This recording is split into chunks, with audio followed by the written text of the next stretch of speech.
The US medical system is set to be drastically reformed after Trump introduced these policies that could heavily lower prices and save lives. Americans currently hold a highly negative view of this country's healthcare system, with 59% of people saying that they're worried about medical costs, while general mistrust of life-saving medication is on the rise. However, since taking office, Trump has introduced two policies that tackles both of these issues head-on. First, Trump moved to depoliticize critical medications such as vaccinations by removing the government mandates surrounding them, thereby allowing everyone to reframe these treatments as health decisions rather than political arguments, with Trump stating for these critical medications that, quote, pure and simple work, Americans should have the right to consult their own doctors on what's best for them. Second, Trump advanced a slew of price transparency and insurance expansion policies that will not only require pharmaceutical companies to publicly reveal their prices, but also place more of their medications under insurance coverage.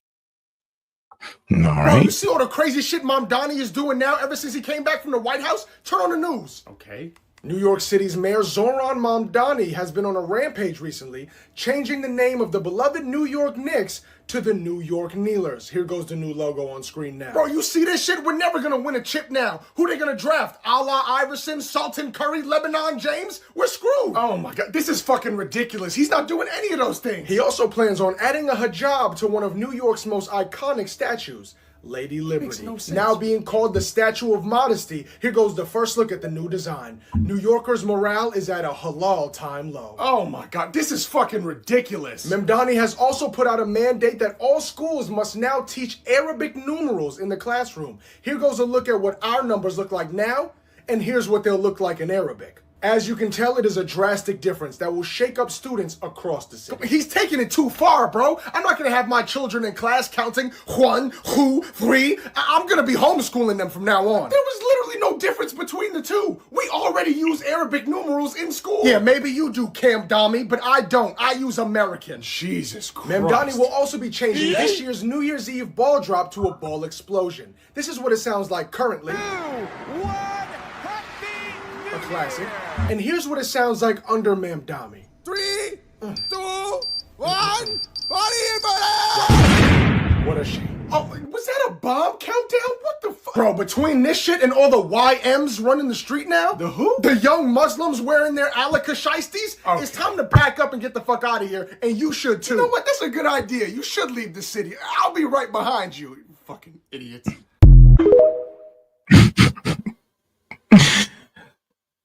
You gotta admit, that was funny. And we are live, guys. Yo, this is S.E.T with S.E.T Media, guys, and I'm back with another one. All right, guys, we're about to get into Trump's gaggle with the press. Then we're going to get into a media analysis on updates going on in Venezuela, Ukraine, and more. All right, guys, let's get right into it. Mr. President. Okay, hello, everybody. How are you? What would you like to know today? Could you start off by telling us the latest with Russia and Ukraine? Are you expecting Zelensky to come visit you? We're having good, I don't know, he would like to come, but I think we should get a deal done first. We're having good talks. We started with Russia, having some talks with Russia. Ukraine is doing well. I think they're pretty happy about it. They'd like to see it end. And we won't know for a little while, but we're making progress. You said, what are the next things? We settled 8 wars, and I thought this would be one of the easier ones because of my relationship with President Putin. But this is probably one of the more difficult ones. There's a lot of hatred. You just said there were a few points of disagreement. They were still up to me. I mean, there's a lot of hatred between the two because they've been like killing each other, or both sides have been low-key killing each other for about 2-3 years. And now that things are finally settling down, we are now coming to the realization that, well, Russia seemed to have won this because the Ukraine peace plan is heavily weighted in their favor. All right, let's keep it going. Yeah, for you. Can you tell us what those are? Well, it's just the standard things when people are starting to realize it's a good deal for both parties. If they got to stop the war, they're losing a lot of people, a lot of soldiers, mostly soldiers. In that 28-point plan, it was originally leaked. There were some portions of that said that Ukraine. Well, that was an original proposal, and then from there we went back and forth. So when it comes to ceding land to Russia, is that still on the table, or has that changed? Well, they're talking about going land both ways and trying to clean up a border. You know, you can't go through the middle of a house. You can't go through the middle of a highway. So they're trying to work something. It's a complicated process. Doesn't go that quickly. What about security guarantees? Oh, guys, and for those of you in here, go ahead and double tap that screen and like the video, guys. Let's get more people on the conversation by double tapping that screen. Appreciate the support. Well, we're working that out with Europe. Europe will be largely involved in that. We're working that out with Europe. Europe really wants to see it end if possible. There were a lot of Republicans who felt that. I mean, Europe wants to see it end, but they don't want no land concessions to Russia. That's the problem. They don't like the de facto Russia territory that the Ukrainian peace plan lays out. They don't want that. And because they don't want that, the counter proposal to the peace plan, the Russians deemed as unconstructive, aka we're not giving up any land unless you can take it. First 28-point plan was too favorable to Russia. Have you changed Well, that was just a map. All that was is a map. That was not a plan. It was a concept. And from there, they're taking each one of the 28 points, and then you get down to 22 points. A lot of them were solved, and actually very favorably solved. So we'll see what happens. Do you think that Ukraine was being asked to give too much land back to Russia? I know at one point you said they shouldn't have to give any back. It's really up. Look, the way it's going, if you look, it's just moving in one direction. So eventually that's land that over the next couple of months might be gotten by Russia anyway. So do you want to fight and lose another 50, 60,000 people? Or do you want to do something now? In some cases, the land is going in the other direction. So they're negotiating. They're trying to get it done.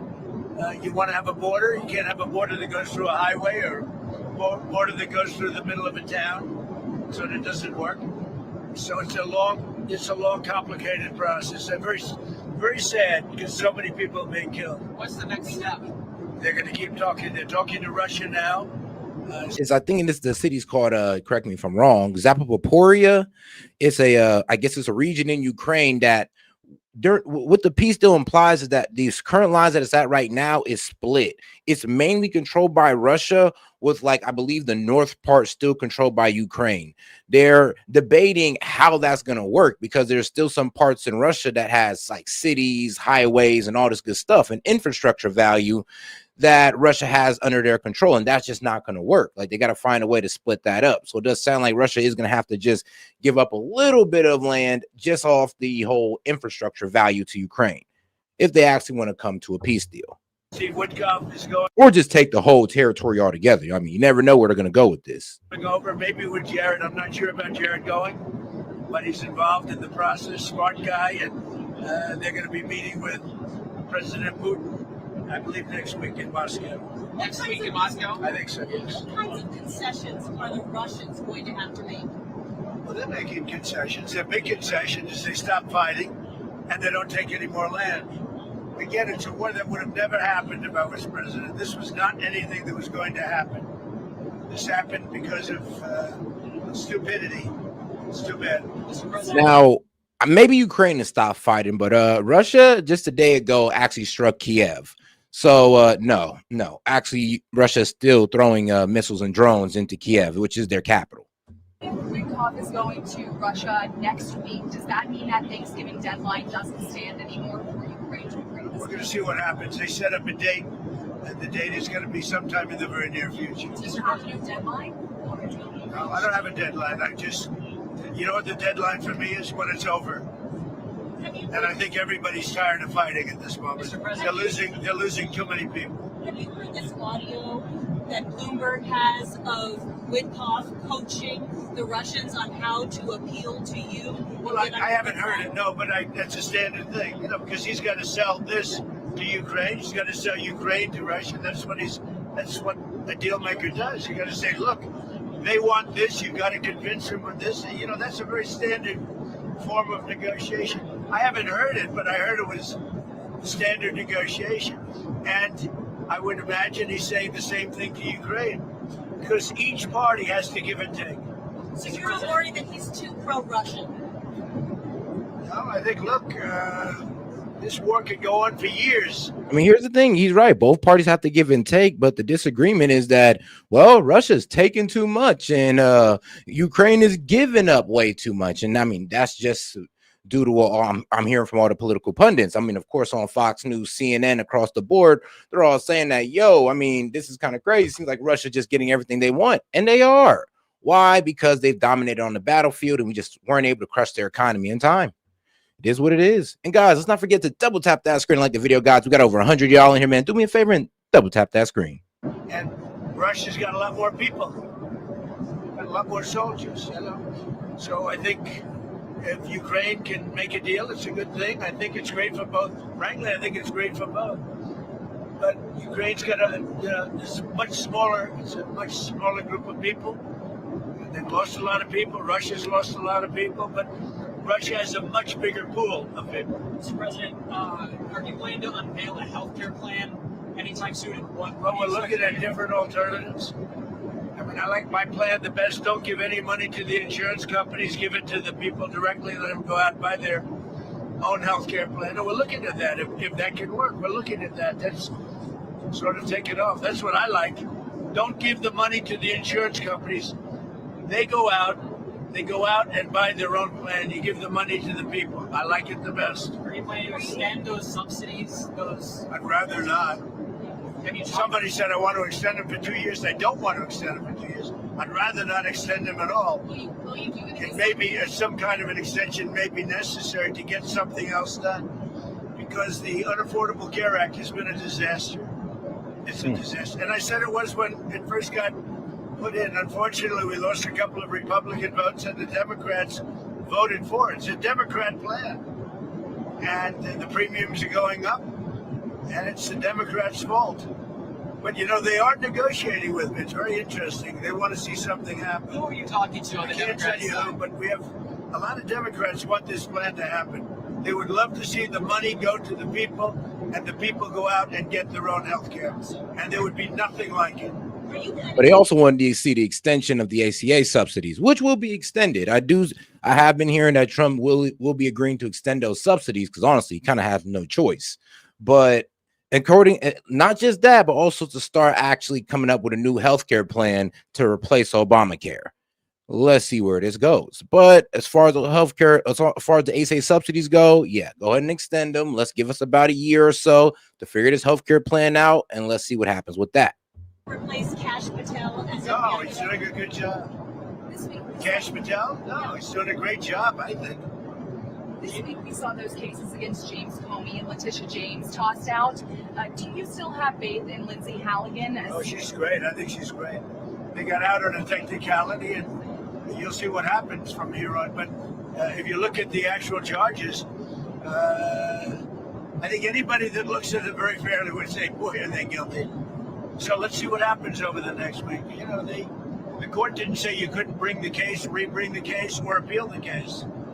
So they have a lot of options. They're going to call the shot. I'm not calling the shot.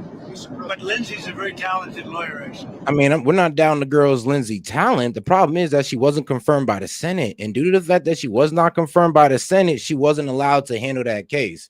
And it's kind of funny because that was up to Pam Bondi to figure out. Not Trump, but Pam Bondi should have been on top of that. And I'm not sure why she wasn't on top of that. Make sure she had a Senate confirmed replacement, or at least went through the due diligence of getting a Senate confirmed replacement. But no, she just said, you know what? You got my stamp and that should be enough. And it wasn't. So Pam Bondi does need to resign. Oh, just off that alone, because that's just stupid. As an AG, you should know that. Mr. President, on Venezuela, sir, are you planning to talk to Nicolas Maduro? I might talk to him. We'll see, but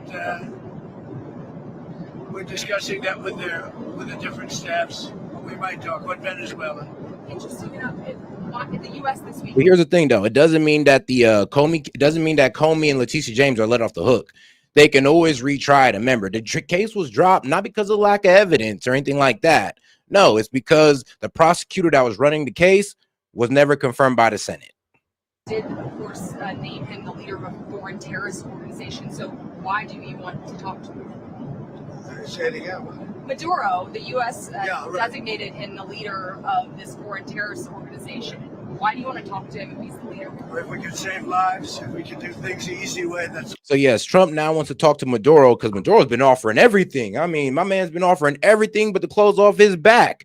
He's like, look, you don't need to do regime change. I'll give you the oil fields. I'll let you have whatever control you want. just don't make me leave or don't take my life.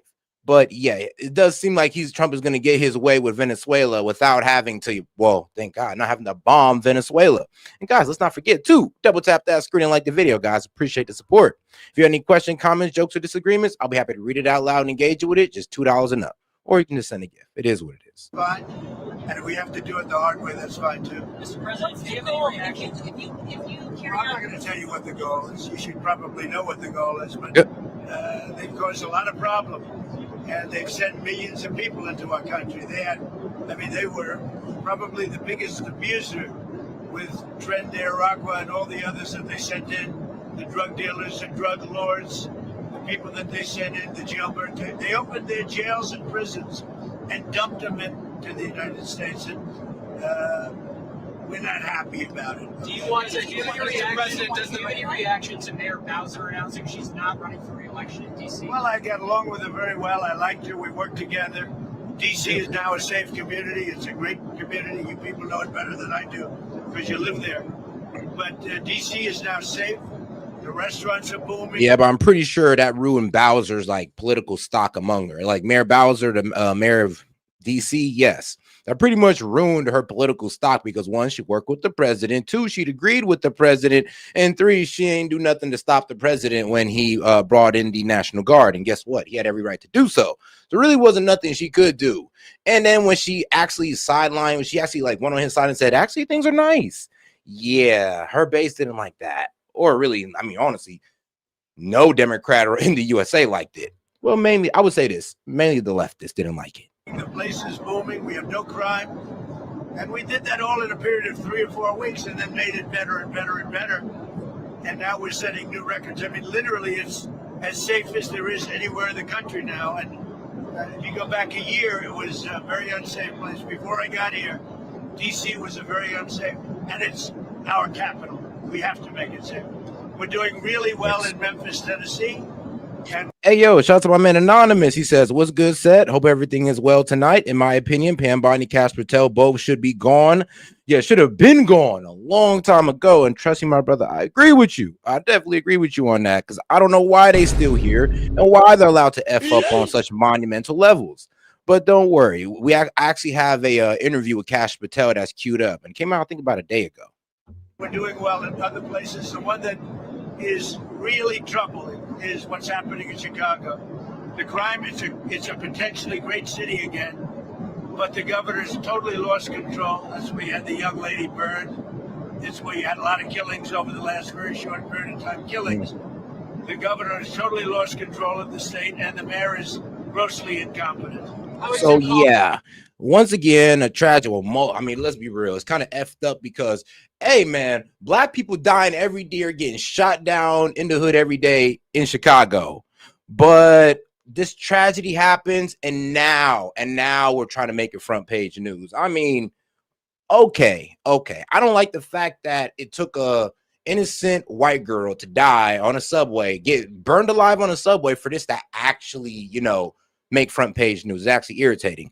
But to get what I'm talking about, here's this clip. A 26-year-old named Bethany McGee was set on fire on a subway train in Chicago. Yeah, it's an absolutely horrible situation, and the man who did this is thankfully behind bars. But why is this a both sides news story? No one is for this. Because this is the direct result of soft on crime liberal policies. The man who did this is 50-year-old Lawrence Reed, who has 72 prior arrests that include things like punching 4 women in the face and arson, yet he had only spent 2.5 years in total in prison prior to this. Yeah, he's been through the criminal system, but if you look at a lot of his arrests, they were for minor things like criminal trespass and driving with a revoked license. Like, it's not like he was previously a murderer, and I just don't know what you're looking for. Us to lock up for life anyone with a bunch of arrests no matter what? Like I said, 72 prior arrests. They weren't all minor, 8 felony convictions, but the most recent one is the craziest thing. In August of this year, he punched a hospital social worker in the face, and he was charged with aggravated battery, and Cook County prosecutors asked the judge to hold him in custody before trial, but the judge decided to set him free under electronic monitoring, and because Illinois in 2023 became a cashless bail state, he was set set free without having to post bail. Look, sure, hindsight is 20/20, and obviously we can all say now that it would have been better if you were not set free, but I just think we should prefer to live in a system that errs on the side of the rights of the accused and the presumption of innocence rather than erring on the side of the state being allowed to hold people in custody without a conviction. And when you err on the side of the citizen, you get a freer society. But yes, the unfortunate event like this. The unfortunate event. But what about the rights of all of us law-abiding Americans to live in a society where career criminals don't set us on fire? Again, this is an absolutely horrible event, of course, but the nature of the media is it highlights the worst events in the world. If you look at the trends, violent crime is actually coming down over the past couple of years. Well, I think a lot of people are refusing to report crimes because we have a lot of people like the mayor of Chicago who has said things like incarceration is racist. Look, the U.S. has far and away the highest incarceration rates among NATO countries. So there's a real question. Is the answer just to continually throw more and more people behind bars? Or maybe should we look at the root causes of crime like mental health and lack of opportunity? And fatherlessness, sure, we can look at those. But when a prosecutor in a blue county is asking a judge to keep a career criminal behind bars without bail, maybe a judge in a cashless bail state should not go against that wish. I mean, that's liberal compassion over reality thinking. Yeah, I mean, I think I made my point on that already. We're all against crimes like this, of course. It's just slightly different solutions. Maybe we need to bring back the insane asylums. I know a guy whose name rhymes with frail, shall, and ale who would fit in well in one of those. All right. And all right, yeah, that's where that story landed. And that's the debate that's going on right now. For some reason, this whole cashless bail and going easy on crime is not really helping out the civilians, but it is letting the criminals, have some little bit of freedom before, they do a serious enough crime to finally get locked up. Kind of crazy how that works, but hey, that's where we're at today. Our capital, we have to make it safe. We're doing really well in Memphis, Tennessee, and we're doing well in other places. The one that is really troubling is what's happening in Chicago. The crime, it's a potentially great city again, but the governor has totally lost control. That's where you had the young lady burned. It's where you had a lot of killings over the last very short period of time. Killings. The governor has totally lost control of the state, and the mayor is grossly incompetent. How was your call with the Japanese Prime Minister? Great, it was great. I had a great talk. I have a very good relationship with her. I also had a very good talk with President Xi of China, and I think that part of the world is doing fine. Can you tell us about the content of your talks? So Japan looks like it's trying to back up Taiwan, and China's not too, excited about that. They're actually pretty upset, pretty livid with our fellow with our guys over there in the land of the rising sun. Yeah, they're pretty livid with them right now because it's like, first off, we want to take Taiwan, but you're over here telling us you're going to provide defense. And I mean, shout out to Japan for doing so, because I mean, hey, somebody got to stop them. And the fact that Japan's in close proximity makes it even better. The fact that they're on our side lets us know that, well, Japan's willing to hold off China until we pull up, which shouldn't take too long. Mostly trade. I spoke to President Xi about a lot of things, but trade and buying our farm products, and he said he agreed with me. I think he's gonna very much surprise you on the upside. I asked him, I'd like you to buy it a little faster. I'd like you to buy more, and he's more or less agreed to do that. I think we will be pleasantly surprised by the actions of President Xi. I have a good relationship, great relationship with him. I like him, he likes me. I'm going to be going there in April. I guess you'll all be going with me, but I'm going to be going to China in April.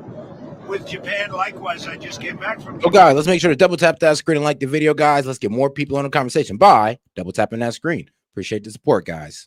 Man, and we have a great relationship. The new Prime Minister, myself, she's very smart, she's very strong, and she's going to be a great leader. Thank you very much, everybody. But all right, now let's start off on the right side of media, and then, of course, we'll make our way over to the left. But let's go ahead and start over here with Jesse Waters. I'm talking about in Ukraine. Zelensky's reportedly agreed to Trump's peace terms. Over to you, Pooty Poot. I think we're getting very close to a deal. We'll find out. In less than 1 year, we've accomplished more than most other administrations have accomplished in 8 years. And this is a very special Thanksgiving. Pilgrims and Indians, Jews and Muslims, Trump and Mondani, Zelensky and Putin. It's got to happen. Guess who called Trump? Xi Jinping. China called America first. It's never happened before. They invited Trump to Beijing in the spring. We invited him for a state dinner. That's why we need the big, beautiful ballroom. We might have to host it in a tent with porta potties. No bueno. This could be Maduro's last Thanksgiving. So he's doing the YMCA, which is diplomatic code for gringo, please save my life like gobble and waddle. He's getting his suavecito on, boogieing down to a song called No War, Yes Peace. We just slapped him with a narco-terror label and have a carrier strike group position in the Caribbean. Gunboat diplomacy is scaring Maduro straight. Yeah, I mean, we did put like a $50 million bounty on this man's head. We done pretty much hit him with a complete naval blockade. And then, of course, this man's over here just going like, look, man, I don't want war. I just want peace. Like Trump, whatever you want to do, please just don't kill me or throw me out of power. And that is what Maduro is signaling right now, because, I mean, and he's increased his security, because even Maduro knows at this point that, well, the USA is already operating in Venezuela. Trump hasn't given the order. Now he wants the dictator to hop on the phone and have a little chat. We're probably not taking out Maduro during Thanksgiving. Hegseth has 7 kids to feed. He's got to be at the table to referee the fight over leftovers. The seditious 6 are going to have an awkward dinner. These saboteurs better not drink too much, because they're all being pulled in for FBI interviews. Senator Kelly could get court-martialed. I said something that was pretty simple and non-controversial, and that was that members of the military should follow the law. And in response to that, Donald Trump said, I should be executed. I should be hanged. Whoa. I should be... Donald Trump didn't say that. A commenter said that, and Donald Trump liked the comment. So that never came off of Donald Trump. That never came out of Donald Trump's mouth. That never even came off his Twitter fingers. That came off a comment. So when they try to sit there and say that, oh, Donald Trump said, no. Donald Trump liked a comment that said, and the comment said, yes, they should be hanged. George Washington would do it. And Donald Trump liked it. Was it reckless as hell for him to like it? Of course it was. But guess what? He didn't say it. And doesn't mean that he would actually enact it. Prosecuted. I'm not going to be silenced. I'm not going to be intimidated. Kelly, the astronaut, probably wishes he was still in space, because the Secretary of War wants to see the retired Navy captain in his office in Washington. Kelly claims he's not a traitor and showed off his decorations, saying, I've given too much to this country to be silenced by bullies who care more about their own power than protecting the Constitution. I mean, here's the thing. I mean, Mark Kelly, everybody respects your service, but what you did in that clip, you were trying to advise and incite insubordination. You were literally telling, oh yeah, I'm talking to the young troops, that if they get any unlawful commands from their higher ups, what they have to actually follow, because it goes down in the order goes down in chain of command. So it's up to the higher ups to deem it unlawful before it reaches the troops. And if the troops are there just questioning it, that's a problem. And let's just say it's a mission or it's an order where it needs urgency, and the troops are hanging around going like, is this an unlawful order? Yeah, we can't have that. The Secretary of War said, get it together. You can't even display your uniform correctly. Your medals are out of order and rows reversed. If you're recalled to active duty, I'll start with a uniform inspection. Boom. Kelly just remembered where he stands in the chain of command. MSNBC, of course, took offense. When and if you're recalled to active duty, it'll start with a uniform inspection. Jesus. That is what the Secretary of Defense is focused on right now, saying he'll threaten the United States Senator, an astronaut, a veteran, with a uniform inspection. MSNBC should inspect the Uniform Code of Military Justice. Title 8. I ain't gonna lie, the medals they were looking a little bit sloppy. What can I say? I kind of agree with Hegseth on that one. Section 2387 prohibits civilian or military acts that encourage troops to disobey or lose loyalty. Hegseth wants a briefing on Kelly in 2 weeks, and there he's going to make the call. The junior senator from Arizona doubled down. He told the troops to listen to Congress, not the commander-in-chief. Donald Trump's going to be gone a couple years. And if you're part of the military that is going after sitting senators, sitting members of Congress, and part of, the weaponization of government, there will be consequences, without a doubt. Consequences? They went from coercing soldiers to threatening them. They're losing it. I'm having a bad... In the military law that he's talking about is, 18 USC section 2887, activities affecting armed forces. So this federal statute makes it a crime to knowingly advise, counsel, or urge insubordination, disloyalty, mutiny, or refusal of duty in the armed forces. Be real with you. If distribute any material that does the above with the intent to cause such act, the penalties are up to 20 years in prison and a $250K fine. So did he not know this? Because he was knowingly advising and counsel and urging insubordination. He actually even said it that, yeah, if you feel like it's a unlawful order, don't follow it. Yeah, you're encouraging insubordination. Congratulations, my friend. You kind of screwed yourself. At Hair Day, so this is going to be a really short video. Pete Hegseth. You, Pete Hegseth. You launched an investigation into Senator Mark Kelly, retired Navy Captain Mark Kelly, because he told members of the military, he reminded members of the military in a video not to follow illegal orders. They're saying F you to the Secretary of War.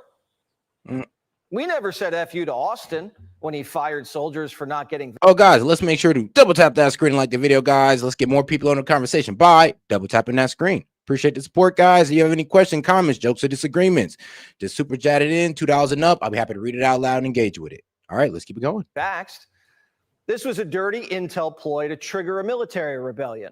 Politicians can't brainwash 18-year-old service members into second-guessing their commander-in-chief in a war zone, second-guessing orders when lives are on the line. This is a classic CIA destabilization operation. We use these tactics on other countries, not here. Yep. And they couldn't name a single. And here's the thing, though. This lady is ex-CIA, so the fact that she did this made it even worse. Legal order that the president's given. They're just creating confusion in the ranks. A script went out. Why were you not part of this video? Yeah, actually, so I was part of the first video. The second video is by the time the script got to me and it was in the middle of a lot was going on, I just didn't have time to actually record it. So that senator was a former Marine. They recruited him to do the video. This was well organized. I wouldn't be shocked if Brennan was behind it. It's the same play as the Russia hoax. They don't care if it hurts the country as long as it hurts Trump. Nothing's working, so they're just trying to slow him down. Here's Maxine Waters, no relation. This is an important press conference that is being held to let you know what we're all doing, resisting this low down, dirty, no good, filthy president. How do you really? We've gotten 2 million illegals out of America, and Maxine's mad they're leaving. They're not mad at the illegals who broke into the country and committed crimes. They're mad at ICE for catching them. I promise you, right now, they think they're invincible. They let these ICE agents be invisible, and they don't think we have the balls. I mean, if they were invisible, y'all couldn't really report on them. If they was moving like covert ops, trust me, you really wouldn't see too much. So I'm not sure what you mean. They're just upholding the immigration law. Like, it's kind of funny how the Dems kind of show us that they just hate the immigration laws of the United States, and they actually want these people to stay here, even though they broke the law. And I do get the, honestly, the emotional play at this. Oh, well, they've been here for years. They got a family and all that good stuff. And I get that. But I'm sorry, they got to go. If they weren't able to go ahead and fill out an application or go ahead and get their status right, then they got to go. We got to be pretty strict about our immigration laws, or nobody's going to respect them. So even if it means that we got to send your granddad, your mama, your grandmama back to Mexico, back to Haiti, or wherever, so be it. Hold them accountable. So now they're threatening soldiers and ICE agents who have bounties on their heads from cartels and are under attack every day, and soldiers who signed up to die for the country. This is truly life or death. We have an administration that is not only killing people, but is a dream killer. They are protecting the people from their own federal government that is dishing out death. And when I say that, before you guys come out with the incredibly racist comments of, oh, well, are you going to go back too? I was born in Nashville, Tennessee. I mean, I can make a 5-hour drive if you want me to. I ain't got no problem with that. I don't say it lightly. You're thuggish ICE agents who literally are spitting on our Constitution. Who's the administration killing besides traffickers driving coke boats? Literally. We haven't killed any Americans. And we haven't killed the American dream. That was Bidenomics. Voters gave Trump a mass deportation mandate, a mandate to I mean, yeah, it sure was Bidenomics. I got this nice little graph right here. You can go on my main page and you can literally just go to the post tab. You can see this. This right here pretty much proves that, yeah, cumulative CPI. So the consumer index price increased by category, Trump versus Biden. Trump's first term versus Biden's. When you're seeing a 20% increase almost in every section except healthcare, he actually did pretty well in taming the rising cost of healthcare compared to Trump. But when you consider this, yeah, you think this price increase went away? No, we're still dealing with it today. And it's kind of crazy how the Dems want to act like this is not a factor. But hey, man, that's how they do, man. They try to create the spin. Restore law and order. And the president's delivering from city to city. D.C., Portland, Chicago, now Memphis. Since President Trump ordered federal law enforcement officers to search Memphis, 121 children have been located and returned to safety. More than 3,100 arrests have been made, including 327 known gang members. ICE is arresting pedophiles, murderers, rapists, and crime's gone down double digits in every city that's been swept. If anyone's life's in danger, it's ICE. As soon as we encounter someone, the community comes out and starts filming our officers, our agents, and trying to dox them. Yeah. So that's why they wear masks, because people are out there trying to dox them, trying to film them. And then you wonder why these guys wear masks. And guess what? When they dox them, they start harassing their family members. These guys can't live a proper home life. And if you're sitting there saying that, oh, they don't deserve that, then yeah, bro, you're the problem.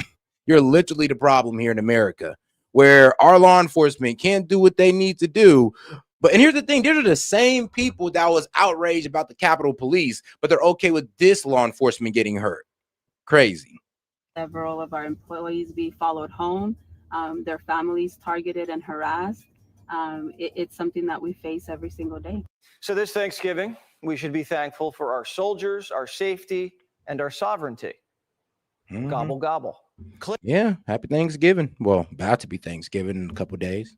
But all right, guys, let's go ahead and get right into this video right now. And then we'll move over to the left. Anti-ICE protesters have a stupid new way to fight Trump's immigration agenda.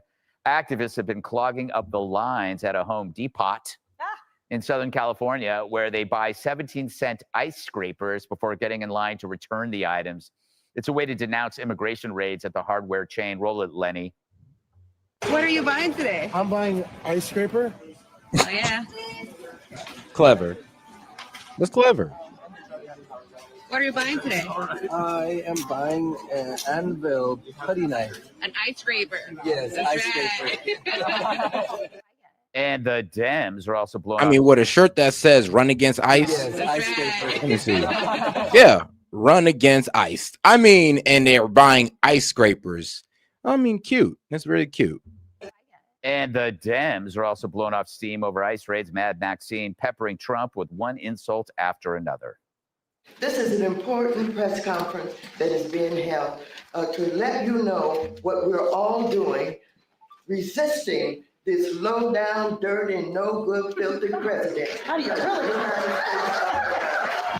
So, Jessica, nothing gets people sympathetic to your cause by making their lives difficult. What is it with you leftists? Always throwing paint on things, causing disturbances, blocking traffic, and now attacking Home Depot. They had to close their business because of you people, Jessica. People like you. Oh, damn.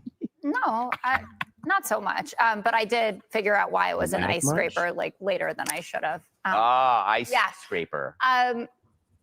Obviously, faux outrage over how Maxine Waters talks. Like we just played. I don't care Donald about that. Trump. I care Yeah. about this. That's No, why I I'm asked you talking this about- question, Jessica. Stick to the topic, please. Okay, I'll stick to the topic and I'll do what you love when I do, which is to say Donald Trump has taken his best issue and thrown it in the gutter because of how immigration policy is being carried out. Because it's these kinds of stunts, there was a big investigation. ProPublica did it into that. Remember that September 30th, that night raid on the south side of Chicago apartment complex, where they used Black Hawk helicopters, and there were 300 agents from Border Patrol, SWAT teams, FBI agents. They're hauling people out of their houses, and they're saying, like, these are all Nicaragua. And guess what? Federal prosecutors haven't fired charges against anyone who was arrested.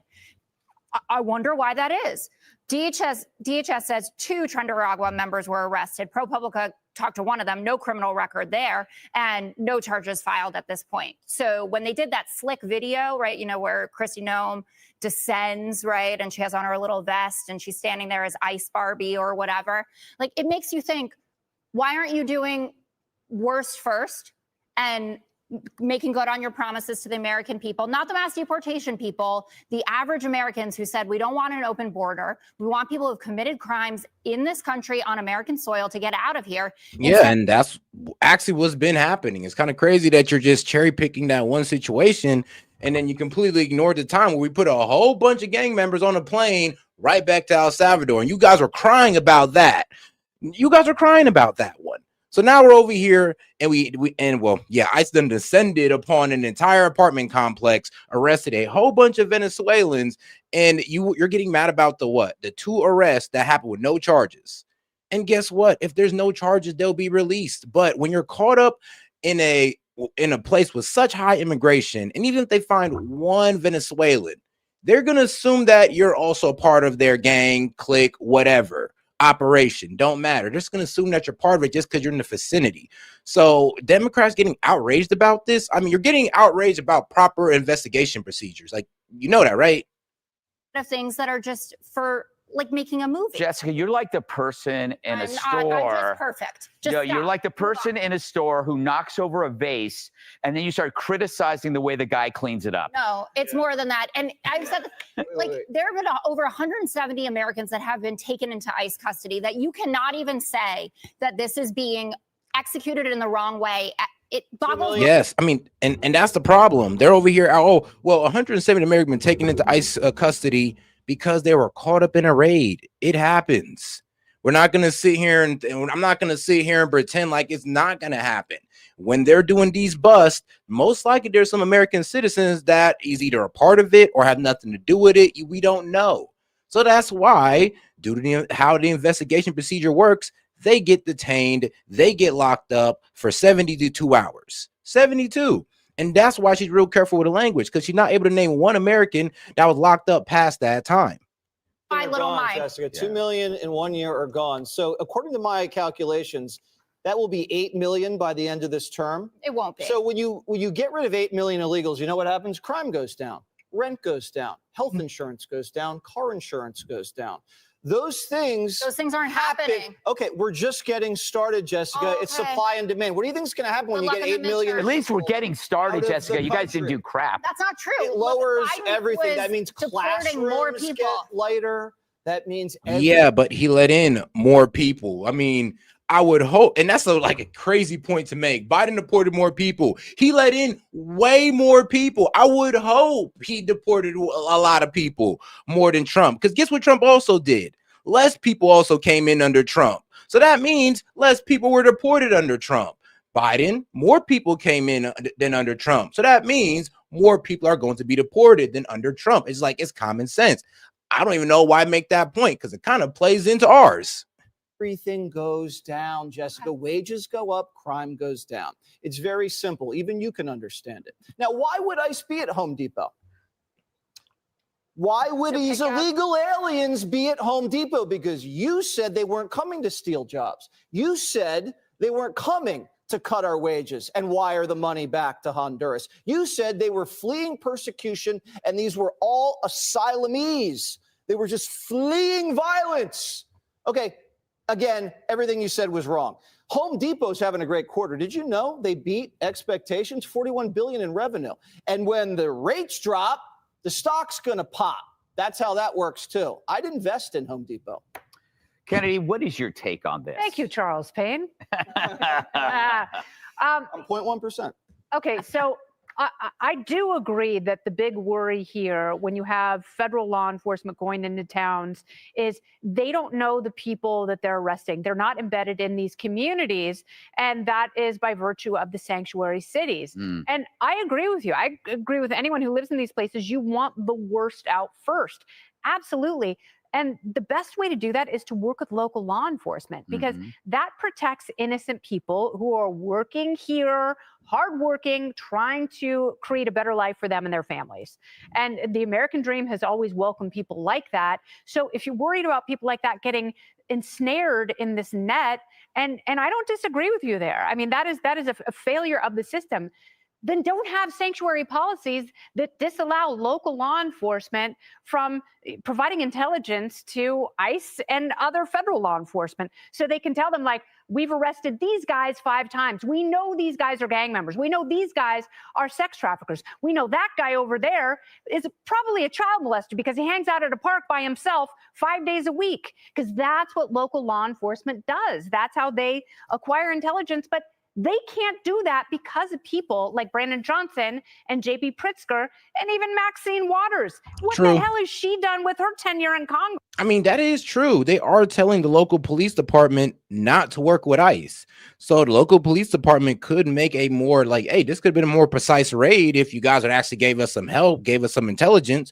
But I mean, the mayor's told you not to. So when they got to do things like raid an entire apartment or an entire building, you can't really get mad at them because, well, the local leadership said not to work with ICE. Well, this is what ICE got to do. You guys can't complain about something that you're not willing to fix yourself now. Other than being absolute mouth farting blowhard. Mouth farting. Oh, guys, let's not forget to double tap that screen and like the video, guys. Appreciate the support, by the way. If you have any questions, comments, jokes, or disagreements, I'll be happy to read it out loud and engage with it. Just $2 and up. Appreciate the support, guys. You say? Is that possible? I do think that this is a trend in every issue with Democrats. It's compassion without accountability. You bring in the accountability, they hate the process. But I want to ask you about the reality of this Home Depot. Imagine being a cashier. I mean, wouldn't you find a new use for that ice scraper? Violent. No. And also, I feel like, as we always talk about, it is a luxury to go out into the world and be an activist in the way that you deem disruptive and fighting back, when really you are taxing the people who actually are I mean, it'll be people that's being disruptive and activists like this and not notice the fact, and it actually will still call Trump a fascist, while not understanding the fact that if he was truly a fascist, demonstrations like this would be met with gunfire.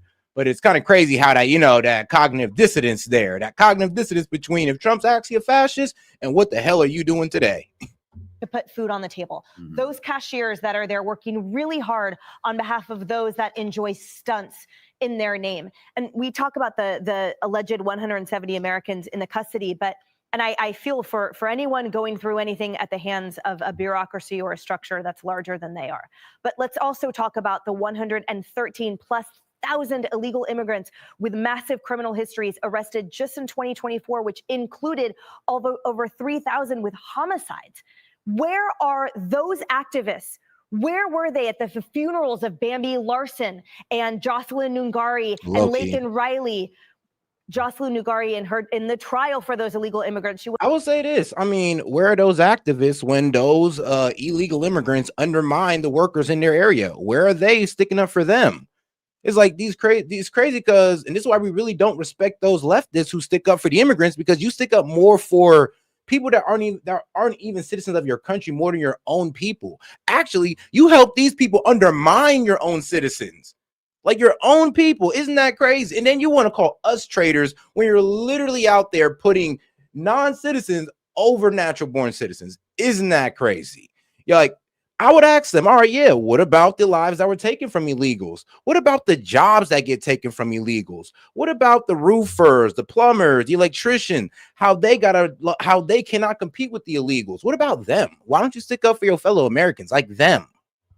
wasn't killed, but you get my point that I feel that the crickets we hear with all of these people patting themselves on the back, and including the Maxine Waters, they're flying over to Venezuela and they're flying to El Salvador and let's have martinis, and not one of them is calling an angel mom. Not one of them is actually articulating the pain that Americans feel, whether it's from drunk drivers or whether it's from recidivist criminals and homicides and rapes and so much more, to even acknowledge the presence and the delusion that I see with these people who are then called faux outrage about it. Her words matter. Maxine Waters' words matter. And it is a tragedy and a travesty to me that she still holds office and she is somehow forgiven, because whether it's that she's old or quirky or curmudgeon-y, and somehow she is allowed to get by being so drastically damaging with her words, and not one person holds her to account. Well, I would only add one thing to that. In your face, Jessica. Click here to subscribe to the Fox. But all right, now let's go over to the next video in CNN. And well, CNN, all they can poke fun at Trump about Trump is this Ukrainian peace deal, or the Ukraine peace deal, 28-point peace deal. That's all they can really poke at, because I guess they're trying to make it Trump's fault. The reason why I guess Ukraine lost on the battlefield, I'm not sure why they're trying to spin it like that, but let's hear him out. Well, the following. Whoop. There we go. Breaking news, a leaked transcript of a call between Trump envoy Steve Witkoff and one of Putin's top aides. Witkoff, a real estate lawyer, according to a transcript published by Bloomberg, is quoted advising a senior Kremlin aide last month about how to strike a deal with Trump.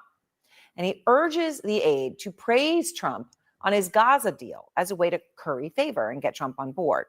Here's the quote from Witkoff. He says, just reiterate that you congratulate the president on this achievement, that you supported it, that you respect that he is a man of peace, and you're really glad to have seen it happen. Putin's aide replies to Witkoff, I agree with you that he will congratulate. He will say that Mr. Trump is a real peace man and so and so. Well, that's exactly what happened. Putin called Trump 2 days later. That's the day they spoke for 2.5 hours. Yeah, I know. It's called diplomacy. Ever heard of it?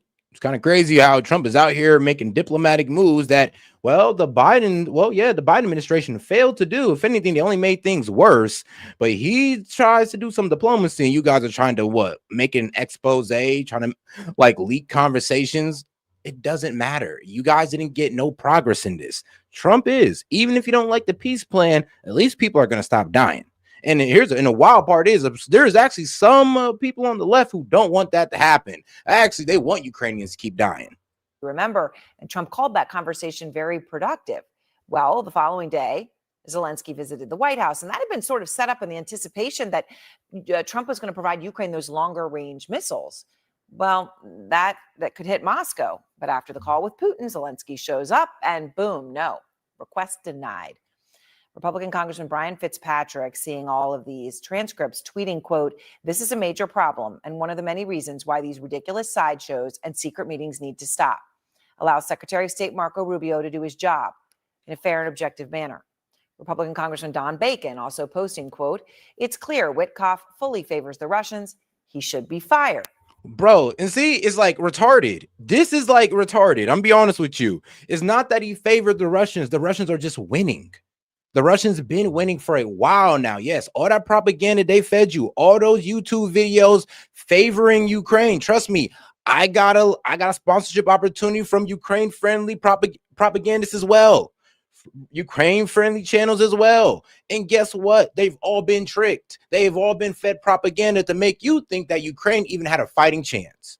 Sorry, but we couldn't proxy our way into a win with Russia. Actually, I don't even know why y'all thought we could be the superpower in the first place. I don't even know why you fell for the propaganda that Russia's a paper tiger or their nukes don't work. Obviously, they're outgunning Ukraine with their missiles and drones. So, like, what reality were you living in? But, hey, here we are with a peace deal heavily favored towards Russia. And how does that happen? Let's use our common sense here. How does that happen? Usually, when that one side is dominating on the battlefield, that's what, or have the most leverage, usually the peace deal goes in their favor. Like, bro, it's common sense here that we're talking about. Like, come on now. 1 + 1 still equals 2, right? Blunt words. It comes as Trump and Zelensky apparently now agree on some points of a possible peace deal. And guess who Trump has dispatched to meet with Putin to talk about it? Steve Witkoff.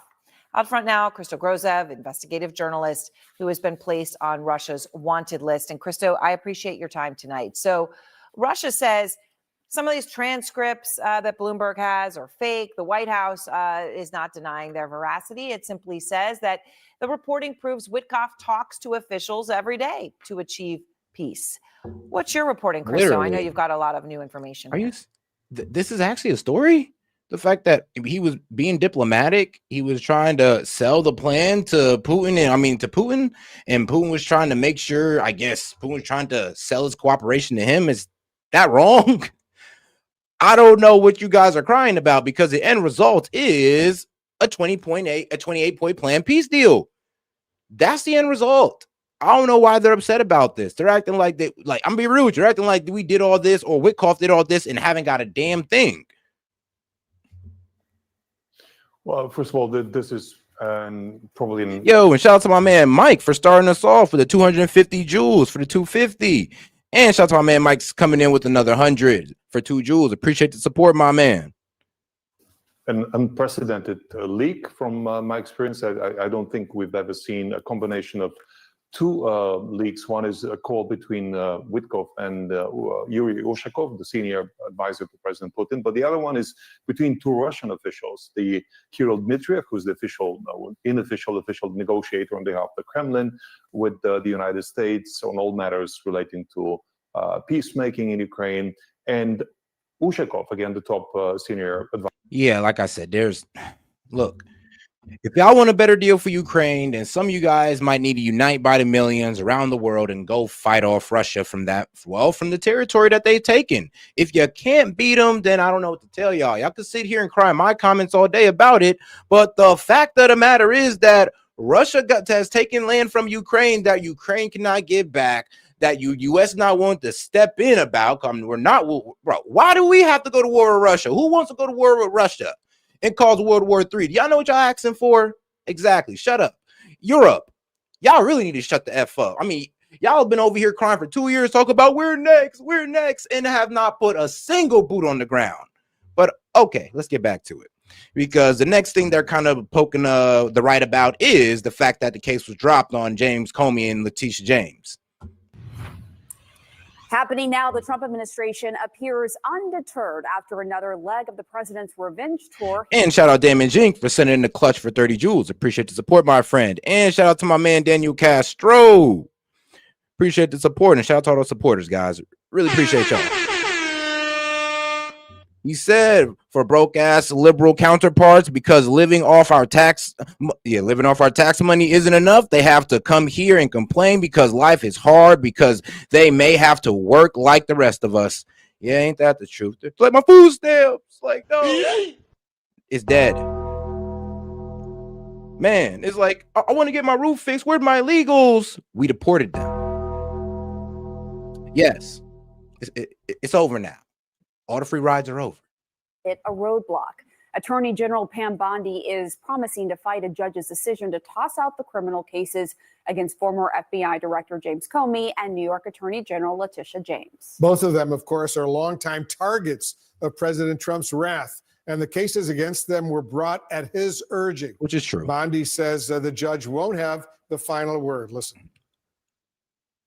We'll be taking all available legal action, including an immediate appeal to hold Letitia James. How? Because when I looked this case up, actually, she does have to be appointed by the Senate.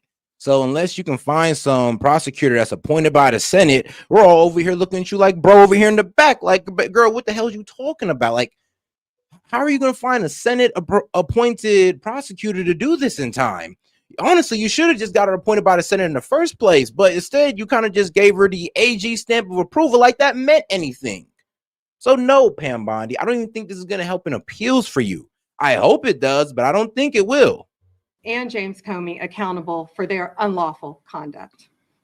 Damn, I'm going to keep going on this. I'm not worried about someone who has been charged with a very serious crime.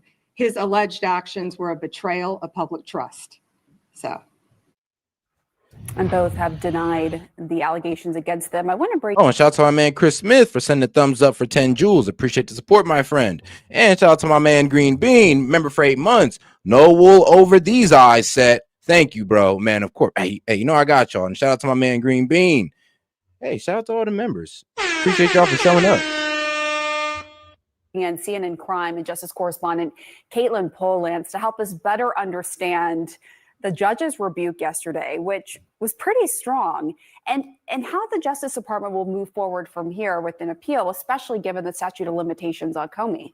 Yeah, we still haven't seen the appeal notices come in on these cases. So we're technically not in the realm of an appeal moving forward yet, although the Justice Department does promise us that they will be appealing this decision. It's two-part. They are going to want to appeal on the part that says that the Attorney General installing Lindsay Halligan as the interim U.S. Attorney in the Eastern District of Virginia, the judge said that was invalid. They're going to want to say the Attorney General has this authority, the defense of Lindsay Halligan, take it that way.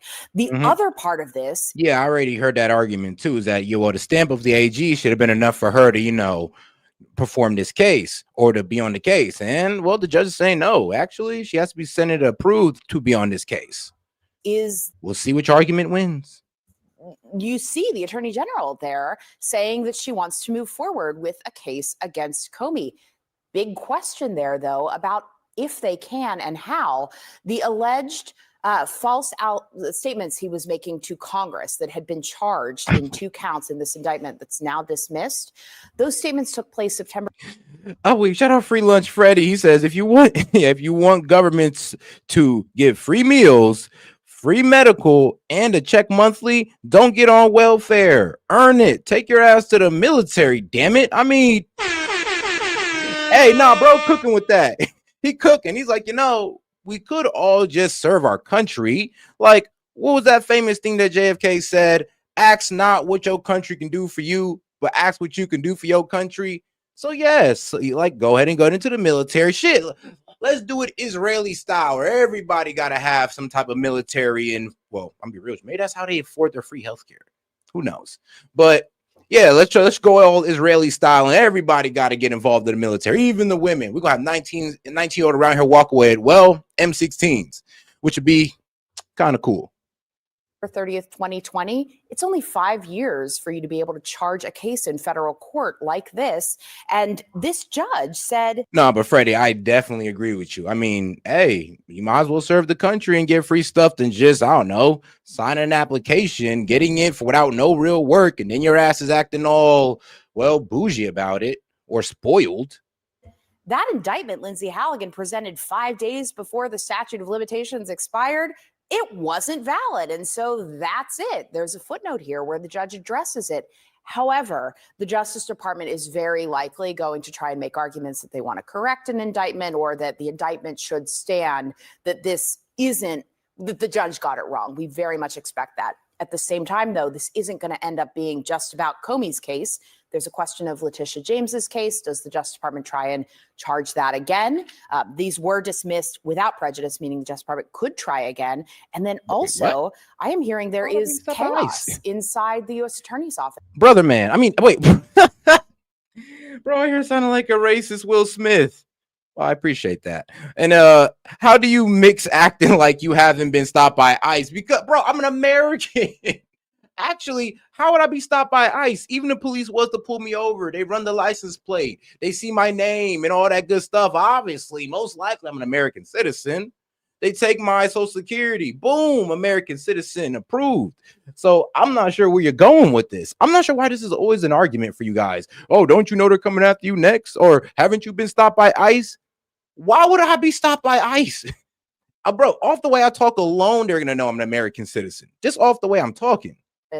In Alexandria, in the Eastern District of Virginia, with prosecutors not sure if they can move forward with filings, cases, new indictments, bringing grand juries in and working with grand juries if Lindsay Halligan's name is on those documents. A judge has said she's not validly the U.S. attorney. How can they file more charges, new charges against Comey if the statute of limitations has now come and gone, 5-year statute of limitations? Yeah. So, well, if there are some arguments out there that if there's a valid indictment, but something went wrong in the process of getting it, you have a time period afterwards where you can try again, like a 6-month window. There is an so they got 6 months to find somebody that Senate approved to refile it, to run it through the grand jury again and see if they can get that indictment, which most likely they will since they got it the first time. But the fact that they got to go through this again is pretty stupid, and it's like a failure on Pam Bondi. I'm just like, come on now, Pam, come on. You being a blondie don't make this better for you. But all right, now let's get over to our man Tom Homan on Fox News. Dems launch another ICE app. All right, let's see what they're talking about. Here with us is Border Czar Tom Homan. Tom, great to see you. House Oversight Dems are defending this ICE tracker that we mentioned earlier, writing that it's not a live tracking system, doesn't monitor officer movements or reveal private info or put any individual at risk. It just compiles possible misconduct and abuses. So is that okay? No, so the bottom line is, if you support illegal migration, then you support the criminal cartels of Mexico, because no one crosses the border illegally without paying a plaza fee to the criminal cartels. And I'm going to remind everybody, and I'm going to keep reminding these Democrats, where were you the last 4 years? Well, we had over 10 million people come to our border. We had 250,000 Americans died from fentanyl coming across open border. We had a record number of people from terrorist-sponsored countries coming across the border. Sex trafficking women and children were at a historic high. You let 500,000 children be smuggled in the United States. You lost track of 300,000. You weren't even looking for them. Man, I always play this video just to remind people the switch up is real of the Democratic Party. The switch up is so real. That's how you know it's ran by leftists now. There's a legal way to do it, so you don't have to sneak across in the first place. We do not think the comprehensive health care benefits should be extended to those who are undocumented workers and illegal aliens. We do not want to do anything to encourage more illegal immigration into this country. We know now that too many people come in for medical care as it is. We certainly don't want them having the same benefits that American citizens are entitled to have. Every place in this country are rightly disturbed by the large numbers of illegal aliens entering our country. The jobs they hold might otherwise be held by citizens or legal immigrants. The public service they use impose burdens on our taxpayers. That's why our administration has moved aggressively to secure our borders more, by hiring a record number of new border guards, by deporting twice as many criminal aliens as ever before, by cracking down on illegal hiring, by barring welfare benefits to illegal aliens. Even as we are a nation of immigrants, we're also a nation of laws. Undocumented workers broke our immigration laws, and I believe that they must be held accountable, especially those who may be dangerous. That's why over the past 6 years, deportations of criminals are up 80%. And that's why we're going to keep focusing enforcement resources on actual threats to our security.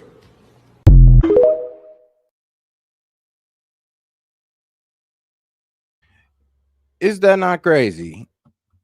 Is that not crazy? I mean, when Obama said it, it was all good, man. Like, great plan, bro, and still is a great plan. The problem is when Trump does it, all of a sudden it's evil, it's insensitive. How could you do this to them? I mean, what was that same complaint when Obama was doing it? And guess what? I was agreeing even when Obama was doing it. So I'm just being consistent here with my stance on immigration.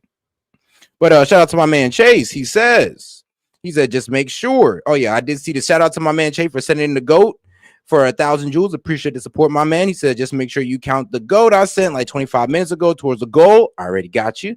And let me know, even if you don't mention it. My bad, big dog. But I got you. And shout out to my man Castro. He says, I dub Tom Deportation Thanos. And it is beneficial. He's now Tom Deportation Thanos. Yeah, I know. Tough name.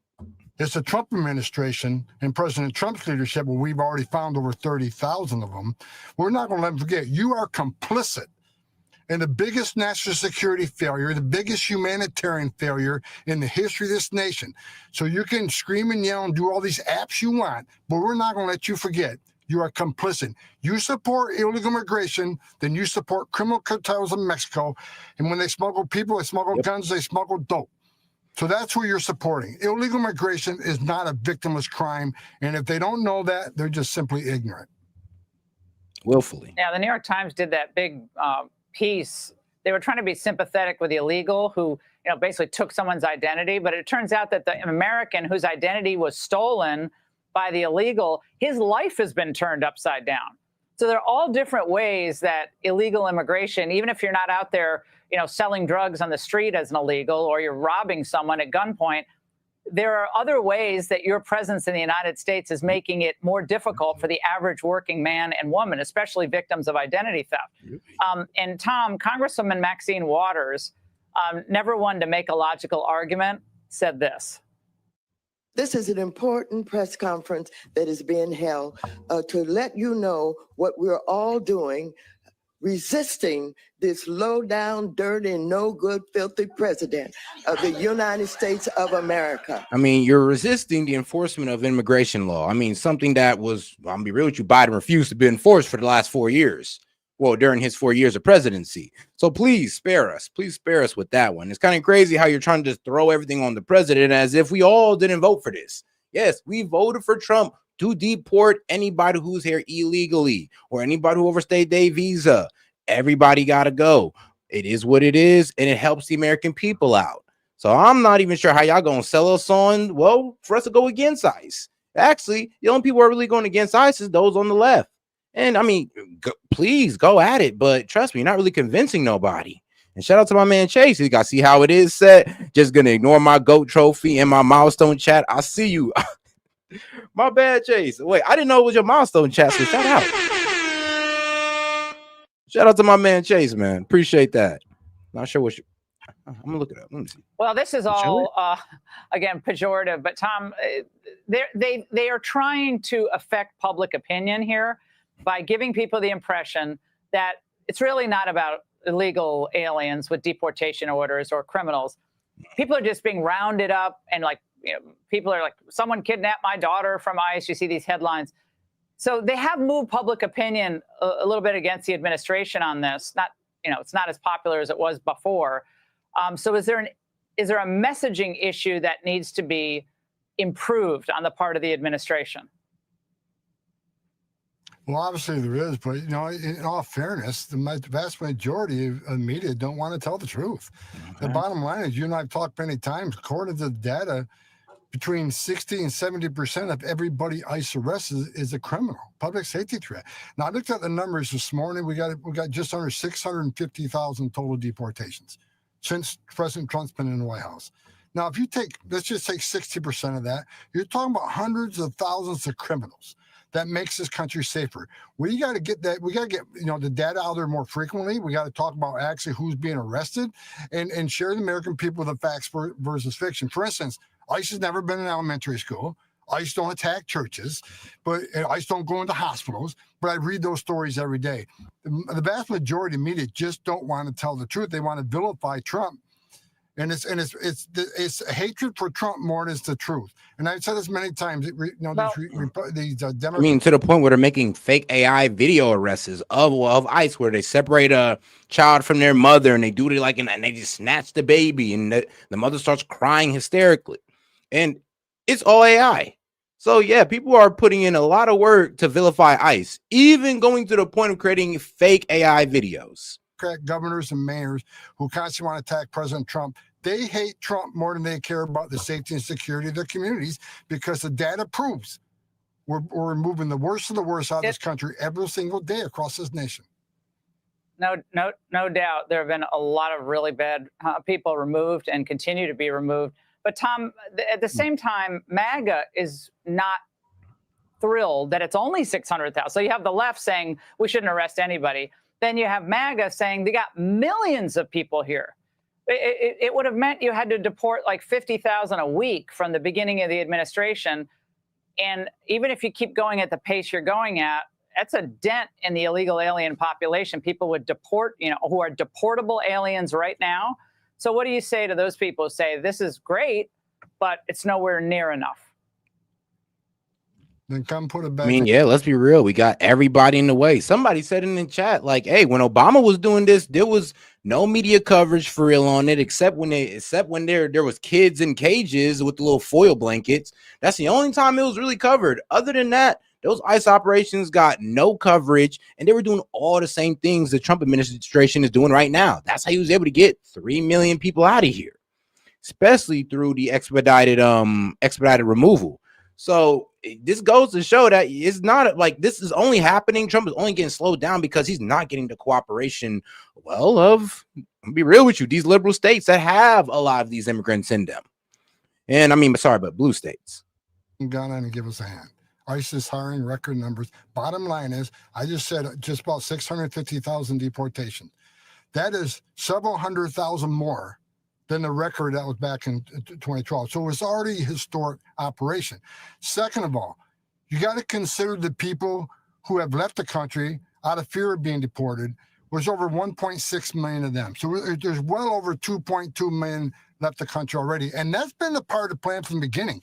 We knew if we send over 1,000 ICE teams out there across the country, we send a message to the whole world. You enter this country illegally, we're looking for you. And I love it. That's the messaging we need to employ. It needs to be sent out around the world like, hey, it don't matter, but you get into this country illegally, you will be deported. You do it again, you will be locked up for a while and then deported. So it don't matter. If you don't come here through the right way, trust me, we're not going to let these liberals protect you no more. You will be deported. And that needs to be sent around the world, because the message that was sent around the world is that the border was open. It was open season, man.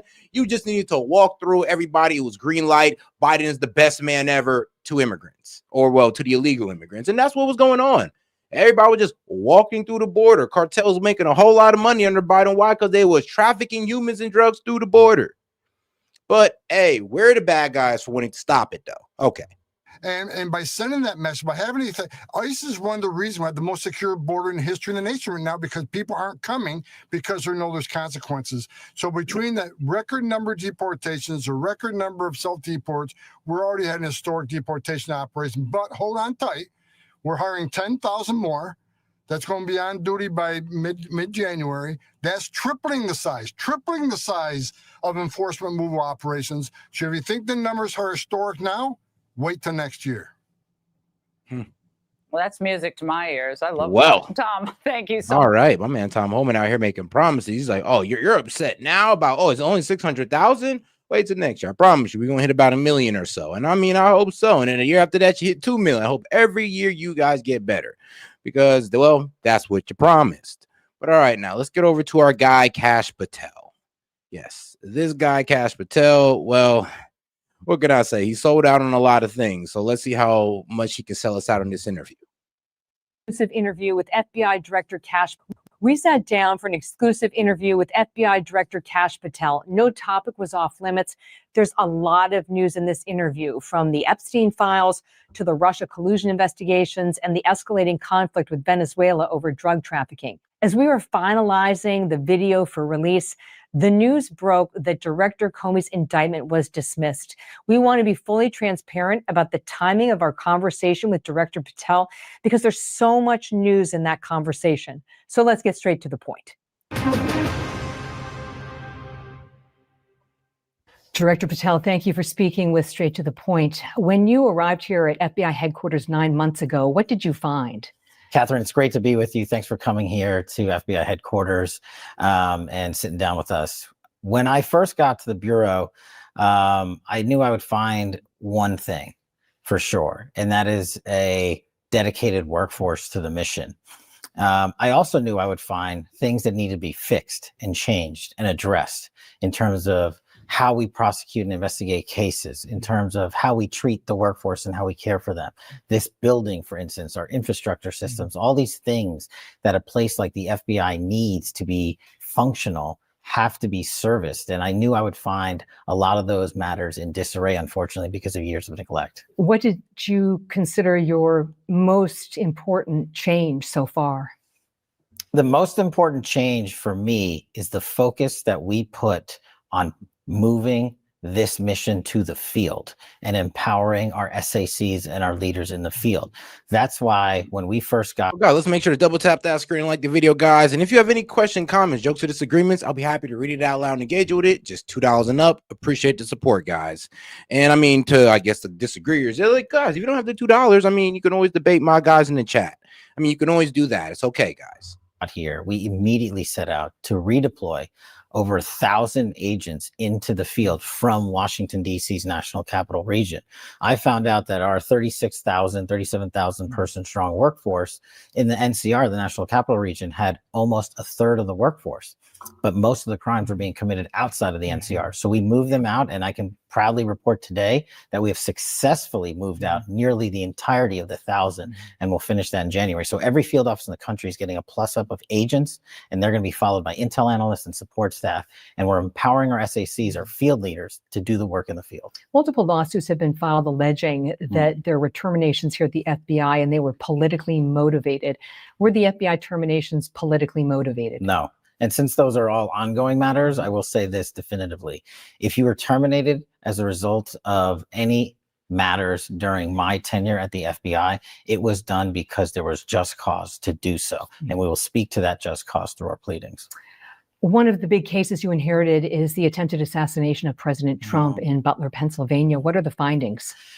So as you know, Catherine, we've been briefing the president constantly on this matter, and he's very satisfied with it. And I understand the public's desire for more and more information.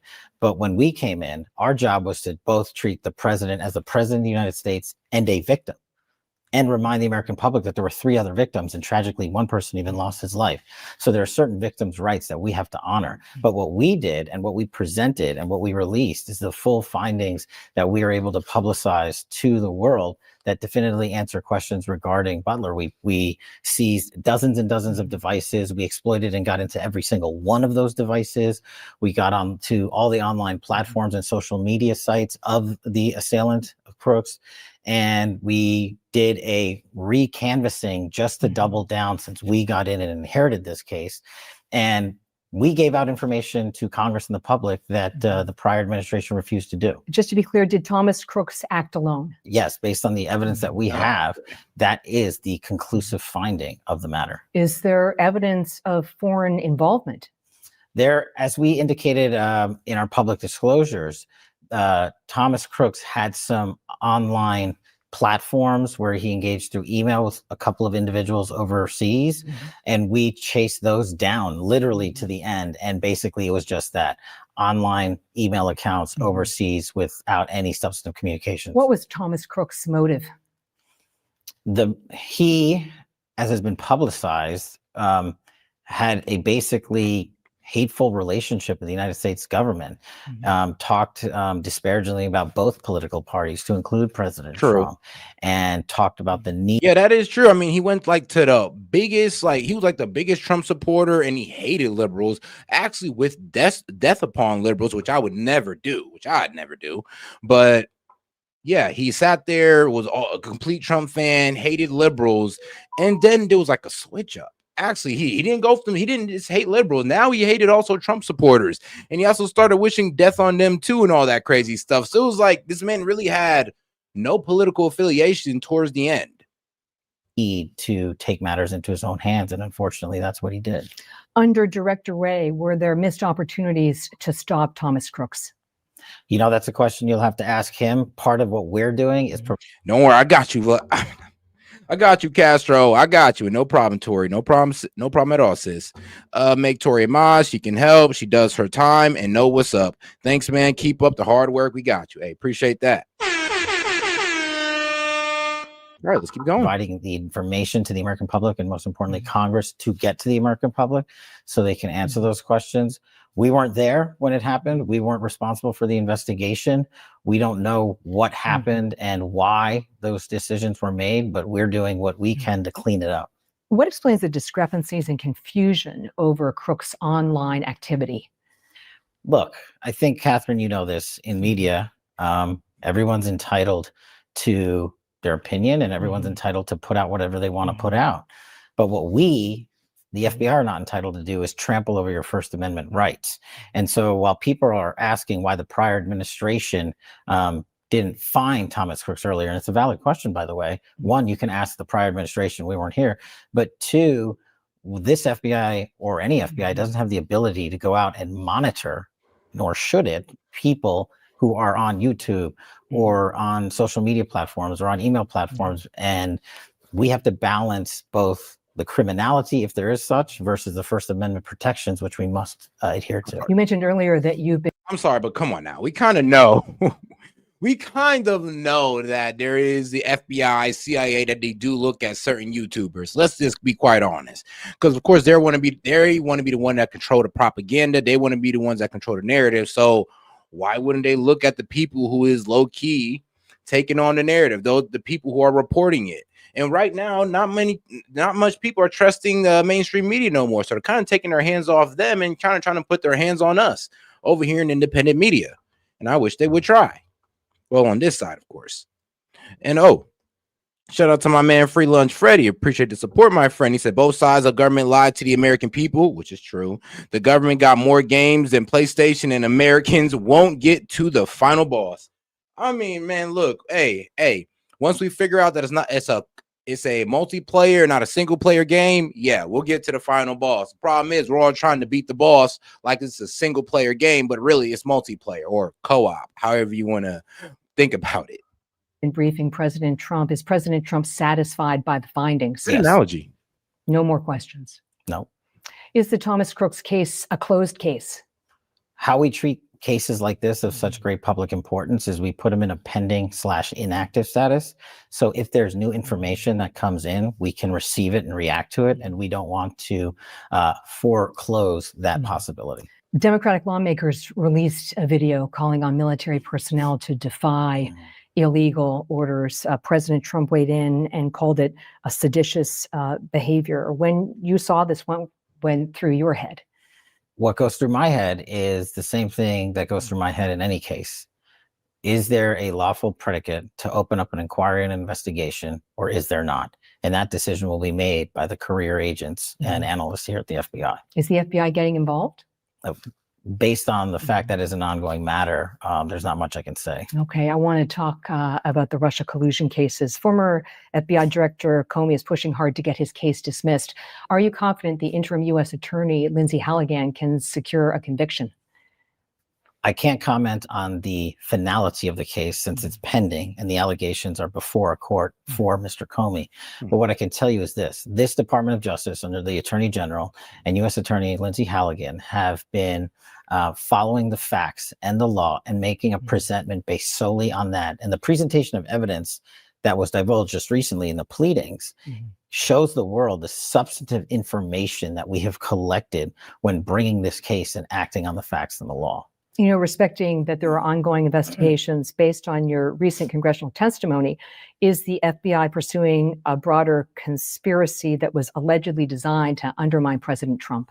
We have multiple ongoing matters surrounding that. It's no secret. We can discuss this limitedly because we have divulged it to Congress because we were working with our partners in oversight on Congress who have requested a voluminous amount of information. And what I want the American public to know is the baseline commitment we have to congressional oversight. Director Comey in his 3+ years turned over 3,000 pages of documents to Congress. Director Wray in his nearly 7 years turned over 13,000 pages to Congress. Us, this FBI in 9 months, we're about to turn over our 40th 1,000 pages of documents to Congress already. To be clear, are you building a larger conspiracy case? Really? And we still don't know a goddamn thing about anything, man. I don't know if I'm really feeling you on that one, Cash. Like, you're turning in the most documents, with the most redactions on it as well? I mean, because that's what it's looking like. But, hey, it is what it is. And shout out to my man Chase for sending in the turkey for the 2,000 jewels. Happy Thanksgiving. And shout out to my man Chris for sending in the thumbs up for 10 jewels. Appreciate the support, guys. So shout out to you guys. I just caught those because it was behind Daniel Castro's sorry guys, super chat. Appreciate the support, guys. We are going to continue to follow the facts and the law, and we have multiple teams working on these matters like any other case, and they will decide what to present and what not to present. Are the former GNI, James Clapper, and the former CIA director, John Brennan, and others in the clear? Well, the FBI is not in the business of exonerating people. This FBI will be in the business of following the facts and the law. And as you've noted, and you followed greatly with our engagement with Congress, a number of these individuals, including the ones you've just listed, are being examined, and our scope of that will continue until we reach a finality of a conclusion. Evidence filed in the Comey criminal case has revealed that earlier this year at FBI headquarters, 5 burn bags were discovered containing sensitive and classified information about the Trump investigations. Have you reviewed the burn bag materials? So this is a great example of when we first got here, we said we would do our speaking of our FBI work through our pleadings and case file system. This is exactly what we've done in the Comey case. We have presented, everybody's been talking about these burn bags and all this evidence that was found. And there are questions, and there should be questions on why did this room exist with all these burn bags in the first place? Let me ask you, when you learned about the discovery of the 5 burn bags here at FBI headquarters, what went through your head? Shock. Bro, if I'd have found those burn bags of a whole bunch of files that was supposed to be burned, obviously there's something in these burn bags that the FBI don't want us to know. There'd have been a mass release that day. If I'd have got that mass release that very day. Look, I don't know what is in here, but look, y'all about to find out along with the rest of us, since apparently it's been thrown in the back of the FBI. So it got to be something old. Unbelievable shock that probably not just one director and his leadership team, but multiple would have information that's supposed to be secured. Some of it's classified, but I mean secured for purposes of record keeping purposes, to keep up with federal statutory requirements, because that's what we're supposed to be doing. And instead, they were deposited in bags listed for destruction. So that was very disturbing. Just that in and of itself, putting aside whatever was in there. The burn bags were found in room 9582. That's a secure facility. I'm told by former agents that it would have some sort of access system or a key card system. Does FBI leadership have a good idea who put the burn bags in that room? We do. You know for sure, or you have a good universe of suspects? You know who put the burn bags there. Okay. What was the intent of the person who put the burn bags in room 9582? Was it to preserve them to be discovered later, or to make sure they were destroyed?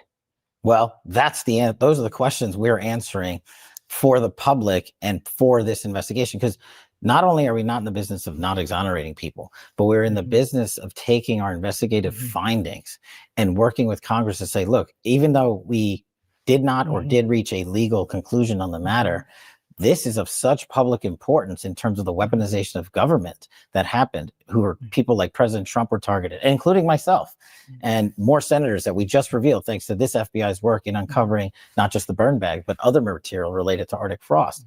What we want to do is find a public forum to display that information. And we believe that until our investigations conclude, we will be limited in what we can produce. It sounds to me like you know the answer to that question. I do. That's what I thought. Okay. A highly classified CIA referral containing intelligence about the 2016 presidential election was also discovered here at FBI headquarters in a storage closet adjacent to the FBI director's office. How many FBI personnel had access to that storage closet?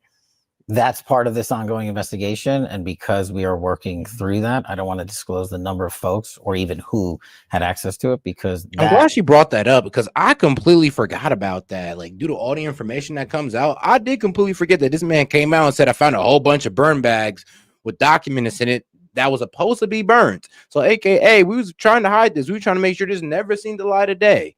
And I mean, bro, the fact that he hasn't released it yet is a bit concerning, or he's not really able to tell us what's it about. And it's been months since this happened. Months. Goes to your other question on who put it there and why did they put it there?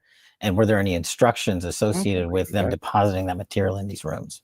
Was that referral about intelligence concerning an alleged Clinton plan to tie President Trump to Russia?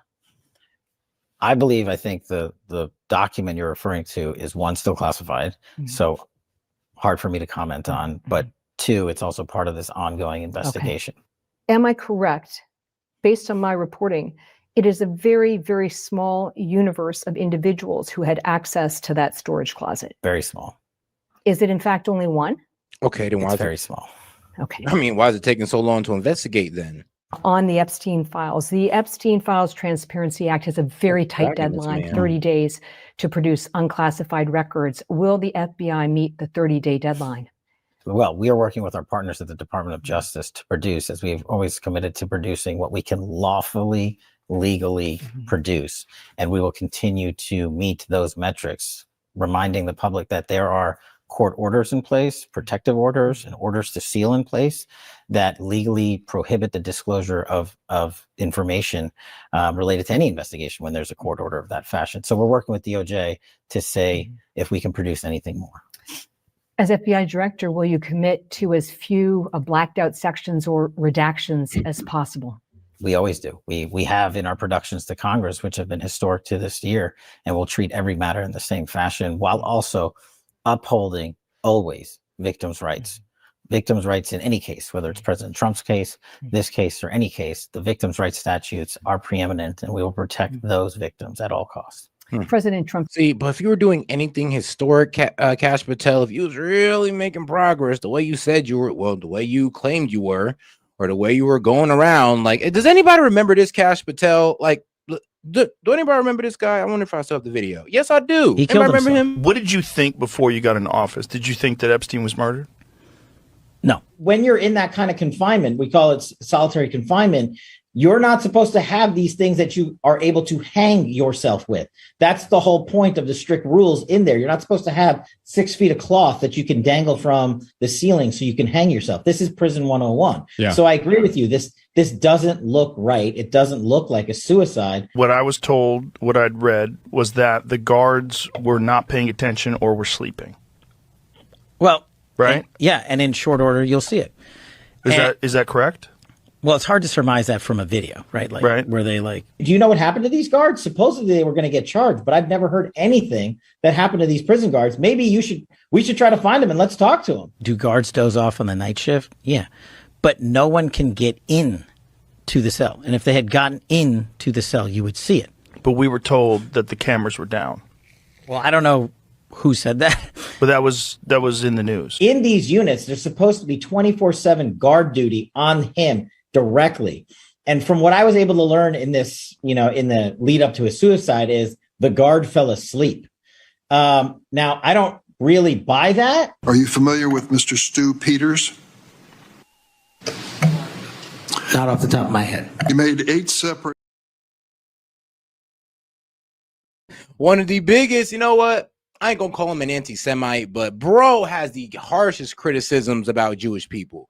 You went on his podcast, talk all that Epstein mess. Now you're the director of the FBI, and I just want to pretend like that's never happened. Okay, brother. Okay. But hey, if he's doing such a groundbreaking job, then why is Benny Johnson releasing videos like this?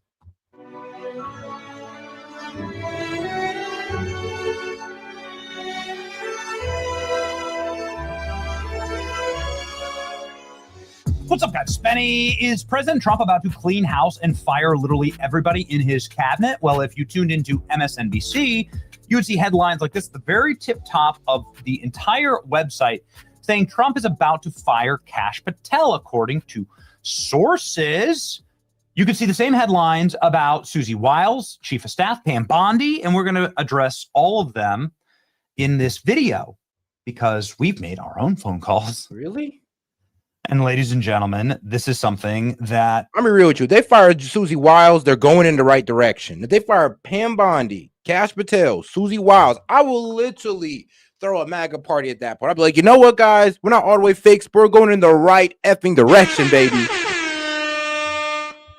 Deserves to not be an op.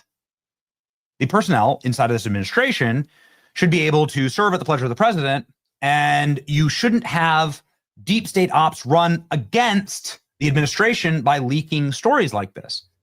Obviously, you leak a story like this, it's intended in order to create frictions, to break apart MAGA. They've been doing hell of a job at that recently. Yep. And so we thought we'd devote a little bit of time on our page to looking at all of these massive rumors, which of course are the top of the news cycle right now.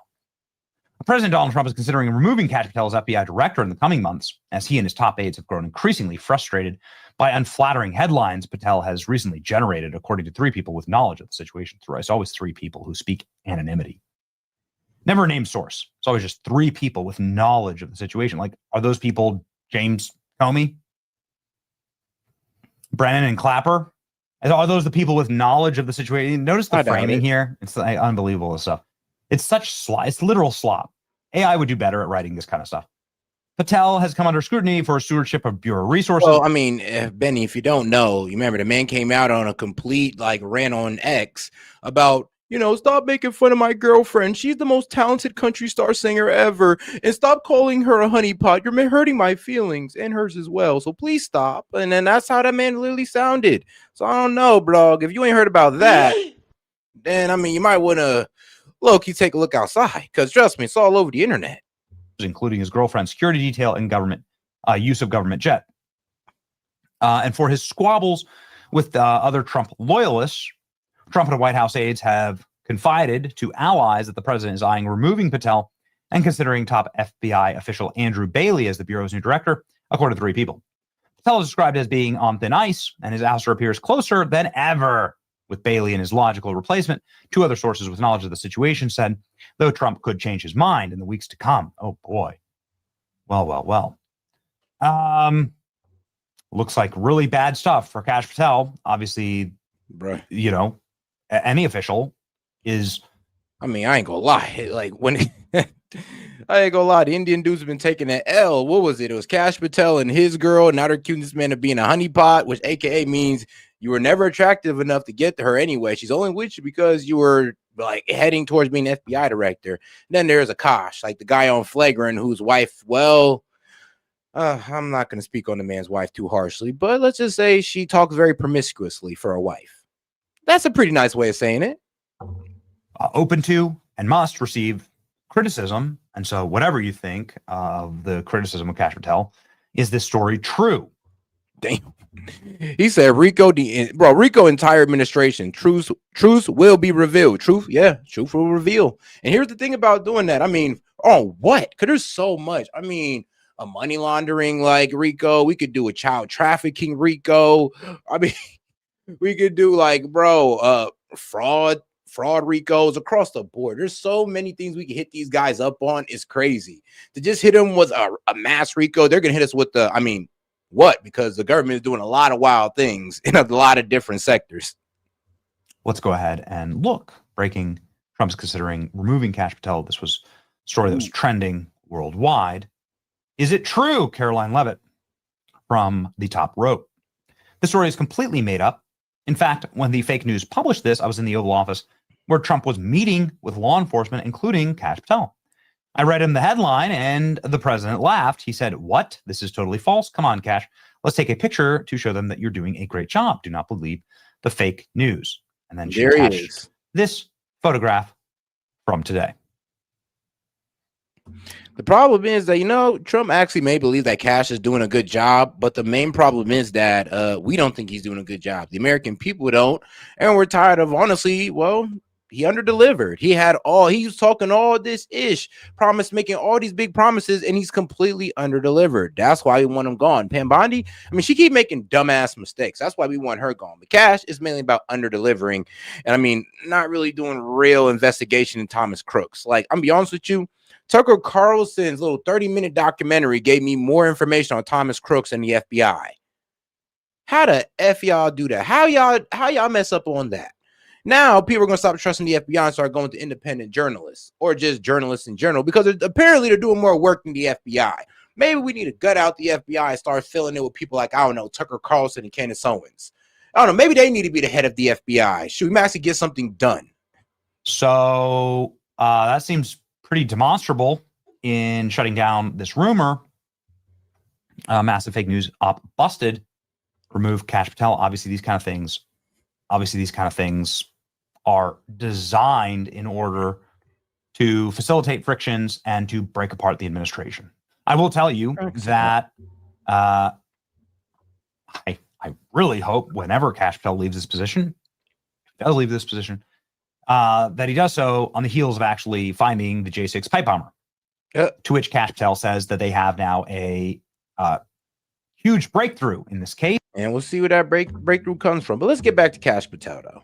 You told your boss, Attorney General Pam Bondi, to look into the relationship between Jeffrey Epstein and Democrats, including former President Bill Clinton. Is the probe limited to Democrats, or will you follow the facts wherever they lead? We'll just follow the facts. It's pretty simple for this FBI. This administration campaigned on releasing the Epstein files. What do you say to Americans who are skeptical that there will be actual justice under a Trump administration? Look at the work of this FBI. To date, in the 9 months that I've been on this job, we've arrested 30,000 people, 25,000 of which have been violent felons. That is double increase from year to date from the same time period last year.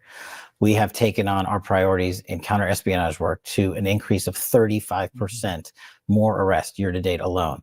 On the drug front, we've seized 1,900 kilograms of fentanyl. That is a 35% increase from year to date last year. That's just the work of this FBI. We found 5,400 and identified 5,400 children, missing children. That is a 17% increase from this time, same time period last year. These are just a few examples of how committed we are to working the criminal cases for the American people so everyone gets treated the same. So more charges are possible in the Epstein case. Based on the new referral, we'll take a look at that and see what evidence comes. But there's an important distinction. The information that the government possesses versus the information that the Epstein estate possesses. Those are two separate boxes of information. And the Epstein estate has not been willing to share information with the US government. And so even though we've requested them to do so. Okay. I want to talk about China. Dude, I mean, they did it when Congress asked to do it, but I don't know. Maybe that's just a higher order of, of a request. Like when Congress asks you, I guess you can't say no. But for some reason, if the FBI asks you, I mean, what? You could say, nah, we're good. This is this Epstein estate. We can just keep whatever we want. I mean, how the hell we get all these emails and all that good stuff? Well, actually, no, wait, we've been had those. We had those for a while, actually. After a recent visit to China, the Chinese Communist government agreed to tighten control or restrict precursor chemicals used to produce fentanyl. Take us inside those negotiations. What was the moment when you knew you had a deal? So this is one of President Trump's biggest priorities. And when he came in and I came into this seat, he said, we have got to crush violent crime and defend the homeland. And part of doing that is countermanding the wildly, unfortunately successful narco trafficking campaign against America. And a big piece of that is fentanyl, as we just discussed, which is killing far too many Americans by the tens of thousands. And so on day one, we made it a priority to engage with our Chinese counterparts because the fentanyl precursors are sold and produced in mainland China. And thanks to President Trump's engagement with President Xi and his historic engagement with President Xi, we, and under this FBI, set out on a mission to go to China and meet with my counterpart at the Ministry of Public Security, and literally were welcomed into China and Beijing for the first time in a decade for an FBI director with a specific list of precursors. That's the ingredients that are used to make fentanyl, and a separate list of chemicals that are used to augment the production of fentanyl. And immediately at that table, I knew, based on President Trump's conversation with Xi Jinping and my current conversations with my counterpart, that we had struck an agreement to shut it off when we sat down, and they've adhered to it. How quickly will you know if China is breaking the deal? We will be able to glean the impact of the deal, not immediately, but in the very near future. So months, maybe? I would say a couple of months. Mm-hmm. And here's how we will be able to tell.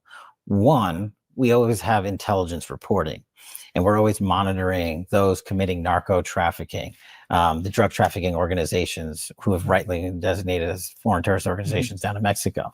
We'll look into the intelligence and see, are there reflections? Is there chatter about, can they make fentanyl? Do they have the precursors? Are they going to find artificial? I mean, well, due to the fact that China works so closely with Venezuela, I can almost guarantee at 90% guarantee that, yeah, I'm pretty sure that the fentanyl precursors do get dropped off in Venezuela somewhere and probably go somewhere else for, well, to be made into fentanyl, well, the precursors.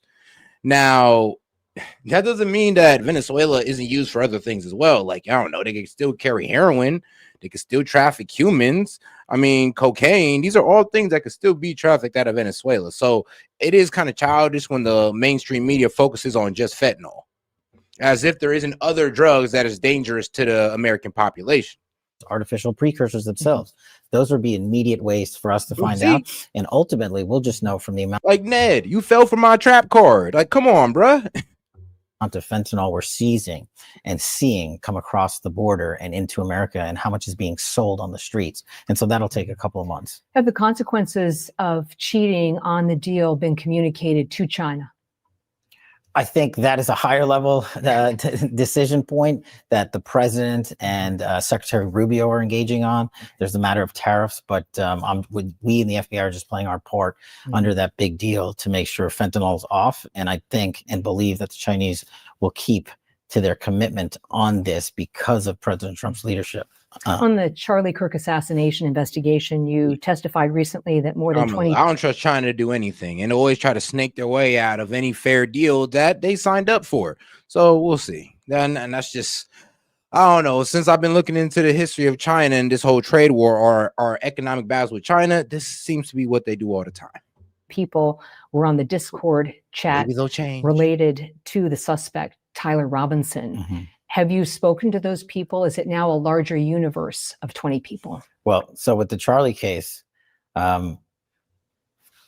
it's a matter that is being led by the state authorities in Utah because it is a homicide investigation that is being prosecuted by the state. So us as the FBI are partners and part of that prosecution team. We're not the lead, and it's very much ongoing. So there is a lot of legal process being doled out, and we are committed to issuing every piece of legal process and search warrant that we can to talk to absolutely everyone and anyone who had anything to do with the assassination of my friend. And we're going to continue to do that and also honor the prosecutor's wishes and how we do that and what we release publicly. Respecting that it is an ongoing investigation, is there any evidence of foreign involvement? Is there any evidence that Tyler? Oh, yes. And Tyler Robinson. Yeah. So shout out to Candace Owens, because Candace is pretty much saying that there might have been Egyptian foreign involvement. So they're pretty much there were Egyptian planes that were out, or Egyptian jets that were out during Charlie Kirk's assassination that made some very unusual stops. Actually, it was unusual that they were even around. So I guess that's what she's referring to with the whole, oh, were there any foreign involvement, any foreign agencies involved or foreign involvement? Possibly. To be continued on that one. But I'll tell you something that's also crazy, because the person who actually came up with that information, who released that information, Candace, well, she's getting threatened by a foreign power. This foreign power is France. So yes, apparently, allegedly, supposedly, France put out a hit on Candace Owens because, she'd been talking about Brigitte Macron, and now everybody around the world is asking questions about Brigitte Macron. They then are asking her to lift the dress. So yeah, I mean, look at that mess. I believe it, though. I believe it. I ain't gonna lie. She convinced me. Robinson had help. Again, that will be spoken through by the prosecutors. If I, as the FBI director, commented on that right now in any way, shape, or form, that would hurt their case. And the worst thing that can happen is the individual who's charged and has his day in court down the road is if we, the FBI, or another law enforcement agency improperly commented on evidence and gave the defense an unfair advantage during the trial. In a recent cable news interview with Fox, you said to stay tuned about the January 6th pipe bomber case. Are there new developments we can discuss? There are new developments. Can we discuss them? Not at this time, but I think you'll be hearing from us soon on it. Are you closer to making an arrest? When we took over the FBI, we knew there was a renewed interest in a lot of cases of great public importance. And of course, this one, where it was alleged that someone went to the United States Capitol grounds and planted a bomb to possibly blow up then Vice President Kamala Harris or other Republicans and other Democrats on Capitol Hill was one we felt important enough to redouble our investigative tactics. And that's what we've done. And like we did in the Comey case, when we made presentations in court, when the American public finds out the presentations we will be making, if we get to a judicial decision, then they will see how much was missed in this case. And what we have done, and I hope the American public will realize our commitment to putting out as much information as we can, when we can, on cases of great public importance. There's been a lot of media reporting about the pipe bomb case recently. Have there been any significant breakthroughs for the FBI in recent days? Yes. Of course, I'd like to have a little bit more, but can you share any more? Do you expect that there will be a charge before the end of the year? My job is to protect the integrity of the investigation, and I know that causes a lot of backlash from some sectors of the online community, but I'd rather speak through our casework in public and be able to assure the American public that we are delivering actual accountability than just sit here and tell you, I think we're going to get them. The military has conducted at least 21 strikes on alleged drug ferrying boats since September. Is there government data that shows these strikes are reducing the flow of illegal drugs to the United States? Without question. President Trump's commitment, his work with the Department of War and the intelligence community and the FBI on this matter has been of preeminent importance as we talked about the narco trafficking. We are seeing reflections in our intelligence already, without getting into the details, of the drug trafficking organizations trying to find new routes, scared that they might get, and rightfully so, blown up. And so there has been an immediate impact. And I think this is a decisive decision that President Trump rightly made. Are you confident there's a direct link between Venezuela and the flow of fentanyl to the United States? There is a direct link between Venezuela and a lot of transshipment. In terms of what is and isn't being transshipped through Venezuela, a lot of that information is classified, so I can't get into the details of it. But I think this administration has correctly pointed out the amount of overland and over-air transshipment routes and oversea and undersea transshipment routes coming and stemming from Venezuela. Let's talk about the jet. You flew on a Department of Justice jet to visit your girlfriend, Alexis Wilkins, performing at an event at State College. Were any rules broken? No. And I'm shocked that people would, well, I guess I'm not shocked anymore. I mean, let's be real. You should have been, you shouldn't be really shocked that people are going to try to spin it as a corruption. But it's not a good look, Cash. It just wasn't a good look. This FBI, under my leadership, changed the FBI plane use requirements so that we could save the taxpayer money. I am the only director to ever mandate the use of government airfields. The prior directors utilized airfields like Reagan National to the tune of $4 million for takeoffs and landings. And so I think this is another distraction from the work that we are doing here at the FBI. And the fact that members of Congress are up in arms about it, why don't we ask them how often they went home during the government shutdown and how much money they spent going home and who they traveled with and how many delegations they had? Is there a brief update on the status of the new FBI headquarters? There's a great update. You're here in the old one, which we can confidently say is the old one. We're moving to the Ronald Reagan building, which is just basically across the street. It is a project that people have been trying to accomplish since 2000. And under President Trump's leadership, he saw that this building was unsafe for the workforce. And if you guys walk around with your camera crew, you'll literally see netting here that is holding up falling pieces of cement so it doesn't hit employees on the head. This workforce deserves a high-tech, upgraded version of it. All right, now we're going to go ahead and move on to the next story because, bro, this man, Mike Huckabee, done effed up on all levels, disappointed MAGA across the board, especially the guys with the Israel derangement syndrome, which I'm just joking about because, trust me, there's plenty of reasons to put a microscope on Israel right now. But let's get into this. And before we get into this, please enjoy this funny video. I know you're thinking, I can't get up. I can't feel my body. I feel like I'm awake, but I feel my body. The thing is, it's a democratic country, okay? You can get up whenever you want. If you were a Republican, you'd be getting up so quickly, probably quicker than anybody else we've ever seen. Believe me, we're looking into it. But you're not because you're a Democrat. It's so sad.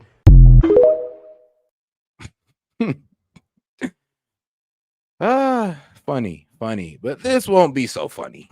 What does it say that when an American ambassador charged with representing American interests meets with a man who betrayed American intelligence for a foreign power?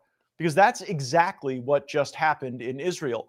The case involves convicted spy Jonathan Pollard. Pollard was a civilian intelligence analyst working in the United States Navy's Anti-Terrorist Alert Center. In that role, he had broad access to extremely sensitive intelligence, signals intelligence, human intelligence, summaries, satellite imagery, and compartmentalized material normally walled off from lower-level analysts.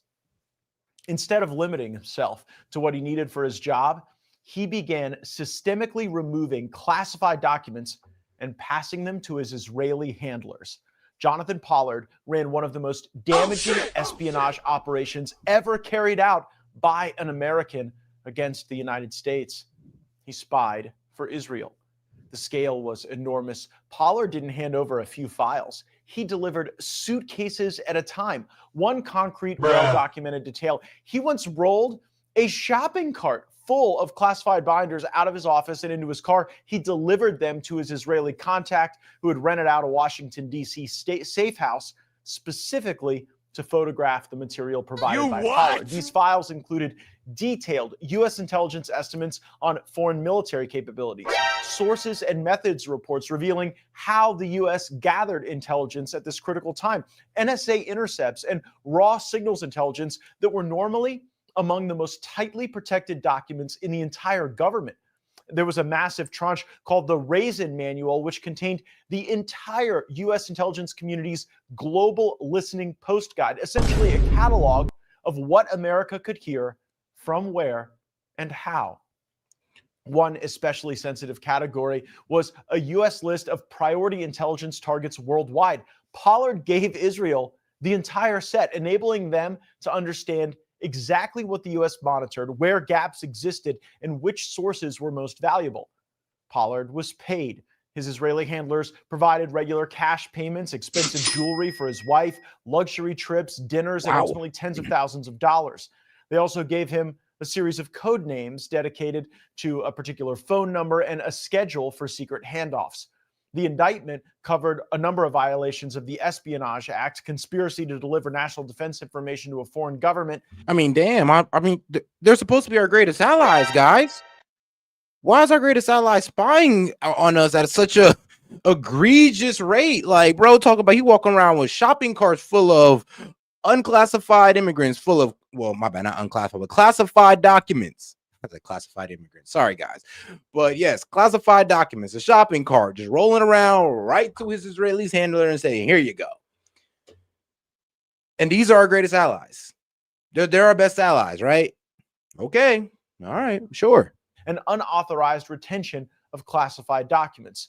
Though Israel was the recipient, the U.S. intelligence community assessed the damage was so severe because some of what Pollard stole was so sensitive that even describing the categories remains classified. One former defense secretary said the volume and type of material could fill a room, and many analysts believe that third parties, especially the Soviet Union, may have gained access to portions of what was taken. And it's crazy. I know you guys ain't heard about this because mainstream media is refusing to cover it. And I've been hearing about this like for a day now. I'm just like, so nobody want to sit here and admit to the fact that we definitely had an Israeli spy who is Jewish American, who is actually an American, a full-blown American, but Jewish, has more, I guess more of an alliance to Israel, seeing that he's selling us out for Israel. I mean, hey, take it how you will. Shout out to Green Bean. He says trafficking will be hard to stop when certain powerful people make lots of money from the goods. I mean, yeah, that is the truth. That is the absolute truth. Shout out to my man Green Bean. Pollard ultimately pled guilty. His conduct was not a gray area, not an ideological protest, not a misunderstanding. It was the deliberate paid theft of vast amounts of intelligence by a U.S. intelligence analyst on behalf of Israel. Just recently in Israel, U.S. Ambassador to Israel Mike Huckabee chose to meet with Jonathan Pollard. That single interaction says a great deal about the U.S.-Israel relationship, more than most Americans might realize. It suggests that the United States is willing to blur its own red lines to keep Israel happy. It signals that America is eager to prove loyalty rather than assert sovereignty. And the opposite of really what we're trying to say through the Trump doctrine about what it takes to maintain strong alliances. We contacted Ambassador Huckabee about the meeting. He provided this response exclusively to our program. Quote, as per Pollard meeting, wasn't big deal. Nothing secret about it. He did a terrible crime and went to prison for 35 years for doing it. Visit was not about anything regarding policy. He wanted to thank me for being nice to his wife. She passed away when I met her.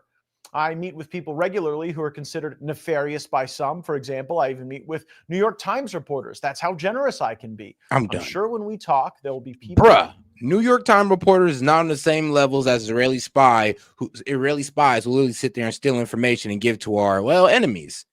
I mean, what? Bruh, I'd rather meet with a New York Times reporter than meet up with an Israeli spy or any spy from any country. Who castigate me for that too.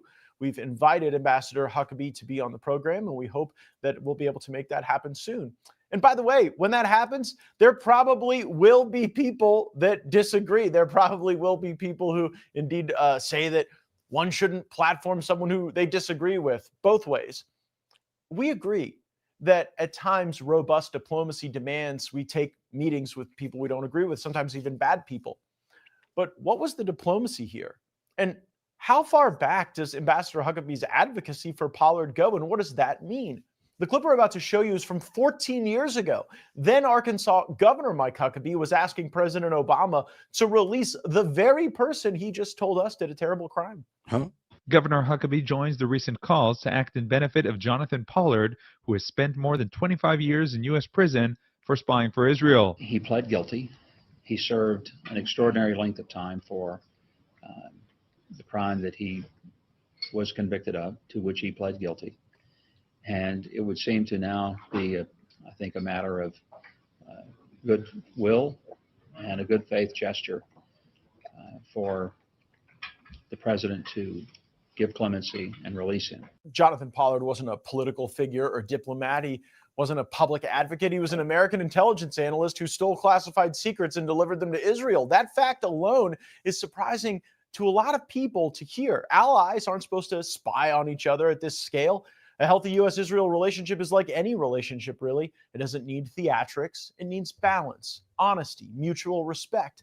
It needs both parties to realize they can't cheat or take advantage of one another. Pollard's case is exactly the type of moment that tests that balance. Israel, decades ago, made a strategic decision. It wanted intelligence. It couldn't get through cooperation. And so Israel authorized spying on the United States, its financial benefactor.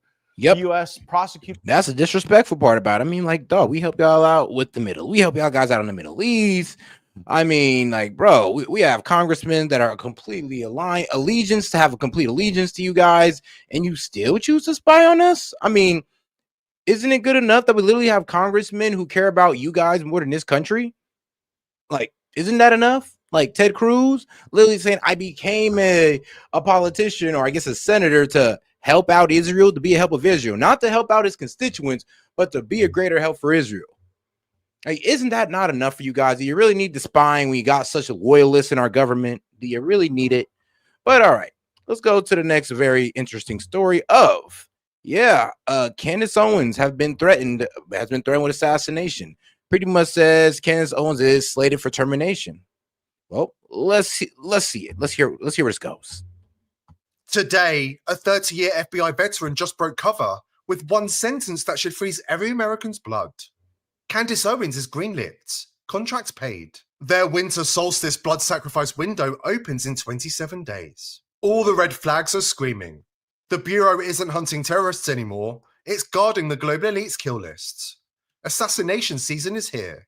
Real contracts, real money, real ritual timing. The FBI veteran says that if we ignore this warning, then America wakes up to a winter of blood, bodies, and psychological terror on our own streets. Embrace the warning, and for the first time in 700 years, the oldest bloodlines will go hungry. Today's video is brought to you by VP.net. Of course. The only VPN. Check the date, September the 15th. If you haven't watched that video. All right, so leaked CIA files reveal plans to assassinate Charlie Kirk. Tucker Carlson, and Candace Owens on live television. Damn. So somebody put together a list of Candace, Kirk, Tucker, put them together and said, yeah, these guys are talking about, what did these guys have in common? Besides being on the right, what talking point did they have in common to just get them put on an assassination list? Because obviously it wasn't just because they're on the right. It got to be something else.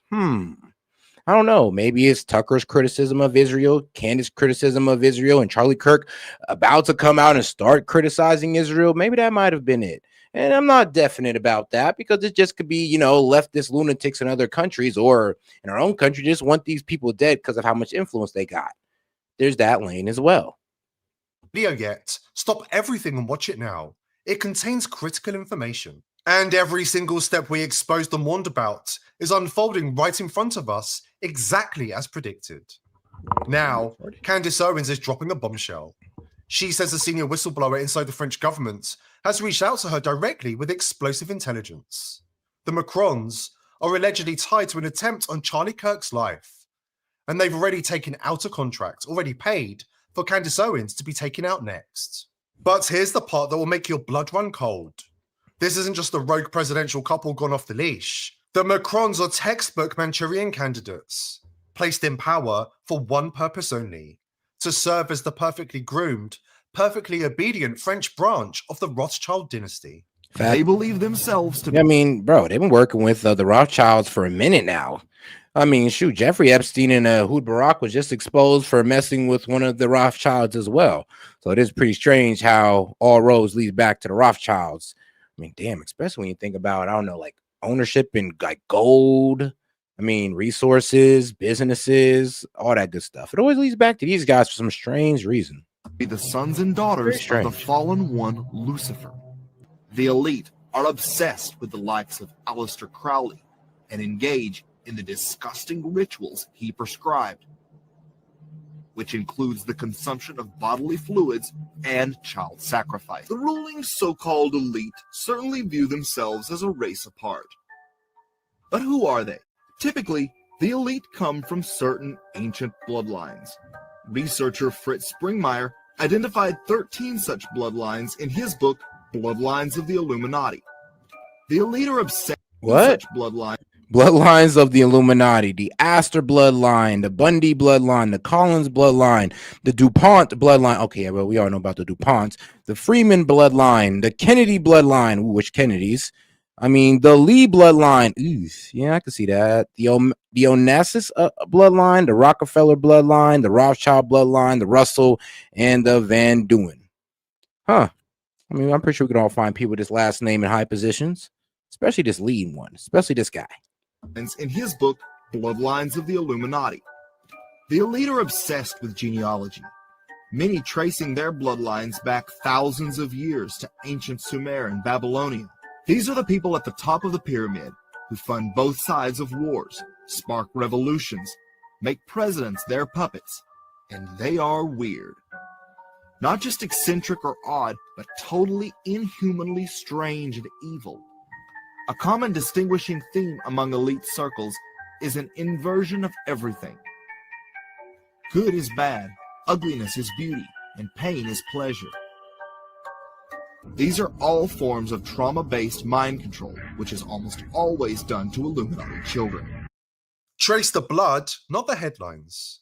Emmanuel's lineage already loops back through centuries-old French banking houses that have intermarried with the Rothschilds since Napoleon's time. We've just witnessed this week is in the Rothschild. I mean, it's a wild family. Through the entire first and second generation of the Rothschild family, they've interbreeded. So yeah, incest was highly practiced within the early days of the Rothschilds lineage. Why?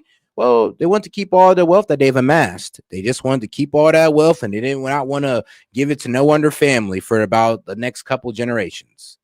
And I mean, hey, the family's still around today. So yeah, pretty creepy beginning. And shout out to my man Gaming. He says, now go read Revelations 2 and Daniel 10 horns.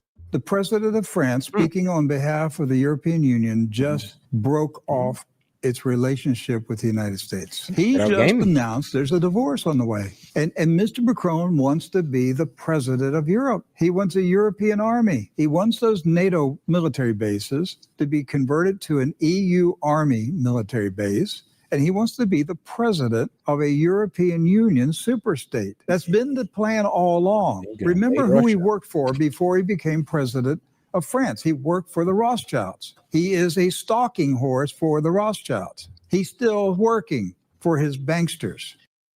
And Bridget, that story starts in 1968, when Jean-Michel Trogneux, a young male heir from the Rothschild Lambert wing, was quietly flown to California, handed over to the final act of MKUltra's successor program, hiding behind a performance arts institute in the Bay Area. 4 years of fractures, triggers, hormonal rewriting, and total identity erasure later, the subject returned to France as Bridget, carrying one non-negotiable order: find the pre-selected teenage boy from the aligned bloodline, bind him forever, and deliver the future president of France, body and soul, straight into the Rothschilds' hands. That boy was Emmanuel. The order came from the top of the pyramid. And ever since, France hasn't had a president. It's had an occupied throne, with the oldest banking dynasty on earth pulling every string from the shadows. Never forget, we're speaking about the same family that created Israel. In modern Jewish history, and it in the 1890s, the Rothschilds did purchase Israel, so that is true. begins with 3 words: Dear Lord Rothschild.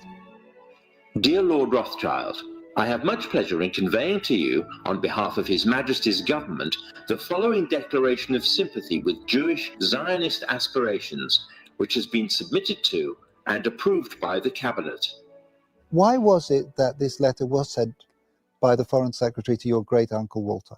It's an interesting question because it was primarily a movement from Eastern Europe.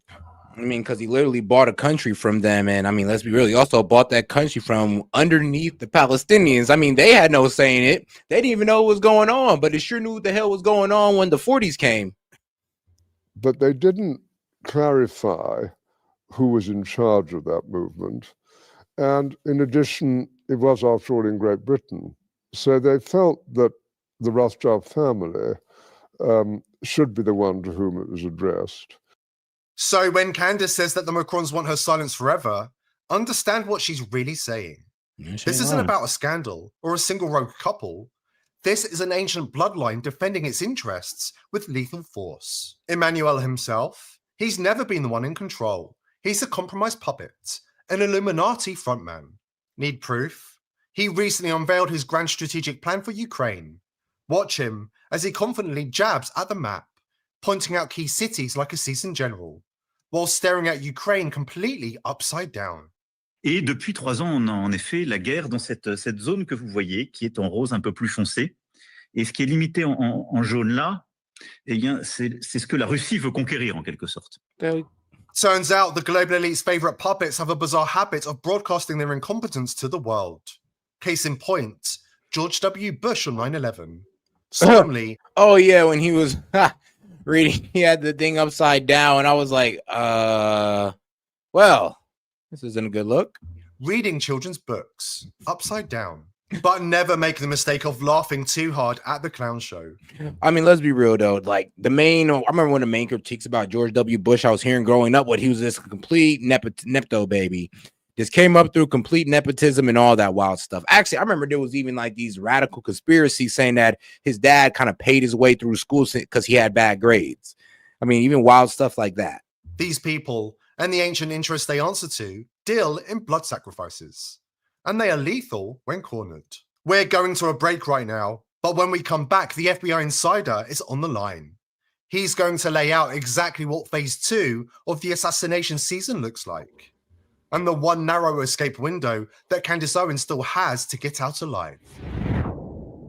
Today's well, and I mean, shoot, like I said, I'm praying for Candace though. Like I said, hey, look, I know some of y'all think she crazy, but you don't want her to die now. I mean, if you wanted her to die, then I'll be real with you. This is more than her just being crazy than to you. But let's be real. We want this so-called crazy lady to be alive and be able to raise her children. I mean, even if you don't agree with what she says, Candace shouldn't be killed. Like I would hope we'd all sit there and agree to that, right? Right. And if Candace Owens was to get killed, oh, bro. Oh, man, trust me, it's going to be, it's not going to be good. Never stops the ancient practice. They just moved it off the altar and into the headlines. For centuries, the bloodlines have fed on ritual sacrifice to renew their grip. Children in the tunnels, adrenochrome in the chalices, timed deaths at the turning of the equinox. The evidence never vanished. It was simply reclassified as conspiracy theory the moment the cameras got too close. Ask Oprah. Go back to her 1980s shows. She stood in front of millions, describing satanic ritual abuse, multi-generational bloodlines, children rescued with symbols carved into their skin. Now she calls the same material dangerous misinformation and smirks with her celebrity friends on private islands. What happened, Oprah? You come from generations of ritualistic abuse? Yes, my family has an extensive family tree, and they keep track of who's been involved and who hasn't been involved. And it's gone back to like 1700. What the? And so you were... Right. I was born into a family that believes in this. And does everyone else think it's a nice Jewish family? Oh. From the outside, you appear to be a nice Jewish girl. Definitely. And you all are worshiping the devil inside the home? Right. What? There's other Jewish families across the country. What? Yo, I ain't ever seen this Oprah episode, but I ain't gonna lie. Due to the quality, I doubt I would have. But, bruh. Oh, shit. Oh, shit. Oh, shit. Do I need to go back and we need to repeat what this lady just said? Because that's some wild things to just say out there on Oprah. And Oprah remembers this, and she just like, yeah, I'm pretty sure the guys in the black suit came with Oprah and said, yeah, everything that woman just said, disregard that. Don't ever talk about it again. But here's an extra $10 million for your trouble, though. Because, we don't want you out here looking stupid. So here, 10 million. But just shut up about, the Jewish families and their satanic rituals. Some of the Jewish families and their satanic rituals. Not just my own family. Really? Don't have to give us the gory details, but what kinds of things went on in the family? Well, there would be rituals in which babies would be sacrificed. Please take this all allegedly, reportedly, supposedly, because y'all ain't about to get me in trouble with that community. I'm already in trouble with them. So we're gonna all this is alleged, reportedly, and you were just set to assume that it might be fake. And you would have to, babies. There were people who bred babies in their family. No one would know about it. A lot of people were overweight, so you couldn't tell if they were pregnant or not. Or they would supposedly go away for a while and then come back. The other thing I want to point out, not all Jewish people sacrifice babies. I mean, no, it's not a very we kind of know thing. Yeah, we knew that. This is the first time I heard of any Jewish people sacrificing babies. But anyway, so you witnessed the sacrifice. Right. When I was very young, I was forced to participate in that, in which I had to sacrifice an infant. And what? The purpose of sacrifice is to what? Is to bring you what? What are you sacrificing for? For power. Uh-huh. I just like how she rolled over the whole sacrificing infants part. So, okay, well, what are you sacrificing for? I mean, like, hold on. I'd have been too taken back by the infants part. I'd have to sit there and be like, I'm sorry, but infants? Like, yeah, where do you get the infants from? I'm more concerned about that than what you guys are getting out there. Where are you getting these infants? Are you birthing the infants yourself and sacrificing them? Like, what's going on here? What the F am I hearing? Power. Right now, you're about to hear the live voice of an active FBI counterintelligence officer who fears his days are numbered. He is breaking every oath of secrecy he ever took because the alternative is watching a slaughter unfold in silence. This is not a warning anymore. This is the last clear transmission before open season assassination kicks into high gear on American soil. I've been 29 years in the FBI. The bureau I joined is dead. Since the 90s, it's been bought, bent, and weaponized by the same people that own Congress. Today, we don't protect the Constitution. We protect Tel Aviv when they snap their fingers. Follow the money through Turning Point USA. Charlie Kirk's wife, Erica Fransky Kirk, maiden name literally means Frenchman in Old Norman. Her bloodline married into the same French baking dynasties that created Bridget and owned Macron, body and soul. Every road loops back to the people who founded the State of Israel as their global enforcement arm. Ukraine, France, UK, just different branch offices. This is the cabal the Romanian candidate tried to name before they stole his landslide victory last year. Remember that? Guy wins in a walk. Next morning, he's disqualified for irregularities. That wasn't election interference. That was a bloodline preservation protocol. They'll burn democracy to the ground. Ironically, that's what happened to Matt Gaetz. Matt Gaetz has been an avid, like an ardent outspeaker, an ardent, I would say, orator about Israel. When he keeps talking about Israel, and then all of a sudden, Matt Gaetz is supposed to be put in as AG, and all of a sudden, all this stuff start coming up about him, about the underage girl that he slept with, that lied about her age, and all that good stuff. So that's the only reason how he got away with that. Or not only if he's either he knew when he lied about it, or he didn't know and he's telling the truth, and the girl actually did admit to lying about her age.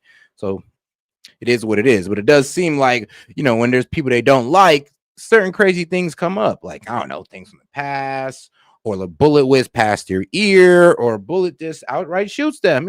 Crazy things happen. Before they let an uncompromised man near power. When votes don't work, they sacrifice. Real ritual sacrifice. Timed to solstices. Winter 2025 window opens in 4 weeks. Codename Winter Haven. Candace Owens is the first name on the menu. They've got whole floors rehearsing her suicide, like it's a Super Bowl ad campaign. Damn. Candace's only play is full offense. Now that would be so, oh man, and they just sold it so smooth to everybody. If they was able to take Candace out in a way that looked like suicide, I promise. Oh, she was going crazy. Oh, I heard her husband was gonna divorce her anyway. Oh, she was actually insane and she was going through a lot. She was a troubled mind, and we just ignored her as she crashed out on television. Now she's dead, even though it was really the government. But no, guys, it was mental illness.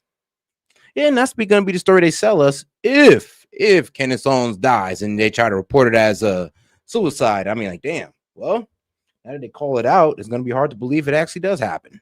And she knows exactly what that means. She has until December 18th to go loud, public, nuclear, receipts, names, bank routes, all of it.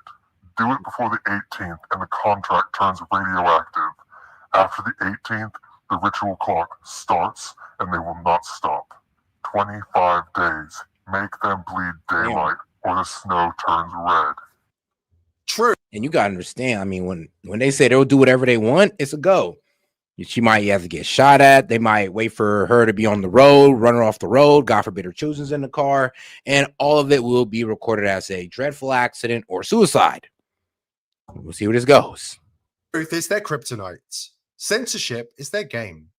And refusing to comply with their agenda has become a deadly game. If you're digging into dangerous topics, doing real research, asking questions they don't want asked, you need to protect yourself. You need to stay invisible. The threat is real. Your identity, your passwords, your fingerprints, your bank accounts, everything that defines you can be turned into a weapon. They use data as leverage. They collect, profile, compromise, and destroy. That's their playbook. Control through exposure. Israel is turning every single Samsung phone into a surveillance device. Do you have a Samsung phone? You might want to pay attention. What? App Cloud pre-installed, impossible to delete. It knows your location. It knows your fingerprint. It knows your IP address. It knows every text, every call, and every search that you make. Did you know that? This isn't just data collection. This is blackmail material. Imagine. Dang, they found a way. Well, I'm pretty sure, because I think the easiest things they was getting into were the iPhones. Now they're just like, oh, you thought you Samsung, you thought you Android user was safe? Oh no, we found a way for y'all too. And trust me, I mean, it's either you got an Apple or a Samsung. I mean, those are the top 2 selling phones in the market. So you either got either or. Of course, LG. There's LG, of course, in third, or maybe Google Pixel.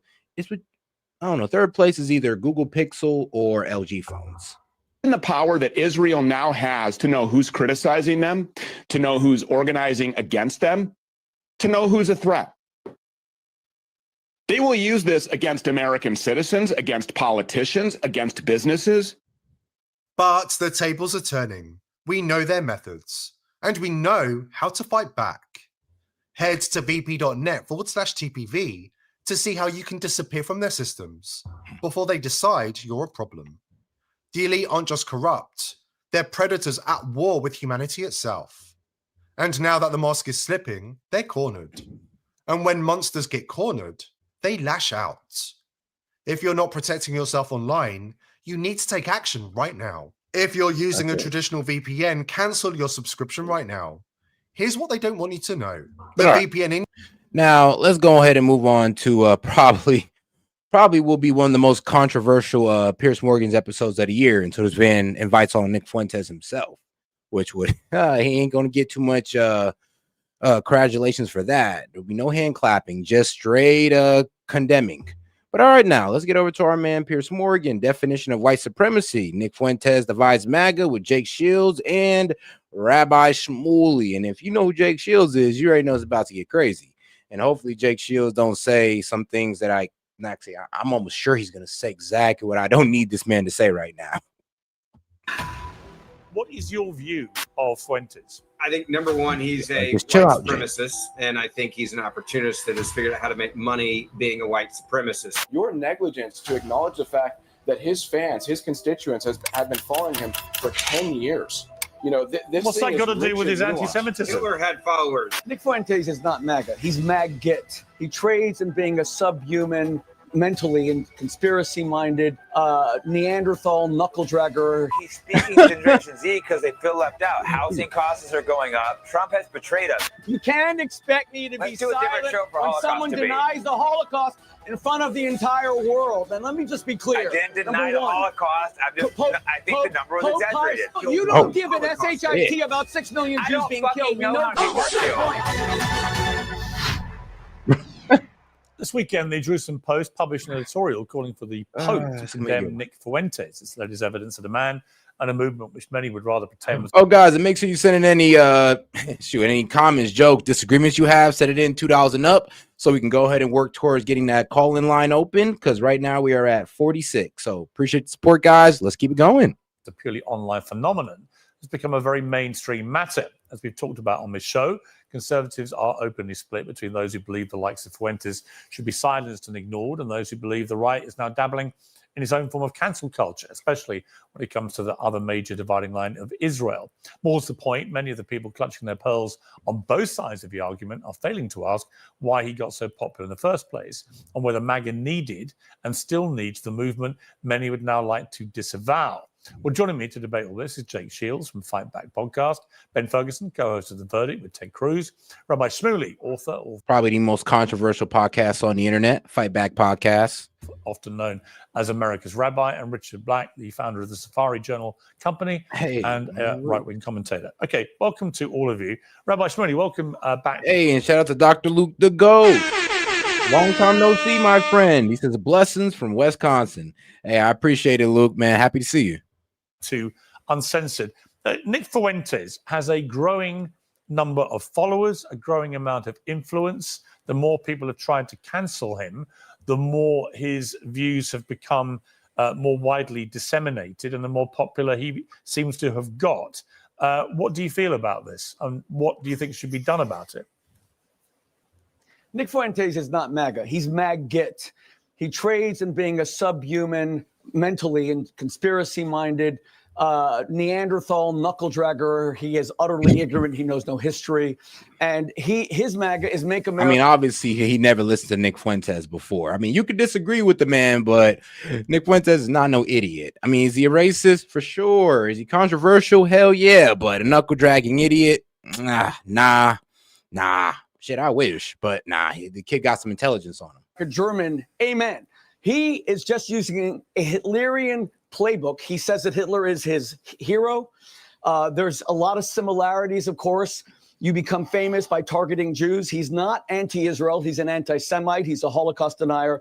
Hitler traded an anti-Semitism beginning in 1921, 22, because it was the way to become the most famous. history has shown if you hate the Jews, Jews are news. So when you ask how did he become so famous, it is specifically his anti-Semitism. The question is he Wrong, actually. No, it was Nick Fuentes actually started blowing up, not because of his criticism of Jews. Everybody actually caught on to him when he started. One, he was kind of right about how the Trump administration was going to turn out. And two, it was his extensive coverage on the Iran and the Israel and Iran 12-day war, and how there was a lot of clips coming out talking about how the kid was predicting it. So it had nothing to do about his comments about Jewish people. It had everything to do about him being right on the outcome of the Israel-Iran war, 12-day war, and about Trump's presidency. That's it. Actually anti-Semitic, or is he ideologically anti-Semitic? I think it's both. Well, and of course that that one video of him explaining why white people avoid black people, that also went pretty viral as well. But the way he speaks about blacks, that blacks should all be returned to slavery, No. and that if you go to a black neighborhood, you're going to be stabbed in the neck. That they're No. Okay, bro say some wild things about black people, but he ain't never say nothing like that. He says that black people should be in jail for the most part. That's wild to say, but he's not out here wishing death on black people. Nick Fuentes have never went that far. You're thinking of Paul Miller. You're thinking of guys of Paul Miller and like the likes of him. Actually, I could show you a couple guys that's like that. There's guys out there that's literally on TV trying to convince young white kids to go out there and kill black people or anybody that don't look like them.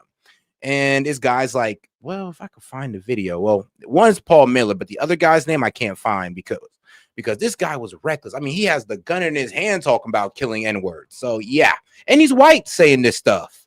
So trust me, when you see content like that, you look at guys like Nick Fuentes and it's like, oh, trust me, it's all good. You know, I've heard worse.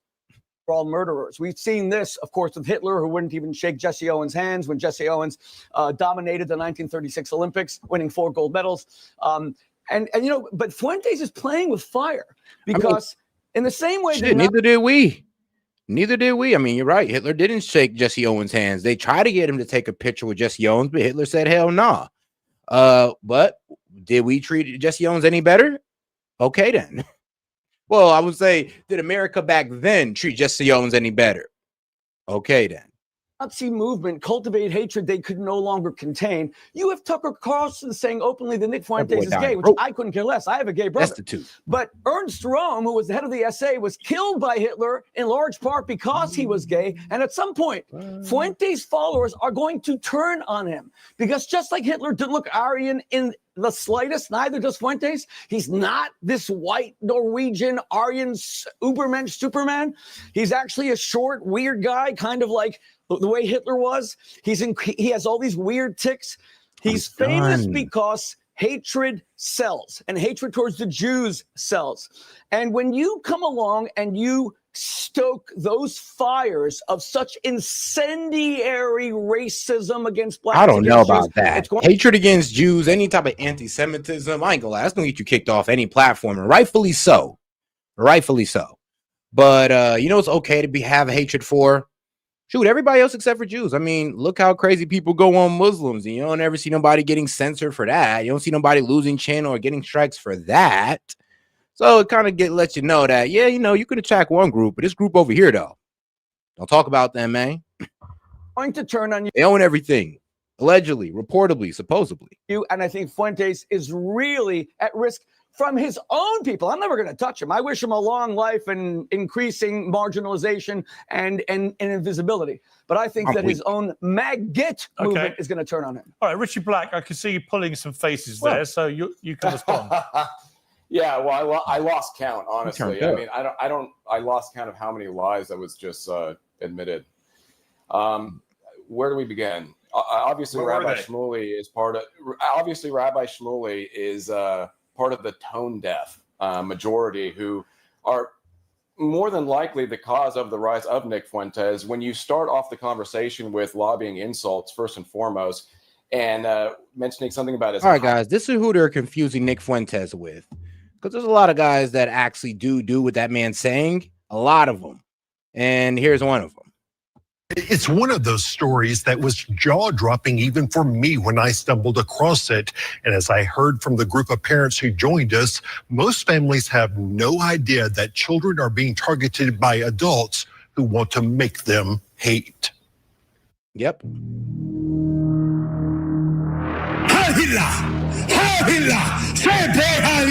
For most parents, it's a hate that seems worlds away. Oh my God, bro. You are a Jewish science experiment, bro.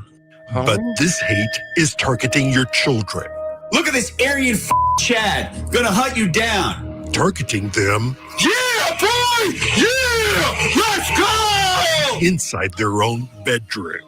Yep. So they get on these apps that kids be on, like Monkey, Omegle, which kids shouldn't be on Omegle. And I should know why kids shouldn't be on Omegle. But yeah, they'd pop up on these places and they start preaching their hatred rhetoric to kids. I mean, bro, we got grown-ass men calling young black women N-words, and then they got Jewish kids who come up who call them the K-word. I mean, these guys have, like, their hatred is just out there, and it's unfiltered. And the thing is, I'm okay with it. I trust me, I would never hang around these guys or anything like that, or even platform them with that type of hatred. But I'm glad we know who they are. I'm like, all right, cool. We know who you are. We know who your fans are. Great. Which needs to separate ourselves from you guys. But when they have rhetoric like this, watch, you're about to see, it's a bit more concerning to how I'm laying it out right now. These young man! Oh! Inside their own bedrooms. These young man! Woo! White power! The man behind the videos. Yeah. Fuck these niggers, young man. White power. That is literally what that guy's saying. He's out there in the streets, and like I said, he's like low-key probably a more popular version of Paul Miller, because I thought Paul Miller would probably be on, Channel 5 News before this guy. Oh, and shout out to my man Dave. Well, Gaming, appreciate the support. Gaming. He says, this Israel isn't the one in the Bible. God told the Jews that if they killed Jesus, that he would destroy the temple and drive them out of Israel. And they killed Jesus. So guess what? I know they forgot that part of the story, but in their eyes, Jesus is not the Messiah. He's a charlatan. But then they play in our face like they were cool with Jesus, though. I'm just saying. I mean, hey, man, I would say this. Some of the Jews need to be honest about how they actually view Jesus. And then let's just have that debate about it. Because it is a bit strange how, we're so mad at Muslims who actually respect Jesus, but we're all down with what the Israel or the Jews are doing, and they're the ones who don't even believe in our Messiah. Don't even believe that he was the Messiah. Like, much more divine. You have a problem with Jews in general, though. Yes, I do. Is John Menadio, the same neo-Nazi we had confronted outside City Hall. Hitler was right! His group, the Goyim Defense League, created scenes like this on the streets of Nashville in the summer of 2024. Ooh. Yeah. Oh, here we go. Even assaulting a young Jewish man in the dark of night. All I know is I heard gunshots and I just ran out running. Lock these guys up. Yes, it was inside the school. When a school shooting at Nashville's Antioch High School earlier this year left one student dead, another injured, the 17-year-old shooter left behind a manifesto that indicated he had been influenced at least partly by Menadio's hateful propaganda.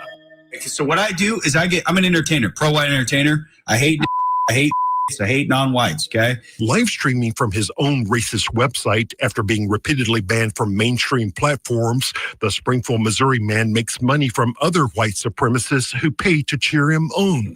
Hey, what's up? How are you? How old are you? I'm too old to be on this, but I'm warning women like you to stay away from these filthy. Whoa! As he goes into roulette-style video chat. Yo, well, it's so abrasive, it's sometimes funny. He's like, yeah, no, I'm just telling you to stay away from those black people that want to destroy your lineage, those filthy N-words. Oh, wow. Rooms. How old are you? I'm 12, about to be 13. Where he often encounters children. How are you? Good, how are you? Good, man. How old are you? 10. Awesome, man. Do you like... Whoa. No. Good job. Yeah, white power to this. Yeah, see, instead of just trying to talk to the young man and be like, well, damn, why you don't like black people? And be like, well, this, that, and the third. I mean, a guy like me would sit there and I wouldn't sit there and call the kid racist. I would just be like, well, girl, bro, maybe you had a bad experience with black people. Trust me, if you go out there, there's some good guys, some good black people out there that would love to chill with you, be cool with you and all that. Instead, he's like, man, let's go, bro. Continue hating those goddamn nigger black people. Hey, what could I say? This man just drops it so smooth. We asked a group of parents to watch some of the clips with us to help us process what we were seeing. Yeah! Go get you some, boy! Yeah! These yeah! How Manadio's theatrics, including use of filters to change his appearance, have made him a celebrity among some kids, while others, You be proud to be white, and we're gonna bury you. stop just to take in his shocking displays of cruelty. Well, listen, I was planning on shooting up like a black skull. Here, these young girls try to talk him out of the mass murder of innocent black children, while these young boys can barely contain their amusement over his overt racism. More of this. Yeah. First reaction? So sad. And that's what I'm saying. Like, it was so disturbing about this is he's literally targeting like the youth, like kids, to get him to, you know, believe how he believes and don't ever even get them to change off it. That's what they confuse Nick Fuentes for. A guy like that. If you watch Nick Fuentes content, it is low-key the complete opposite of that, believe it or not. Oh man, they said like, you don't know racist. I'm like, oh, trust me, I know real racist, and that was one. That's why you trying to call Trump a racist, and anybody who agrees with Trump a racist is absolutely hilarious to me, because I can show you real racist, obviously. You're completely neglecting the fact that at this point, and in my generation in particular, we see this as an emergency. We don't care about what he looks like. You know, mentioning that Hitler killed Strom because he was homosexual, which is not true. That's obviously a very complicated thing. Or the Jesse Owens statement, which again, I believe Jesse Owens made a statement that Hitler actually called him to congratulate him, and the president of the U.S. at the time did not. So food for Joshua, come on now. You have never heard black people say worse. I have never heard, like, I'll be real with you. I've heard black people have the idea of saying, oh, I just hate all white people. But I've yet to meet a black person that just says, you know what? F it. We're just going to go out there and start shooting up white schools. Come on, bro. You kind of got to be honest with ourselves a little bit. I'm not saying any black people out there that don't think it, but they're not on a platform out there going towards children and promoting it, bro. There really is no defending this. I know you're one of those who like to probably somewhat agree with it, but dog, there is no defending this. I mean, you could try, but you are not going to look good doing it. thought there. But this is a cheap tactic, and it's one that's been used, overly used. I mean, bro, please name me a black influencer that's out there right now promoting white hatred, telling black youth to go out there and kill white people. Please tell me. I'll go out there and stop that nigga myself. Excuse my language. Over and over. And I really want to warn people like Rabbi Shmuley and anybody who uses this tactic, because ultimately what you're doing, what you're forcing people to do is to de-radicalize. Louis Farrakhan did not say worse. Come on, bro. Now, you know that's cap. And you only hate Louis Farrakhan because he's a Muslim. Let's be honest. Like, you're one of the dudes that I was talking about last night that has like an unreasonable hatred for Muslims. So no, trust me, no. Louis Farrakhan did not go anywhere near that. That type of rhetoric right there, to pull out a gun and start saying, let's go shoot up those white kids. No, Louis Farrakhan never did that. He said some wild things about white people, I'll admit, but he ain't never sit there and promote outright violence against white people. Like, come on now. This movement, de-radicalize these words. When you lobby these words, anti-Semitism, and you say, well, you're not allowed at the table unless you're if you're an anti-Semite. Well, you're putting it on us to de-radicalize what it means. Shout out to my man Gaming. He said, John 14:16-7. Read that for the folks at some point. Gotcha. Means to be an anti-Semite, so we get a spot at the table. Nick Fuentes is correcting an imbalance. Believe it or not, yes, I do have my Bible with me. So it's always right here, like right here. The conservative movement that's been going on for 20 plus years. He's pointing out the obvious flaws that we need to pay attention, to pull away from foreign influence and control to become a sovereign nation once again. He's never said anything about putting blacks back in chains. And, you know, if you're going to go off of clip editing and then sensationalism, obviously he's very sensational right now. You're being intellectually dishonest. You're being... Well, let's play a clip. Let me play a clip of Fuentes, and we can discuss this after we've watched it. Please. What are all of these groups Who are these people? What are they actually? The World Jewish Congress, the Jewish Leadership Conference, the Jewish Federations of North America. What are we to make of this? This is totally unique. There is no other group of people that does this. I'm Italian, Mexican, and Irish. Is there anything comparable for any of these groups? Is there a World Irish Congress chaired by billionaires and bankers? No, I mean, that strikes me as pretty Black openly Congress anti-Semitic. like Of that. course, there are plenty of groups around the world for all sorts of nationalities and religious and ethnic groups. they Of course, moving. there are. We all know that. So the idea that somehow this is unique to Jewish people is preposterous. The guy is clearly anti-Semitic, isn't he? I mean, there's no even pretends to not be. And shout out to my man, Gaming. So let's go ahead and go over to John. 14:16 is a verse from the Christian Bible. Now, of course it is. Of course it is. Now I am the way and the truth and the life. No one comes to the Father except through me. And I mean, hey, and shout out. No, he's not. He's not. I'm gonna jump in again. I'm sorry, he's not. You're taking a clip out of context. Here's the thing. What was the out of context? Well, first and foremost, I'm saying you have to. Not with the power like the Jews. Not with the power like the Jewish community. I mean, we got to be real about that. Like that, we ain't got pulled like that. Or you know what? If we had pulled like they did, we'd have probably got reparations a long time ago. As much as I disagree with it, if we had that much pull for some country out there in Africa or something, or even just a group of people, oh man, or the black community. I mean, shoot, we probably wouldn't even be complaining about half the stuff we complain about, which I wish we stopped complaining about, ironically. Hang on, don't, Rabbi Shmuley, let me just handle this. Hang on, Richie Black, I'm very curious. A real disservice. Hang on. When you say, Richie Black, when you say we took it out of context, explain how that was taken. It seemed pretty straightforward context to me. I'll tell you why. Because first of all, you're taking it out of context because you have to take in the full scope of everything Nick says, not only in one of his shows, but over the course of time. His fans, the people that are loyal to him, the people that are pushing. He says, shout out to Maine. He says, I'll be honest, Seth. I feel my white skin makes me a target. Yeah, I mean, bro, in some places it does. In some areas in America, it does. In some work and some work atmosphere, it does. So I'm never going to sit here and pretend like you won't be targeted or you won't be seen a certain way for being white. Just like I'm not going to sit here and deny that I won't be seen a certain way preemptively because I'm black. It's just the way it is. I mean, people got their stereotypes, and it's up to you to prove them wrong with your character.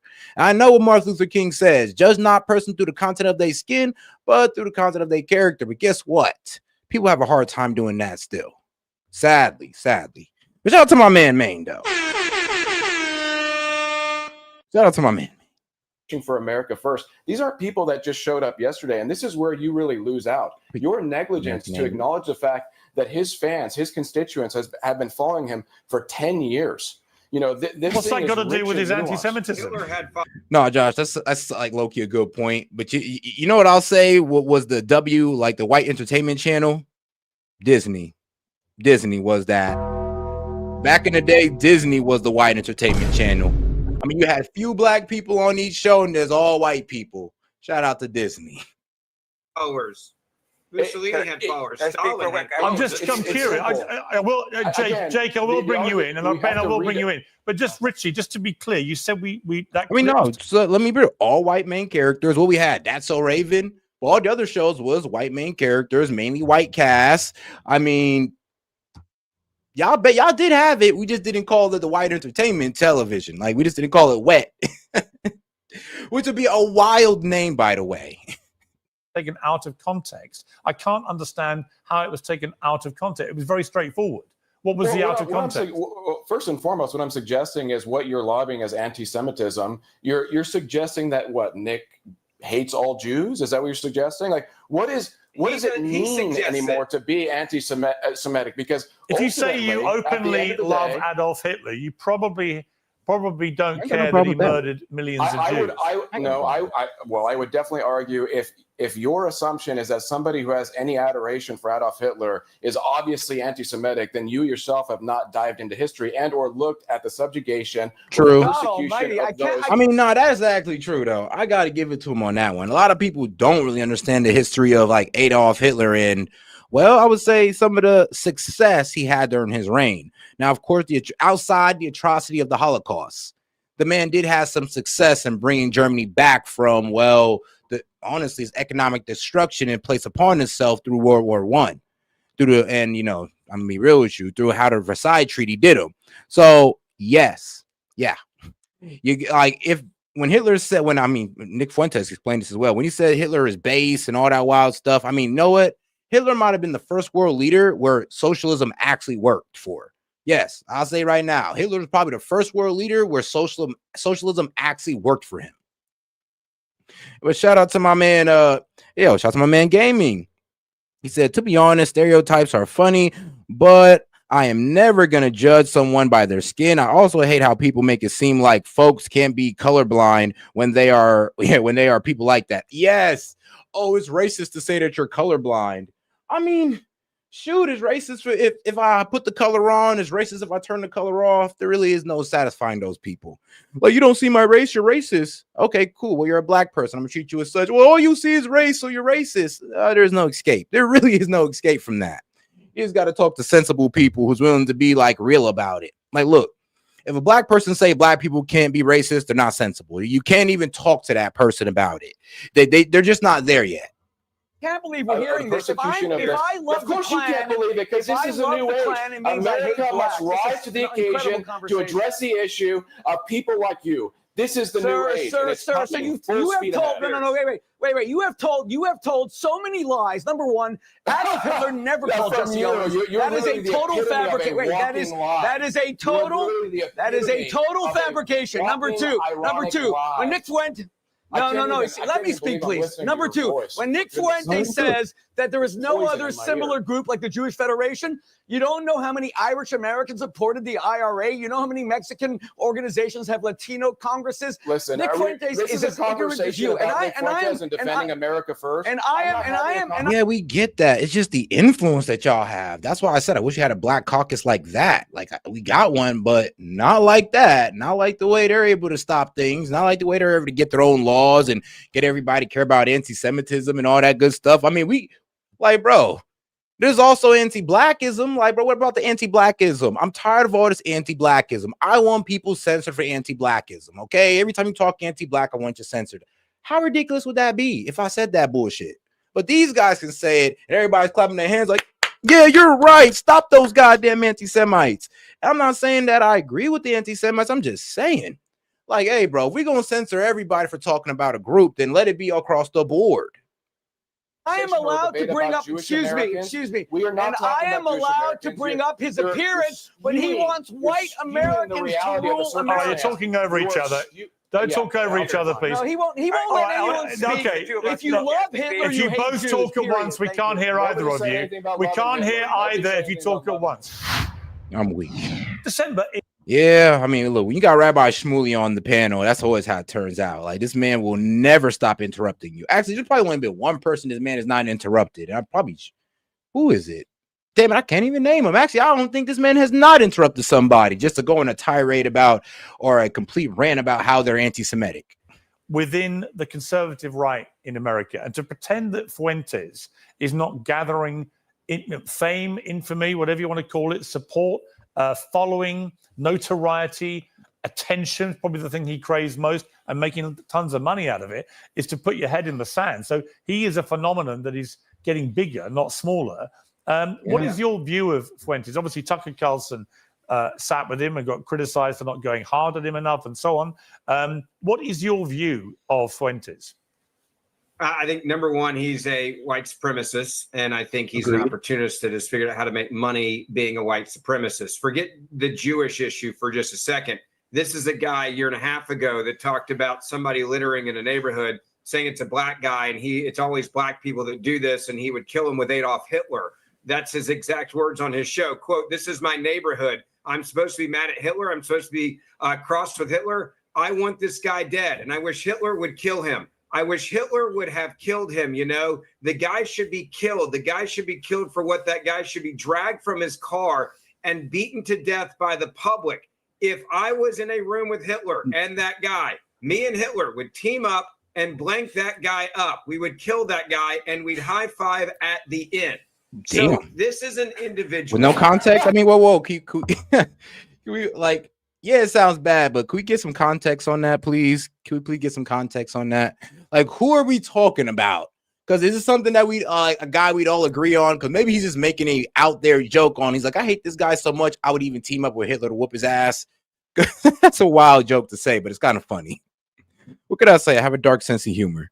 Shout out to my man Maine. No censorship. I want to see it coming. I mean, same here. Same here. Me too. That's why I really don't care about those guys like the guy just shown holding up the AR, talking about how he wants to shoot up black schools. Like, great. No, I want to hear them. I want to see them coming.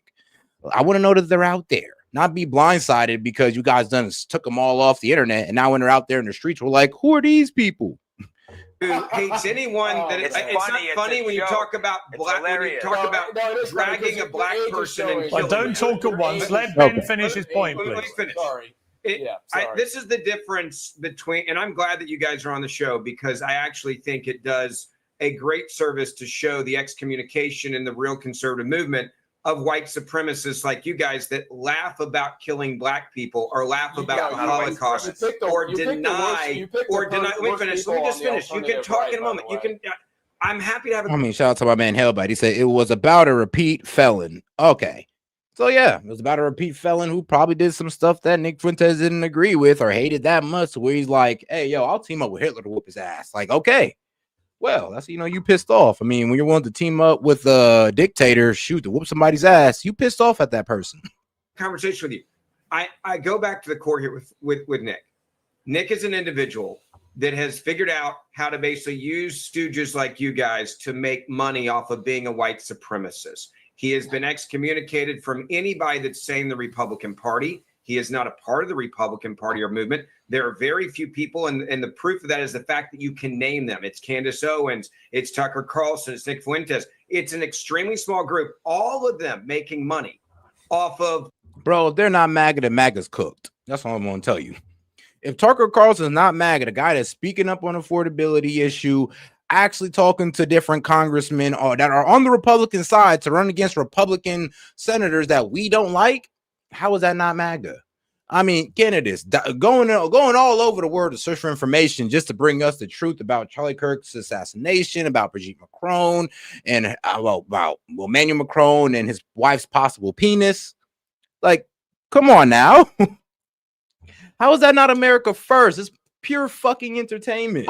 And I'm not just, no, of course, I'm down. The Candace side is basic entertainment. But when it comes to Tucker Carlson, Nick Fuentes, they're actually informing the people on how our government is not America first.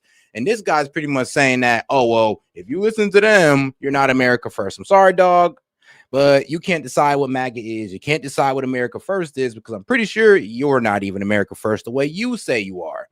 And I mean, I thought the main part of MAGA was freedom of speech. So we listen to everybody, regardless if we like what they're saying or not. We don't decide to sit there and say that nobody should talk to them. But like I said, it's always the older guys or the never Trumpers who want to tell us what MAGA is. I think real racists and gathering them together and then acting as if they have this power. They're just making money and trolling you guys with their white supremacy. And shout out to my man Gaming. He says, let's get that call in going. And yes, that has opened the call in line. Appreciate the support, guys. Shout out to my man Gaming. Give me about 5 minutes to get that up there. So I'm glad that they're being called out. I'm glad that they're being exposed. I think the scary part is they do gather people, just like the KKK did back in the day, just like Adolf Hitler did, just like Mussolini and Stalin and many others have. But the difference here is, at least the conservative movement, many of my good friends in the movement are calling them out on a daily basis because they understand the threat it is to conservatism, and we police our own. So I'm I sorry. mean, yeah, but who call out Tucker Carlson on what? I mean, I get this. You can call out Candace Owens on the whole Charlie Kirk thing because everything's still up in the air. Brigitte Macron, everything is still up in the air when it comes to that. But Tucker Carlson, I mean, really, he comes with some pretty damning evidence. He comes with some pretty good talking points. And when this man talks, it's mainly about Americans first. It's mainly about the neglection of the youth in our talking points, which this man seems to be ignoring. So how is Tucker Carlson, anti-MAGA again? Like, and I'm be real with you, he's probably the one out of the 3 or the 4 who hasn't completely disavowed Trump.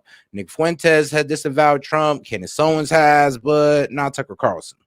So I'm really wondering, like, why, I don't even know really how Tucker Carlson gets lumped into this. I could understand Candace and Nick Fuentes, but lumping Tucker Carlson into this is a bit desperate.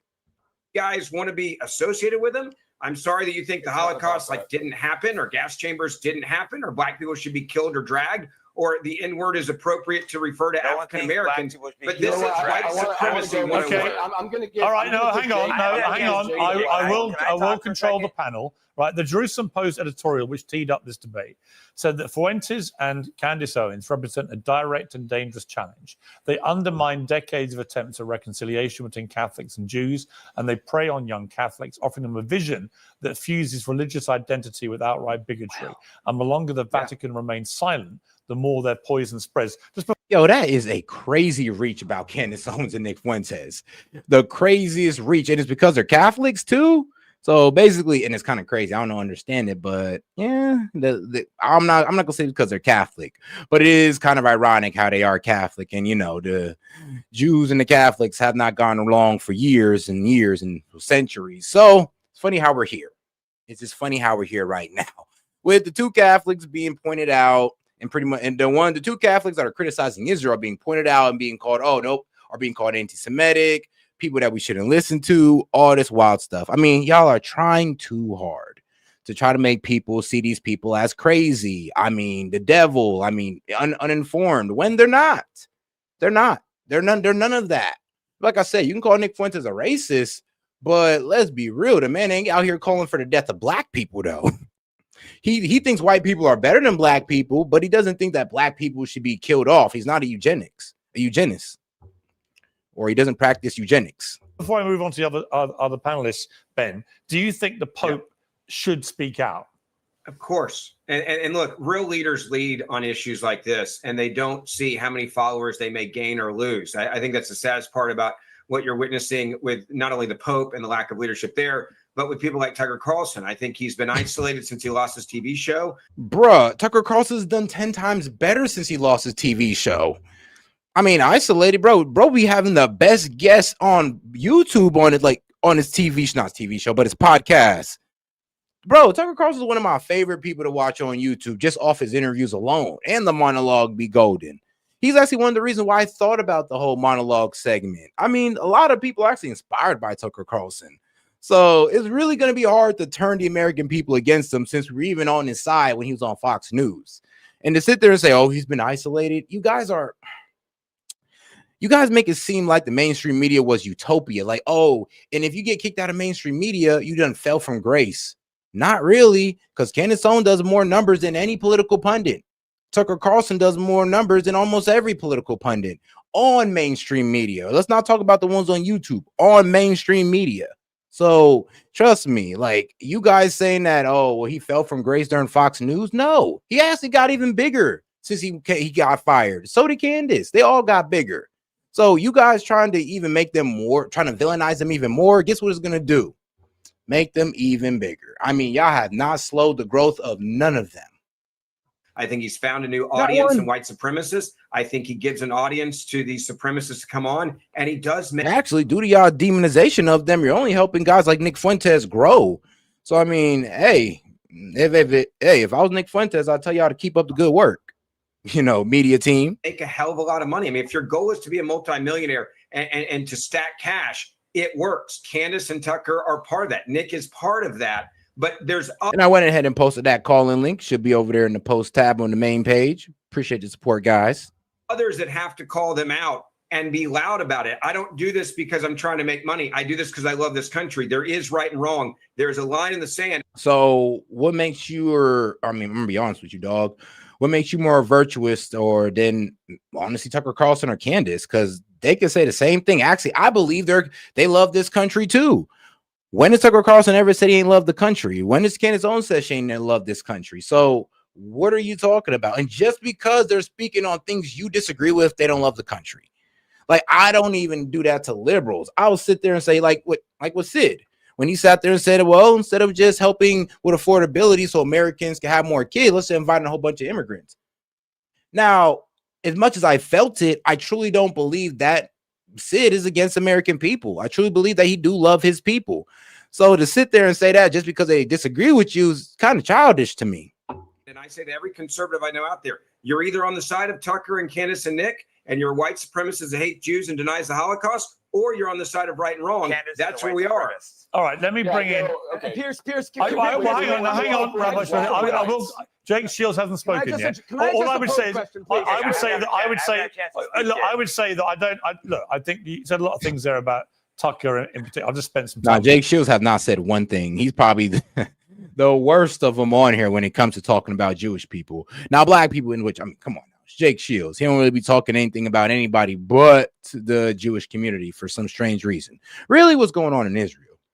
Tucker today in London, actually, for his show, and I don't recognize some of the things he said about him. Just to be clear, well, what though? I mean, he's given an audience. I don't think he hates Jews, for example. I've known him. I don't think Tucker hates he likes Jews. them. I think he hates Jews. Thank you, Pierce, because it's like retarded to even assume that Tucker hates Jews. He even came out grilling Nick Fuentes for like going like, yo, I don't like how you kind of think that it's all Jews trying to, subvert America. Let's judge people by their character and not by their content of not their skin, but I guess their content of their ethnicity. So let's not do that. And even Nick Fuentes was like, you're right. I don't like that. I don't like when people do that. So yeah, maybe he didn't say he'll chill out on it, but he definitely disavowed it and said, you're right. I don't like when people try to make it seem like all people are the same way. So to sit there and say that about Tucker is out. Like I said, I mean, maybe bro's not tapped into the content, but that's not true. To be clear. What though? I mean, he's given an audience. I don't think he hates Jews, for example. I've known him. I don't think Tucker hates he likes Jews. them. I don't think he hates Jews. This is what I would say to Tucker. I saw Tucker recently. I've known Tucker for a really long time, Pierce. The problem I have with Tucker is you're dabbling in anti-Semitism by saying, well, I'm not the guy saying it, but let me give a seat at the table to a very large audience of people that are saying it. You're okay. That's his prerogative to do. If he wants to do that and show the other side of the argument, that's called being a really good journalist. Not just stick with one side of the story like yo ass is, not just telling the Israeli side and actually tell both sides. Both have pro-Israeli guys and pro-Palestinian. I mean, why aren't y'all, wait, hold on, bro. Why aren't you mad at Pierce then? Because Pierce does the same damn thing. I mean, you could damn near yell at Pierce for doing the same thing Tucker Carlson's doing, but you on his show kicking it. Using stooges to say it and giving them a platform. That is no different than giving a safe haven to a terrorist if you're in the Middle East, or to somebody that's killing the Jews when Adolf Hitler was around. You must call it out. You cannot sit there and say, I am not an anti-Semite, but please, anti-Semites, come on my show and let's fester this evil. And what do you consider anti-Semitic? Because a lot of these guys let on just have a criticism of Israel, or they tell history and you guys feel like history is anti-Semitic all of a sudden. So yeah, that's a problem, dog. Like, first off, you can't even staple down what anti-Semitism means. Honestly, anti-Semitism is just an ever-evolving definition that you can apply to anybody that you disagree with. That's the problem with some of these guys. And the fact that he's trying to call Tucker Carlson anti-Semitic when Tucker Carlson hasn't said a single thing anti-Semitic at all. Actually, I don't even think he's letting on a blatant anti-Semitic person on his podcast, not one time.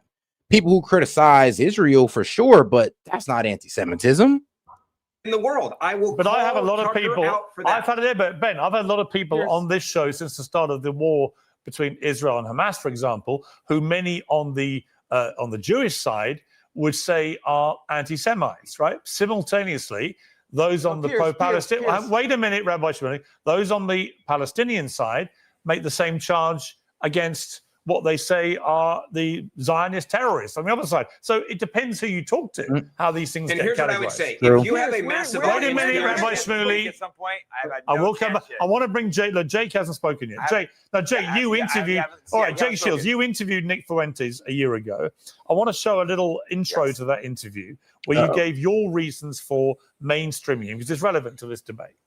Yes, guys, I'm here with the notorious Nick Fuentes. It's a very interesting guest because you were so vilified. I kind of believed it and fully believe it. I remember hearing like you're Nazi, white supremacist. The only thing I saw was negativity about you. It was this negativity, and you had no voice. You were banned from literally everything. So then I think I started texting you. We had a couple phone calls, and you were so not the guy that I thought you were. And then I don't know, a year ago or something, we met up, had dinner in Chicago, and it was just, you seemed like such a genuine, normal guy. And that's when I'm like, all right, I was completely lied to. I was wrong about this guy. I want to do something, try to help you get mainstream again a little bit, which you are starting to slowly move that direction. I just think it's just crazy how bad they're able to vilify you. I mean, what I would say, Jake Shields, it's not that crazy when you judge him by what he's actually said on the. Well, he's talking about the beginning of Nick Fuentes' career, because at the beginning of Nick Fuentes' career, it made no sense how they was doing him. And he wasn't even going as hard. Actually, I think the way Nick Fuentes was done at the beginning of his career turned him into the guy he is today, where he's just saying the most outlandish things about, Jewish people. And yes, Nick Fuentes does kind of somewhat bring in a collective guilt when it comes to what Jewish people do, or individual Jewish people do, and damn near try to relate it and say, oh, this is all of them, this is how they all operate, it's one big Jewish conspiracy. He kind of sounds like the guys who are talking about, oh, it's one big Muslim conspiracy to take over the world. Oh, they do the same thing on the Jewish side. Surprise, surprise, right? That's why I don't believe neither, because both sides are radicalized to the umpteenth degree. Record. I'll give you some examples. A lot of women want to be raped. They have to pretend that they don't. And man, to let my man get in on this one, bro. Shout out to Original Gaming. How are you doing, brother? Hey, what's up? I'm gonna keep my voice kind of low because I got some nasty, gnarly tooth pain, but that ain't gonna stop me from doing two things: speaking up and saying what needs to be said and preaching the word of God. Hey man, shout out to my man Gaming. In terms of this, there's a couple things that I don't necessarily agree with. One of them is what you said, and then the second one, I don't agree with nothing nobody is saying on this panel. Is, first of all, I don't believe a debate should ever be like basically a screaming match. Period. That's stupid. If y'all are just gonna shout, you can do that off camera. Literally. Right. Secondly, like I said in my comment, the Israel of the Bible, the Israelites or whatever, those don't exist anymore. I mean, all you got to do is read Deuteronomy and then read what Jesus himself said. He literally, both God and Jesus literally said, hey, if you kill my son, and Jesus was like, if you kill me, there is no more kingdom of Israel. I'm stripping it away from you and I'm scattering it across all the earth. And they did exactly what God warned them not to, and God destroyed the kingdom and scattered it all throughout the earth. And the way that this was done is through the preaching of the death, burial, resurrection of Jesus Christ and preaching the gospel. That's basically it. This new Israel that's coming about now, I've always had my doubts and my questions about it. Because first of all, number one, a couple things don't make sense. Why is it everybody wants to say that the United States has to protect Israel?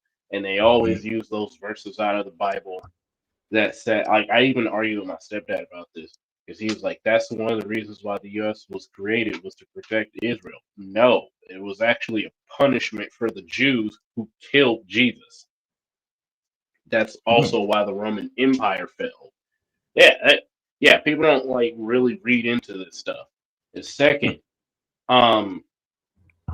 If you read in this, and I'm addressing like a lot of anybody that knows the Bible in the comments, if you read Isaiah and Ezekiel, there are two different prophetic books in the Bible that talk roughly about the same thing.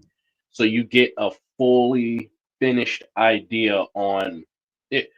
When you read those two books of the Bible, you get an idea of why God specifically kicked Lucifer out and why God was doing the Israelites the way he was doing them, because he explains all the crap that they were doing. So whenever it comes to like them being in the United States, we weren't ever created specifically for that purpose of protecting them. And when people take that verse out of the Bible, I will bless those who bless you and curse those who curse you, they forget to, not even they forget to, they take that out of the context. What were they talking about? In that same context, they had just been led into captivity to Babylon under Nebuchadnezzar because they were spazzing out and they were doing stupid stuff, participating in human sacrifice. They were participating in witchcraft, the occult. They were sacrificing the idols. All the stuff that God kept telling them not to do, they were doing it. Not only that, they had a whole bunch of coups by this point, like military coups. So by this point, God was like, you know what? Not only am I going to let this nation come and capture you, you're going to be there a while. I think it was like 40 to 70 years, somewhere up in there. 40 to 70 years they were in captivity for Babylon. And they said, and God told them, you're going to be here so long, don't even think about getting out. It literally says, set up houses, make families, give in marriage and accept in marriage. That was their punishment. Oh, goddamn. So and don't say that when I'm talking about God, man. Come on. Oh, my bad. Jesus Christ, my bad. All right, damn it. But so you got, when you take that into consideration, he's talking about future promises, not just to the nation of Israel, but to their situation. Now, I'm a little fuzzy on it, but I do know for a fact that that whole promise that a lot of politicians and a lot of presidents like to take out of context was only for that specific time period. Because think about it like this. Why would God send Jesus down to die for everybody's sin and put us up under the covenant of grace to freely choose Jesus, to have an option to follow him and not have to do all of these ceremonial and ritual and testimonial type laws that were found in the Old Testament, and put us up under the New Testament, which is a testament of grace, where you would believe with your heart and confess with your mouth that Jesus is the Lord, you will be saved, and then the ability to get the Holy Spirit as a gift, so that not you, Jesus, can actually do a work in your faith. Amen. If the blessing of Israel and cursing of Israel, the whole promise or whatever, is true, that makes what Jesus did obsolete. You feel what I'm saying? Yeah. No, I'm hearing you. And you cooking. So it doesn't make any sense. And there's going to be some people in the comments and like, why is he talking about the Bible? Well, it's important to understand this whole Israel debate. And this is why, and that builds to what I was saying in the comment, the super chat I sent earlier. That's not the real Israel, because God made it clear. He doesn't go back on his word. He doesn't change his word. His word and his character is the same yesterday, today, and forevermore. So that if he said this is what it is and this is what it's going to be, then that's just what it is. All right. He said, and real quick, shout out to Joshua. Josh, I know Joshua has his disagreements. If you want to come up, you want to debate it, or you have a different way than the way my man's telling it right now, let us know. Because he says, let's see, that guy never reads the Bible. The location, yes, that's the real Israel. So he's going against everything you saying. But hey, No, I'm not saying. So I know what Mhm. he's talking about, and that's another common argument that I've heard people say. So yes, geographically speaking, yes, that is the real Israel. Just like yes, geographically speaking, that is the real Gaza. I'm in Deuteronomy right now. Deuteronomy, I think chapter 3. I was reading earlier before I hopped on, and God made mention of Gaza while the Israelites were on their way to the promised land, which was Israel. Geographic location, yes. People in the covenant that's there, no. Yeah. Because, and here's my main reason. Mhm. Where's the new Israel? Where's the new Jerusalem? That's crazy because it actually is crazy because they do have a New Testament world map that does have Palestine, Gaza, and Jerusalem in there. A lot of these countries. So now we're getting ready to get into biblical theology versus current geopolitics. So a lot of what's happening over in the Middle East, they're playing like a two-sided game. So they're saying, and this isn't just, the Arabs or whatever. This is also Israel and Gaza and all that. Israel and Gaza have existed. So learn like the oldest countries over there. So you don't believe nation. that Palestine is a new construct? No, Palestine is 100% a new constructed. In fact, after I think it was either after World War I or World War II, but I'm pretty sure it's World War II. Palestine used to actually be a part of Syria. There was no Palestine, and what happened was when either the French or the Turks were in Syria, they got into a little bit of a squabble, and what ended up happening was they didn't know what to do with the displaced refugees from the war, so they ended up just giving these people this land and just kind of like annexing it. We can just sum it up to that, and that's how you get Palestine today. Gaza, on the other hand, a lot of those people that are in Gaza are from Palestine. Most people don't know that. Now, in terms of what they're saying with Israel and all this other stuff, yeah, I'm a strong believer. We shouldn't have Israel and American government. They shouldn't be so thoroughly entrenched. They shouldn't be so thoroughly entrenched into the day-to-day lives. They shouldn't be doing all this hacking and software and all this spying and crap on American citizens. They shouldn't have any foothold in the American society. And that's just where I am with it. And it should not be wrong to say that. That's something that everybody should be. If we can say we don't want Russia or Chinese or any of these other countries to spread their propaganda throughout our media in our nation, we should also be able to say the same about Israel. And that's something that I'm standing 10 toes down on. Okay. All right, then shout out gaming. All right, man, let's go ahead and get back to it. Because hey, man, shout out to my man gaming. He didn't gave y'all a Bible bruh. Oh shit. All right. I'm just not good with the soundboard today.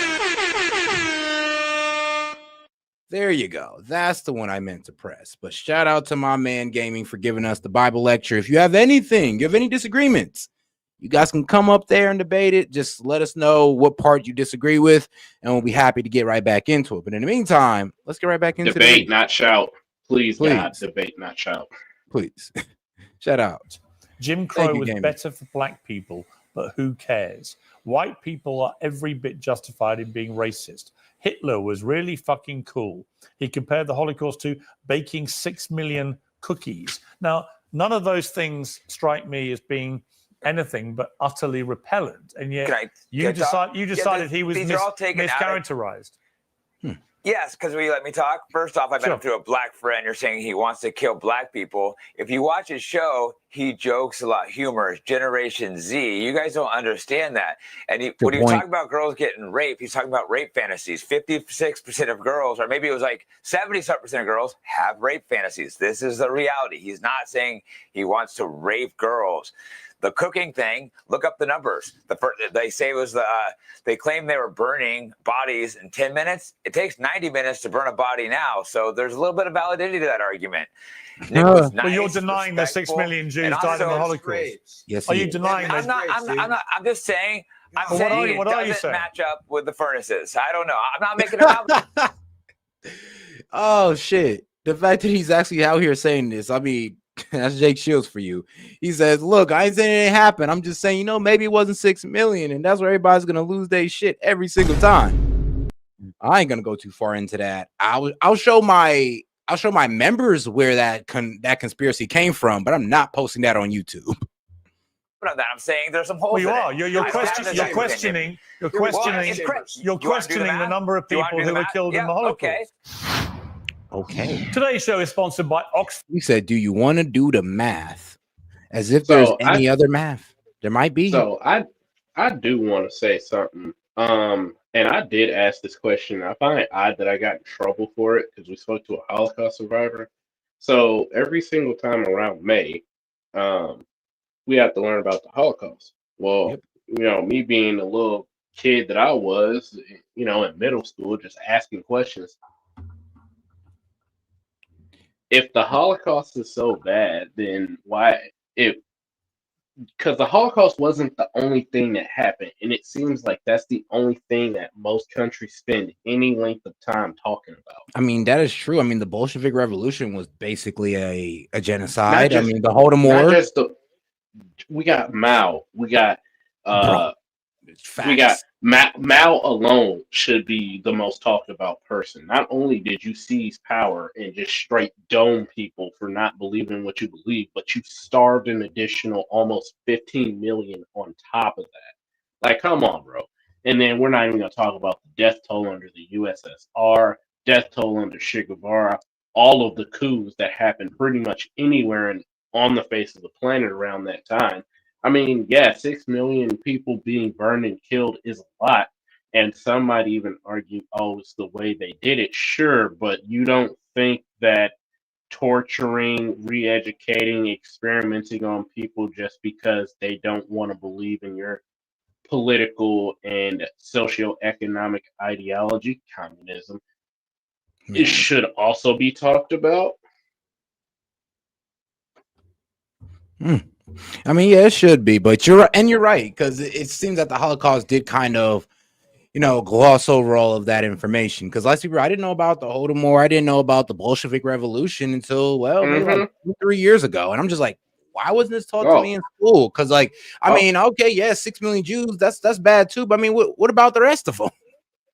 Yeah, dude, the Bolshevik Revolution, they're still finding out that it was way more people. Hell, the rape of Nanking alone pretty much covered the same amount of numbers in the Jews. That's why Japan burned all that information. Yeah, that's why that's their biggest beef is the rape of what you said, Nanking or Nate, where they came in there, they pillaged it, they raped the women, they completely destroyed it, and then to this day they deny it and act like it ain't never happened. They even took it out their history books. Dude, not just that, but then let's go further. Let's go further back, because I remember this did get brought up, and I never got a chance to fully address it. And you can look it up. A lot of the reason for the Crusades were actually after, I think, 2 centuries of Islamic Muslim occupation, in which the Muslims actually slaughtered and killed their way from what used to be considered Persia, now modern day Iran, all the way across northern Africa, southern portions of Kazakhstan and Armenia and Turkey. And that was way more people. So if we're going to talk about anything in terms of like killing people, why don't we talk about any of these things? And I think that's where a lot of people are getting frustrated, because all of our money, time, and energy is on this one area on the planet. Meanwhile, like, everybody else is like suffering. I mean, for crying out loud, they're giving cartels what is essentially malware warfare so they can use it against the American people, bro. Okay, well, I understand where you're going with that one, but all right, let's go ahead and get right back into the video. And shout out to my game. Yeah, for sharing that. I think they were. I ain't gonna lie, you was bringing me into some stuff. Now I already knew about the reason why the Crusades were going on, but to tie that in the way you did, I like how you did it. Burning bodies in gas chambers and then mass graves. So you think it was the fastest? You think it? Oh, do I need to go look at? So you think it was 10 times faster than today's furnaces? Okay. How fast would have been acceptable to you? But it's ridiculous. How fast would be acceptable to you? Pierce. God, I mean, it's scary. I don't even care about the gas chamber thing. Pierce, you don't even care about the gas chamber thing. I think you just expressed a desire you did. If you were Jewish, you would. I will let Rabbi Shmuley respond to that point. Bodies that fast. I don't think they were. Can I finish my point? Jake Shields. I didn't even get to the point I was trying to make. I don't give a shit about the. Yes. How many people do you think? You don't give an SHIT about 6 million Jews being killed. We know how many were killed. That we know you don't. That's amazing. I don't know how many was killed. I don't believe it was 6 million. But I'm not trying to have a Holocaust debate. I mean, and that's a problem though. Like you mentioned, something like that is like, bro, all reasonability got thrown out for some reason. Like these guys can no longer debate. They're all up in their feelings, and they can't even address Jake Shields' accusations like accordingly. We got two people that's acting like big children, bro. Like, come on, bro. Y'all grown men acting like this on literally a live pat. You literally are trying to have a Holocaust debate. You can't expect me to be silent when someone denies the Holocaust in front of the entire world. And let me just be clear. I didn't deny the Holocaust. I think the number was exaggerated. Excuse me, Jake. Give me a moment, Can we get back to our subject? Jake, this is not an MMA fight. This is a debate. Number one, Pius XII I didn't get to finish my point, remains in ignominy and will not even be beatified or made into a saint by the church because he was silent about Hitler. And now, if Pope Leo, who is Pope, how many Christians died in World War II? How many Christians died? Against Candace Owens. He asked the real question right there. Nah, for real though, it's like, well, how many Christians died? I mean, ooh, because we gotta add the Bolshevik Revolution. We gotta add the Holodomor. We gotta add we gotta add those two up, and I'm pretty sure we'll probably get somewhere crazy. Hell no, bro. You're not even scratching the surface. So my brother, I'm sorry to go off on this tangent, but I gotta drop some knowledge on you real quick. If you call yourself a Christian, I ain't doing this to be disrespectful. You call yourself a Christian, bro. You got to look into the missionaries. There are, I think, year to date. This is me just giving rough estimates.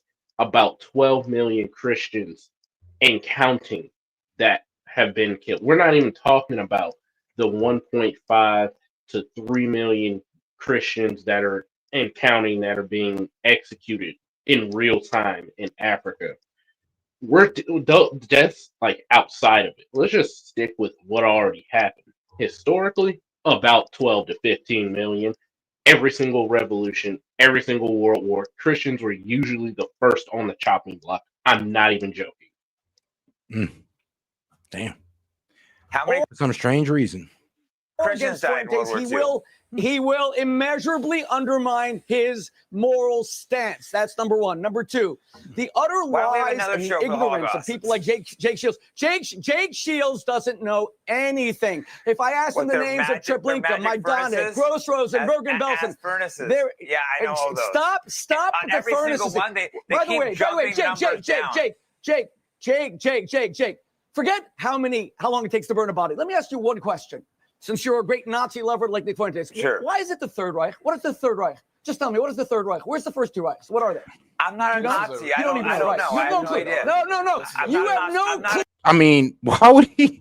Here's the thing: if he did know, then you would confirm that he's a Nazi. But since he doesn't know, you want to sit there and say, "Oh, you have no clue what went down with the Holocaust because you don't know what the Third Reich stood for." I don't know what it stood for either. I'll be quite honest with you, and I kind of don't want to know. But now I'm curious.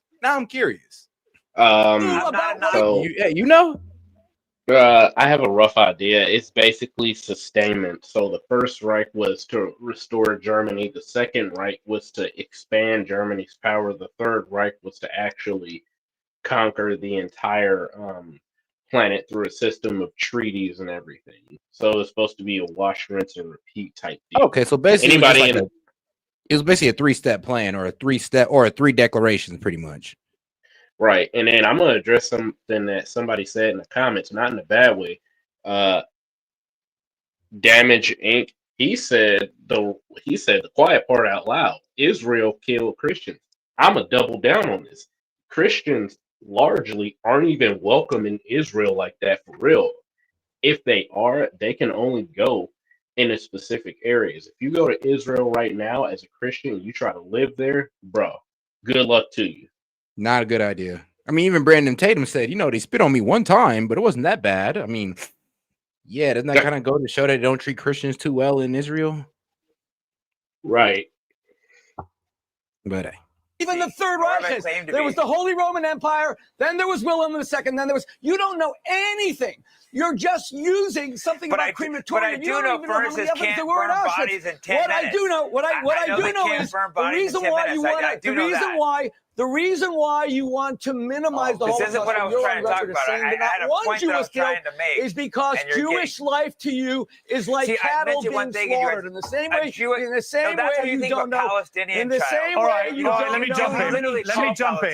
Let me jump in. I'm jumping in. All right, Rabbi Shmuley. I am jumping in. Rabbi Shmuley, let me speak. I would say this, Jake Shields. Hang on. You say you don't want to talk about the Holocaust, and yet you're the one that brought it up. You're the one questioning the number of people who were killed. That is deeply offensive.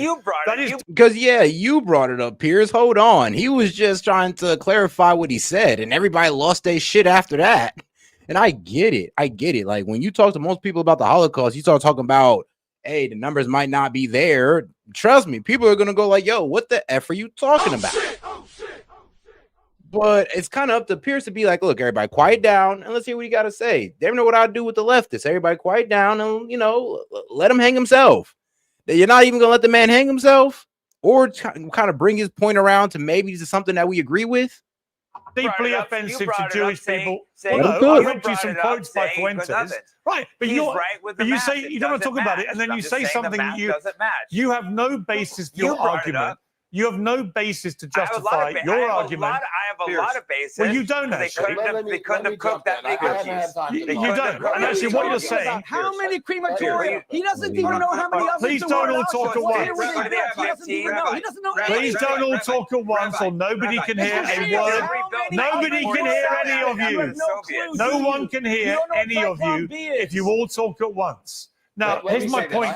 My point to you, Jay Shields, is you said something deliberately inflammatory, which you knew would be deeply offensive. You brought the Holocaust. Huh? Well, the math doesn't add up. The math doesn't add up. Can I finish my point that I was trying to make? This is exactly. Well, finish the point. Hold on, can I clarify something? I'm sorry, but this was a little too funny. Majority of MAGA channels are based abroad. Are you being paid by foreign actors? Dog, I'm the last person they'd pay. Trust me. Last person. If he was being paid by foreign actors, my boy, why is he living like he's living? Literally. I mean, don't you think if I was getting paid by the Qatars, they'd have me like in a palace somewhere or something? If I was getting paid by Israel, the setup would be like spectacular and all that good stuff with the David stars like spinning in the background. Like, come on now, bro. At least like a couple 100,000, bro. You mean to tell me I gotta be a paid foreign actor and I gotta be poor? Come on, man. Like, dog. And here's the thing: they're most like, well, you're paid by Israel. Where's my shekels, G? Where's the shekels? Facts. But nah, like, to listen to this is stressing me out. It's like, bro, hey, I'm gonna be real with him. He did say the numbers don't add up because to incinerate, they said, now this is. I'm going to give you some personal experience that I realized just from high school. So number one, it takes 90 minutes to decompose, to burn a body through and through. Any crematory will tell you that. Okay. So he wasn't wrong. Yeah, no. 90 minutes to an hour. And most of the time that stuff is violent. The bodies just don't burn away. The blood and everything boils. The trapped gases start exploding out. And in order for it to be thorough ash, it takes about 90 minutes to 120 minutes, which is 2 hours. That's just for one body. Now you gotta think about it. You lining these people up, you gassing them. Like, let's say conservative estimates 60 people, right? Let's just say that. Hmm. Throw these 60 people that freshly died in a fire that's hundreds of degrees. Even with the temperature on that, let me put it to you like this. The temperature that's needed to incinerate, we're talking like millions of Jews over the courses of years, means that you would basically have to be running a fucking foundry. Sorry for cussing. You got to Oh, be you good. running You got to be running a foundry, essentially. That fire has to be at a minimum 3,000 to 4,000 degrees Fahrenheit, not accounting for the temperature loss that happens whenever you throw a cooler object a hot into a hot environment. This is just basic principles of entropy and heat loss. So there is some scientific merit to what he's saying on the numbers don't add up, because they really don't. I mean, you got the three main concentration camps, Auschwitz and Dachau are the two that come to mind, and there's like a third one, but Auschwitz was the biggest. Even if, and then they didn't even hold executions every single day. It's not possible. There's too much German documentation to show why they couldn't hold executions all the time. It wasn't possible. Okay. So there's just a lot of stuff that don't make sense when you just start using the knowledge they allow you to use to ask questions. Yeah, that's why they kind of shame you, even if you try to bring up anything. And like I said, I've seen some things that even made me question, the validity of the numbers. Not saying it ain't happened, but just the numbers. But I don't like to go into that because it's YouTube. Like, you can go into that Rumble or Kick, but on YouTube, a bit dangerous. Mm-hmm. So but you can touch on the incinerator part and all that good stuff, but go too deeply, like where the gas chambers are actually set up to be gas chambers, where they actually trying to kill them. Like, no, let's not go too far into that. Let's not go too far. Right, and it's not. And when nobody's saying that this stuff don't happen, at the end of the day, nobody said it didn't happen. And that's We're one trying of to the make. things. Whoops.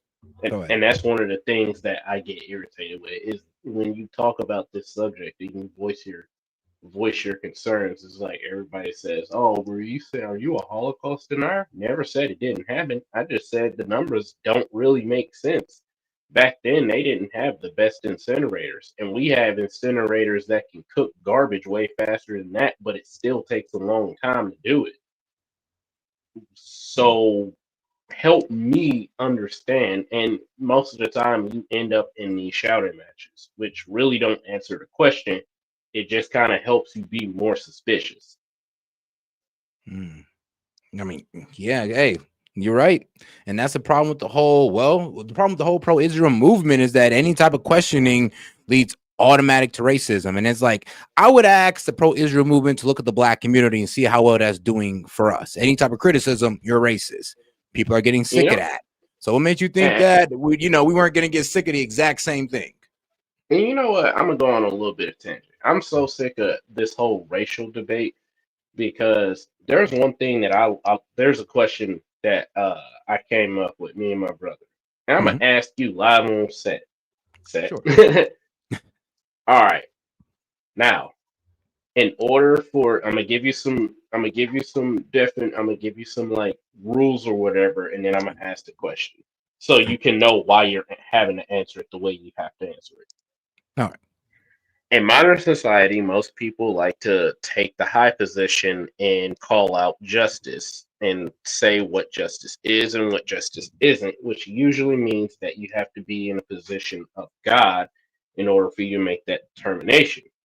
So if you're going to sit up here and make a assumption on what justice is, you have to answer a particular question without coming out as biased, racist, or ignoring or paying any special attention to too many factors of one side or the other. Following? Yeah. You can't say both. You can't say neither. You have to answer the question. So there's no, I don't know. That's not a thing. You have to answer the question.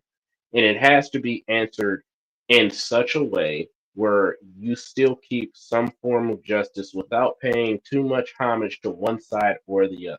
Reminder, can't say both, can't say neither, have to answer the question. All right, got it. No both, no neither. Have to answer the question directly. Mm-hmm. Who had it the worst? Jews during the Holocaust or Africans during slavery, taking into account all information, known and unknown, because we're still finding out stuff about both. And I ask this question the way I ask it because there's roughly the same amount of people that were killed, and the same tactics that were used during slavery were the same tactics roughly that were used during the Holocaust. So they're the most similar in terms of killing efficiency. I would say blacks. I would say the black slaves went through the worst. Now, can I explain on that a little? Can I explain that a little bit? Mm-hmm. Now, I would say that just because of the forced breeding and all that wild stuff and the mental manipulation of it. So you're right, like the death toll and all that good stuff, and being basically in camps, like concentration camps and slave plantations. The way they were ran were pretty damn common. So I would just say black people off their main fact of, well, one, yeah, the forced breeding, and two, they were treated more as livestock than people. So so whenever people pick a side, this is what I typically say because I remember the structure of the question. A lot of people don't be paying attention. I said taking into account all facts, known and unknown. On top of that, you also have to do a little analysis. Yes, black people were treated like chattel and like forced breeding. So were Holocaust victims. I have not heard about that one. Like, were Holocaust? How do you think? They How were do you forced to think a breed? lot of yes, during the certain types of experimentations, there's many cases of women and men being sexually assaulted and forcefully impregnated so that these doctors could carry out very specific experimentations. One of the most famous was if any Jewish women that happened to get pregnant by Nazi scientists, basically through sexual assault or rape, they would experiment on the kids. First, they would see the first experiment was just the standard looks test to see if the Jews' inferior genes made like any difference on the kids. And most of the time it did. And then they would experiment on the kids and the mom, especially if he had twins with different drugs, just to see what the effects would be. This is one of the ways that we found out you could use penicillin, although the usage and the information around the discovery of penicillin has been obviously changed. But the main way that penicillin came about, which is Benadryl, was in the concentration camps. All right. Now, I hear your point, but I'm not really sure if that kind of lays into the whole the Jews in the Holocaust suffered more than black people in cattle slavery. Well, here's the thing. Okay. The question is designed to be an unanswerable question because you're not outside on the perspective of God. That's why I said you have to make sure that you keep yourself intact, meaning that you give equal thought to both sets of information. And typically, what happens is whenever we're assessing information, we will forego other information that's counterproductive to what our point is. So, this entire question is designed to break down the argument that one race has it worse than the other because the question is ultimately asking which version of suffering is worse, this version of suffering or that version of suffering. Suffering is suffering regardless of how it happens. I mean, okay, I can agree with you on that one. Yeah, if that was the experiment, then I get your point on that. Like I said, the reason I answered the way I answered because I'm just like I said. You said look at all the facts that are known to me. You say which one suffered the worst. That's the one I would have to choose. Now, if you're saying now, does it matter which one suffered the worst? I would tell you no, because both of them suffered greatly. Mm-hmm. No, I get what you're saying. Who's listening? You know what? There's a Holocaust going on today in Gaza. What's the point you were going to make? Really? Really? There's a Holocaust going on today in Gaza? Yes. Which Yes. Holocaust? So we can see. Wait. Please stop talking all at once. See, this is. I'll let you respond, Rabbi Shmuley. But unless people make their points, there's no point having a debate. That's the problem with Rabbi Shmuley, though. Is you gotta. I don't know why Pierce just don't start utilizing the mute button for this guy, or really anybody. Like, bro, just find a way to mute everybody and just let the other people talk. If like Rabbi Shmuley is so uncivil that he can't just hear like 3 words of an argument. So let him finish his point. Rabbi, right. How about being? Please shut up, all of you. Jake Shields, make your point. May I respond? I just try to say he's speaking Generation Z because they feel left out. Housing costs are going up. Trump has betrayed us. He said no more foreign wars. What does he do? Bombs Iran. He didn't stop the war in Russia and Ukraine. He allowed Israel to slaughter the most brutal thing we've ever seen in Gaza. He's talking about going to the war with Venezuela. Inflation's up. He's betrayed Thomas Massey and Green. What's he do? He's bringing over tons of visas for Chinese and Indian workers to give away to the high-paying jobs. Regular Americans suffering. The young people, a lot of boomers don't understand. It's tough out there, and he speaks directly to them, and he jokes a lot. He's not a racist. He has his humor. You guys don't get like the Generation Z humor. It's I don't get edgier. racist They humor don't in care about Holocaust World War humor. II. I don't. I don't think saying Hitler was. I know, and that's why nobody listened to y'all for real, because you don't get racist humor. Like, I know it sounds effed up to say, but yeah, dog, you kind of gotta get down with a little bit of racist humor to reach the masses, or just humor in general. Just be humorous in general. Have a little bit of dark humor in you, but you just can't be like a completely serious person. That works for the older crowd. So if you're trying to reach the youth, which are mad about Nick Fuentes for doing, you might have to get down to maybe a bit of a watered down way of that humor. Well, when you're paid by, these elitist Satanists who are only concerned by using different conflicts to wipe out any semblance of Christ and install a one world government, nothing is a joke to them. Yeah, man. Yeah, I give you that one. Nothing is a joke. Nothing that's threatening it. Or any ideology or any ideology or any speak that may go against it. So hey, man, what can I say? The Zionist propaganda, or I'd say the Zionist movement is still strong. Really fucking cool. Here's the problem. Love Nick.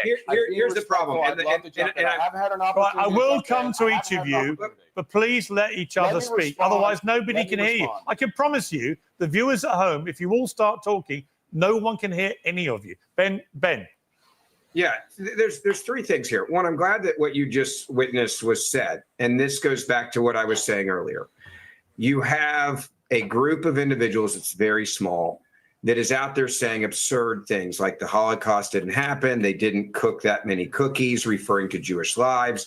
How long does it take to shoot somebody in the back of the head? You can figure that out. It doesn't take very long. How long does it take to dig a mass grave? How long does it take to do a gas chamber? The idea that you are dehumanizing people that are Jewish. Let him finish, please. They didn't burn 6 million, my friend. And if you actually studied the Holocaust and you understood what happened and you have gone to where this happened, you haven't, dude. You don't know what you're talking about. If you did, you would not say something that's incompetent based on facts. You're saying it based on regurgitating something you heard from Nick or somebody else. Have you ever been to Israel? Have you ever been to the kibbutz? Actually, be real with you, there's actually reputable sources or reputable historians who've actually came out with that same claim that the Holocaust deaths are overinflated. So he's not really just going off of what Nick Fuentes or Tucker Carlson or even that one guy, Daryl Cooper, saying. I don't even think Daryl Cooper said that. I'll throw you one better. Why haven't they released the translated recordings of all of Hitler's speeches? Because then they'll know, bro. I ain't gonna lie. Sometimes when you listen to Hitler's speeches, you start listening and going like, you know what? I may not agree with the outcome, but I definitely agree with where he was going at first. If it didn't lead to the Holocaust, I'm gonna be honest with you. If he didn't have to do all that, he might have been one of the greatest world leaders to ever live. To be honest with you, there was one speech that was circulating on Facebook. I'm not taking up for Hitler at all. What he did was bad, period, point blank. Let me just say that right now. We can acknowledge other stuff that was said, though. You become a demented person when you only see things for one way and not the other way. There's always two sides to a story, and somewhere God's in the middle.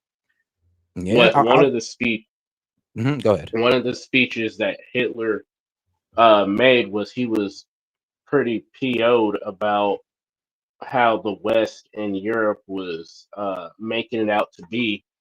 I think he was I think this was right after his invasion of like France, and he was like, I sent them messages 3 or 4 times trying to get them to withdraw people out of the city. I held back for like months and months and months. I sent out letters before a single bomb was dropped. I asked for foreign aid for these people that were in these countries where we fought at, and nobody sent me anything.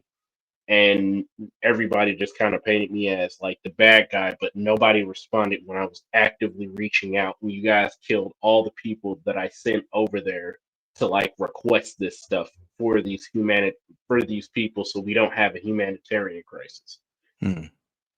Could be AI. I could be wrong, but all I know is when that speech was released on social media, it quickly vanished. Well, oh, that was a nice little rabbit hole we just went down. Oh, damn. Have you ever been to Germany? You've been to Germany. Israel. And you've been to the kibbutzes. And you've been to Gaza, where I've been. And you've seen what happened after. And you've been to where I wasn't allowed in Gaza, but I've been to Israel. Okay, so you've been to where people were murdered. Jews were killed in Germany. Have you done that as well? Does it matter? No. Okay. So you read it from someone. Oh, he's about to use the Douglas Murray argument. Well, you've never been there, so who are you to speak about it?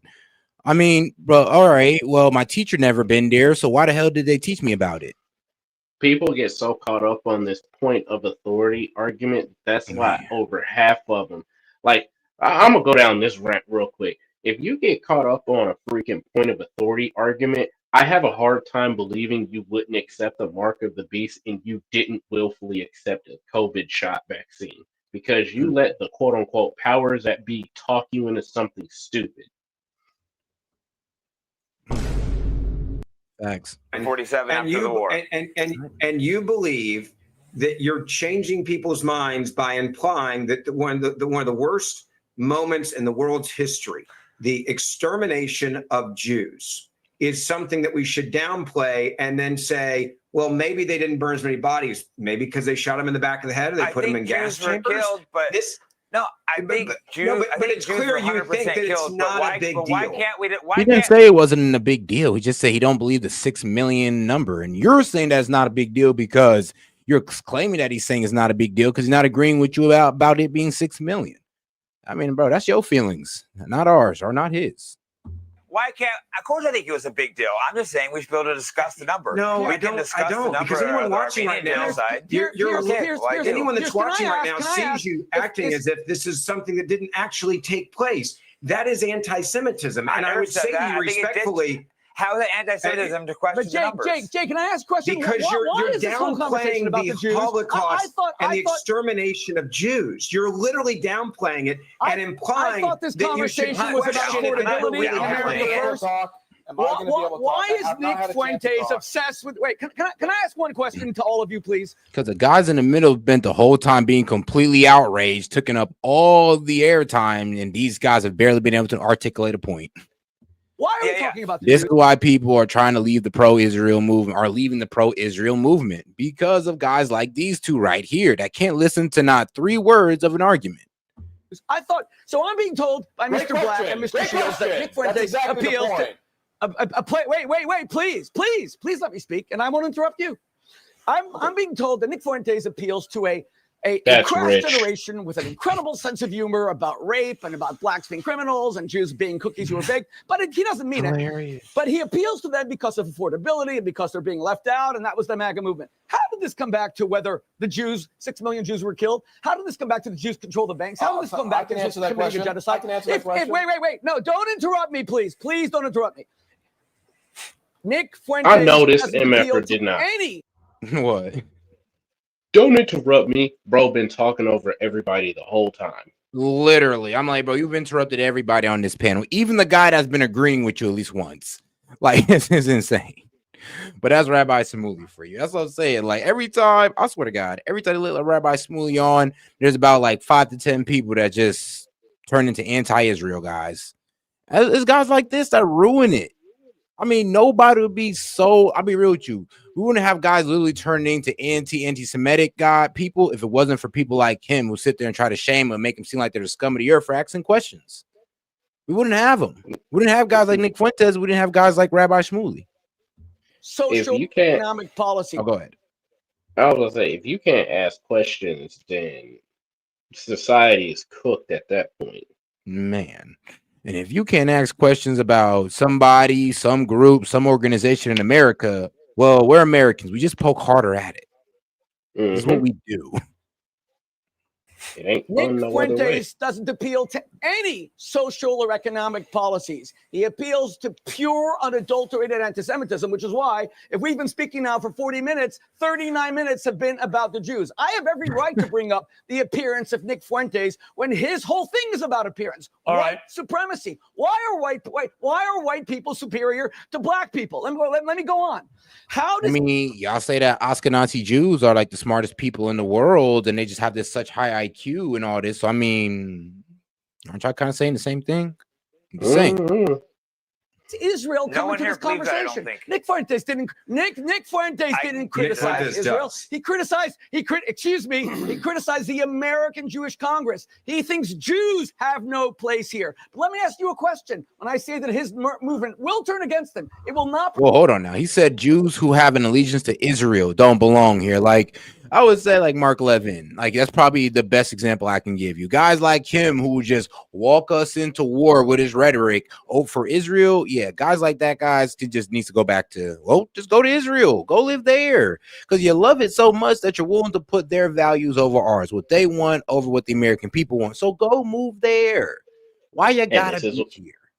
And this is why the American people, regardless of their race or color, people that love America, this is why they are sick of the suicidal empathy. I say to hell with y'all. If you're not going to abide by American standards and customs, don't bother coming here. Facts.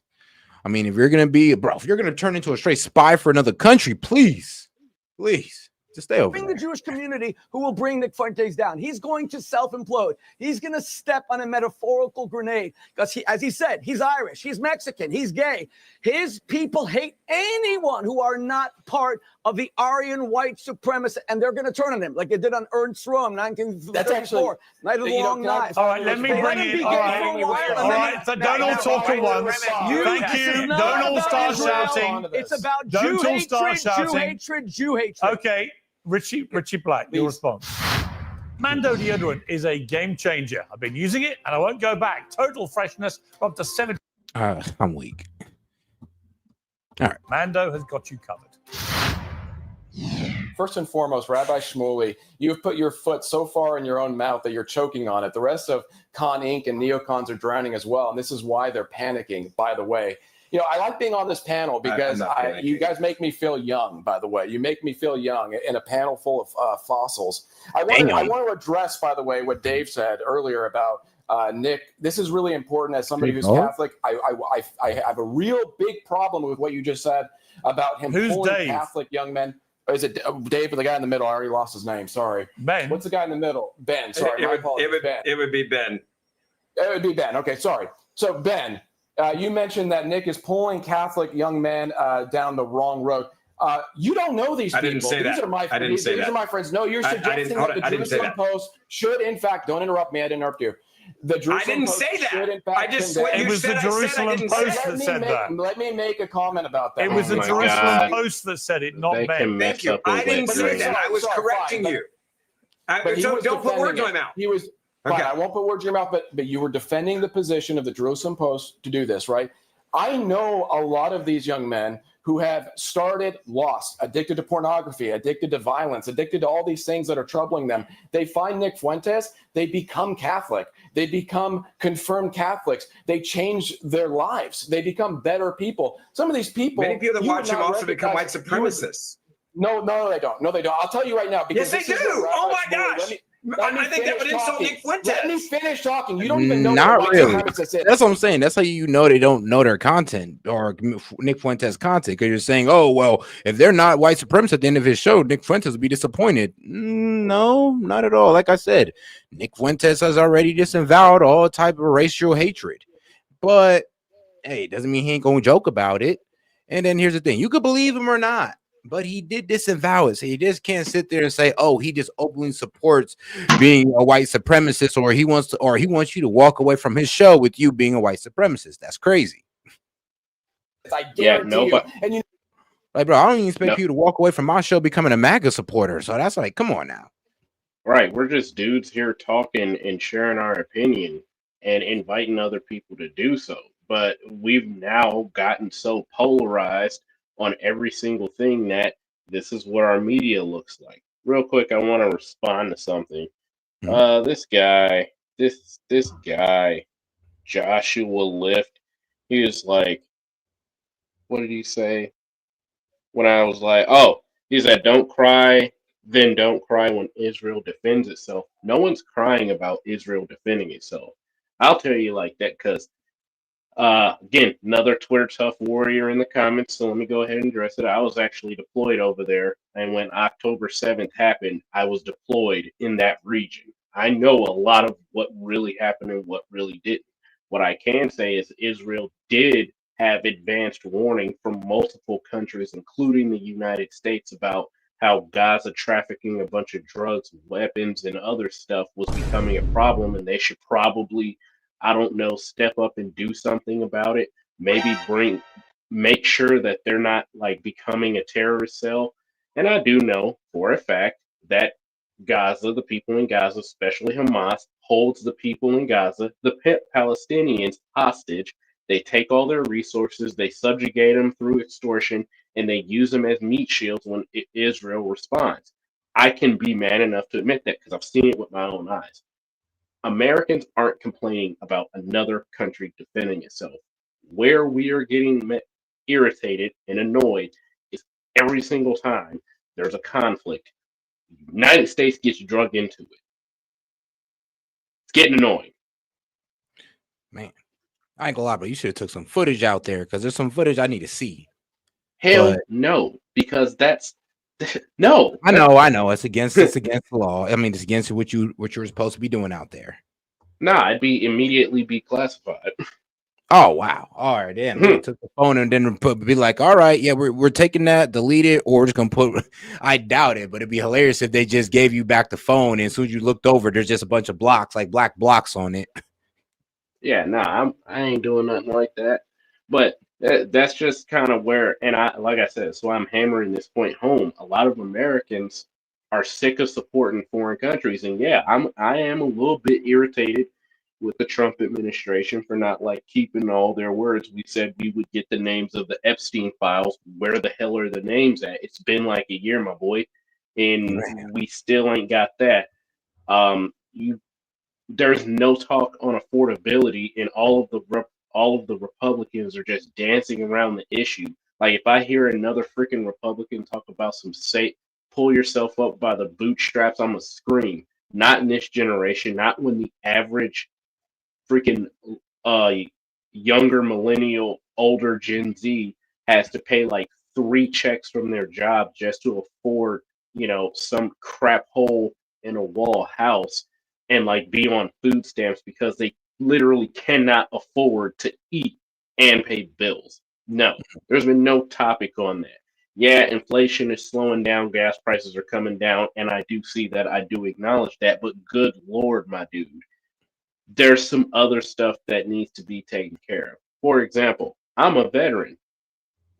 Why did illegal immigrants get dental care, but veterans don't get dental care? Why do everyday Americans don't get dental care without having to drop a ton of money on it? Like, Like, come on, bro. Why is it that insulin? Now he did do something about the insulin, and I'm happy for it. But why isn't insulin free? Considering people need that to live. I'm not liberal. I do agree with them on some things like healthcare, Medicare. It should never be this expensive. Never. Mm-hmm. There's no reason. There's no reason why you need to drop $600 to $1,200 on some freaking insulin, bro.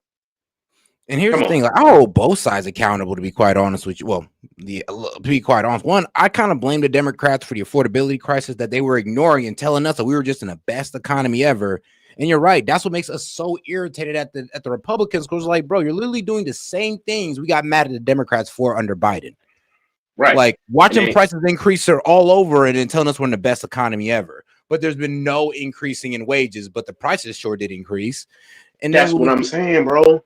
It's exactly. like, dude, right? I don't like if you will even kick the cost. If you would even just, I don't know, like probably move the income, the amount of income that Americans are making, move the minimum. What was it? Like the cost of labor, the wages and everything. If you were to just move them, They would have to move halfway. wages up like substantially to just make this like right. And No, that's I'm why I saying said even like, and this is why I'm for his halfway. immigration. This is why I'm for Trump's immigration, to be quite honest with you, because we do need less people occupying the workforce.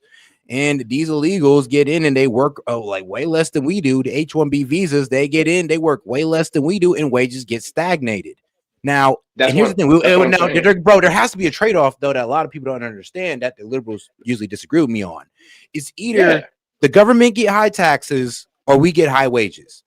So for us to get high wages, the government, we can't do both. The government low-key got to take a huge pay cut, because that means all that money that they're saving from not paying tax to the government, they can go ahead and shift over to us. And this is how we can get higher wages. And of course, pretty much taking out all the immigrants, the H-1Bs, two illegals out of the workforce. They're not going to do that, because when you start taking away Uncle Sam money, and I know this from being Uncle Sam's government property for a little bit, when you start taking away from Uncle Sam, he get real feisty about that. But at the same time, just move the wages up at least halfway so it's within reach. At this point, I can't blame it if people just decide to do what the people in China are doing and follow the movement called Let It Rot. It's a real we're just laying out in the street and all that. They're staying in their home all day and they're just like, F it. Yeah, because there's no reason why you should have told a whole generation of people, go to school, get good grades, go to college, this, that, and the other, and then there'll be a job where you can work. And then we do exactly that because, it worked out for 2 generations before us, and y'all are living well. We follow the blueprint, and then we get hot dog water. Oh, yeah, because one thing our parents didn't have to deal with was a whole lot of H-1B visas and these corporations. I mean, think about it. Imagine our parents tell us to go to school. They tell us to go to school, get a degree and all that. We do. But what our parents don't know is that these corporations started hiring foreigners. And here's the thing. Some of our parents are liberals and they're okay with this. And little do they know they're literally going against like I'm going to be real with you, economic opportunity of their own children. There's parents out here in America that don't even know they're going against their own children through their vote. And this is something I feel like we got to address and fix. And I was even telling my mom and my stepdad, because they was making that, we Gen X, we know how to survive. Here's the thing. Gen X knows how to survive because they were the only ones at the time that didn't really have the problems that we have. I had to break it down. They were still paying $1 gas. I had to break it down to my stepdad, and it clicked for him. I say, think about this. 1, we don't have any good wages. In order to qualify for a house, we need at least 40% of our income to be used as down payment for a house. This is before we get into any of the mortgage rates, the interest rates, any of that stuff. Number 2, we got to compete against technology. People don't like to think about that, but as technology progresses, you trim off a lot of the fat, so to speak, because that's what companies are trying to do, so that they can get more productivity for less wages. Then we got to compete against foreigners on top of our own cost of living. y'all don't have the same problem. Yeah, we might be making the most money that anybody in American history is making, but in the context of our lifetime, we aren't making it.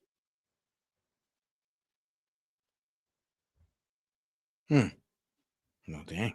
Well, wait. Oh, wait. You done? Yeah. Okay. Just have to make sure. All right, now before we get right back into the video, I do have this funny little clip I did want to play. Ma'am, I promise you he will serve your coffee just as good as an ordinary barista. He's not gay, and no one here has blue hair. You think I don't know what this is? I know exactly. Wait, you're breaking up. I gotta go. Oh, Gerald, someone I can count on. Please, tell me some good news. Sir, they're evolving. I'm sorry, who's evolving? They're gaining a consciousness, sir. They're conforming to our levels of professionalism. You talking about the YNs? Yeah, but they go by gentlemen now. Oh, do they now? Sir, they're reading books. This is You're worrying too much, man. All we gotta do is make another Popeyes meal, and we'll have them back in line in no time. Sir, they're wearing these now. Quarter zips? Mm-hmm. God help us. Do they not know how hard it was to contain them in the Nike text? I know. No. You don't know, Gerald. You don't know. They're going to start getting confident. Okay, and once they get confident, that's a whole national threat that I have to deal with. When, God forbid, they start putting the collars up, then we got to evacuate the entire eastern seaboard. What is it? They already started doing that. Fuck! Shit, bitch, ass, hell! They also started wearing dress shirts and ties underneath. Oh, hell no! Okay. We can fix this. I can fix this. How long has this been going on? A couple hours, maybe a day. About a week. Shit! I meant to tell you sooner. Get me on the line with Young Boy now. He's kind of part of the movement as well, sir. Young Boy? Yeah, and it's not Young Boy anymore. It's Sir Youngington now. Fuck! Get me Sexy Red. Yeah, that's not gonna happen. Why not, Gerald? She goes by Madame Rouge now. They all look like they own the place, sir. I heard they're using spreadsheets. Old Block no longer looks inhabitable. This is your fault. My fault. You messed up the timeline, Barry. Go fix it. Fine. Madame Rouge is crazy. Bro, it's so funny. Like, bro, we stop wearing Nike techs. We don't want to look so gangster, and we start putting these little quarter zips. I ain't gonna lie, they do look fresh. It's very presentable. But people that are losing their minds over it, calling black men lame for doing it. Then there's, people are creating videos like these, like, bro, you're effing up the CIA plan. And I'm like, thank God somebody's realizing it. Because to the black men out there, to the younger ones, yeah, guess what? The clothes do make the man, believe it or not. Bro, it was like, I ain't got to worry about that no more. Because I'm married, and my only responsibility is to God and my kids. That's it. Man, ain't that the facts of the matter? Ain't that the facts, too? Because I feel the same way. I ain't got no kids, but I do care about is my family and my friends. That's all. But shout out to Tobe. She said, so if you're on government insurance and you get dental and vision, however, you are very limited. If you need caps on your teeth, they are almost always steel. Yeah, your teeth, they are almost always steel. Yeah, that's, hold on. What else would they be putting in there? I'm not a dentist. I know a couple, but I ain't no dentist. All right, now let's go ahead and get into this story that's been developing before my very eyes. When you got Brandon Tatum saying it, then there's actually some validity to it. Then, brother, the American government, I don't care how much you don't like Candace, I don't care how much you've been trashing the American government and the FBI, they got to do something. And I'm going to tell you what they will do. It doesn't matter right, wrong, or indifferent. They have to investigate this. They have to investigate this. And I think that if it is found to be true and the proof prevails, which I'm convinced after talking to Candace and the stuff that we talked about, I'm convinced, then that means that there should be dire consequences for the French government and whoever else was involved, the Macrons or whatever. Yeah, there should be like 1,000% tariffs on all imports, and until y'all drop it. Quite honestly, F it. Nah, bro, we want to bring these guys to national court over this, or we want Brigitte Macron, or Emmanuel Macron to come over here and have to low-key face the court. Like you hired somebody to take out an American citizen. We don't care if we think the lady's crazy or none of that. She's an American citizen. You touch one hair on her head, it's game on. You touch anybody, and that damn near goes to all the foreign like governments. You touch anybody in America's hair, or you touch one hair in their head, it is on. Well, at least it should be on. It should be, right? Dire consequences. I'm talking about the American government should go after them like never before.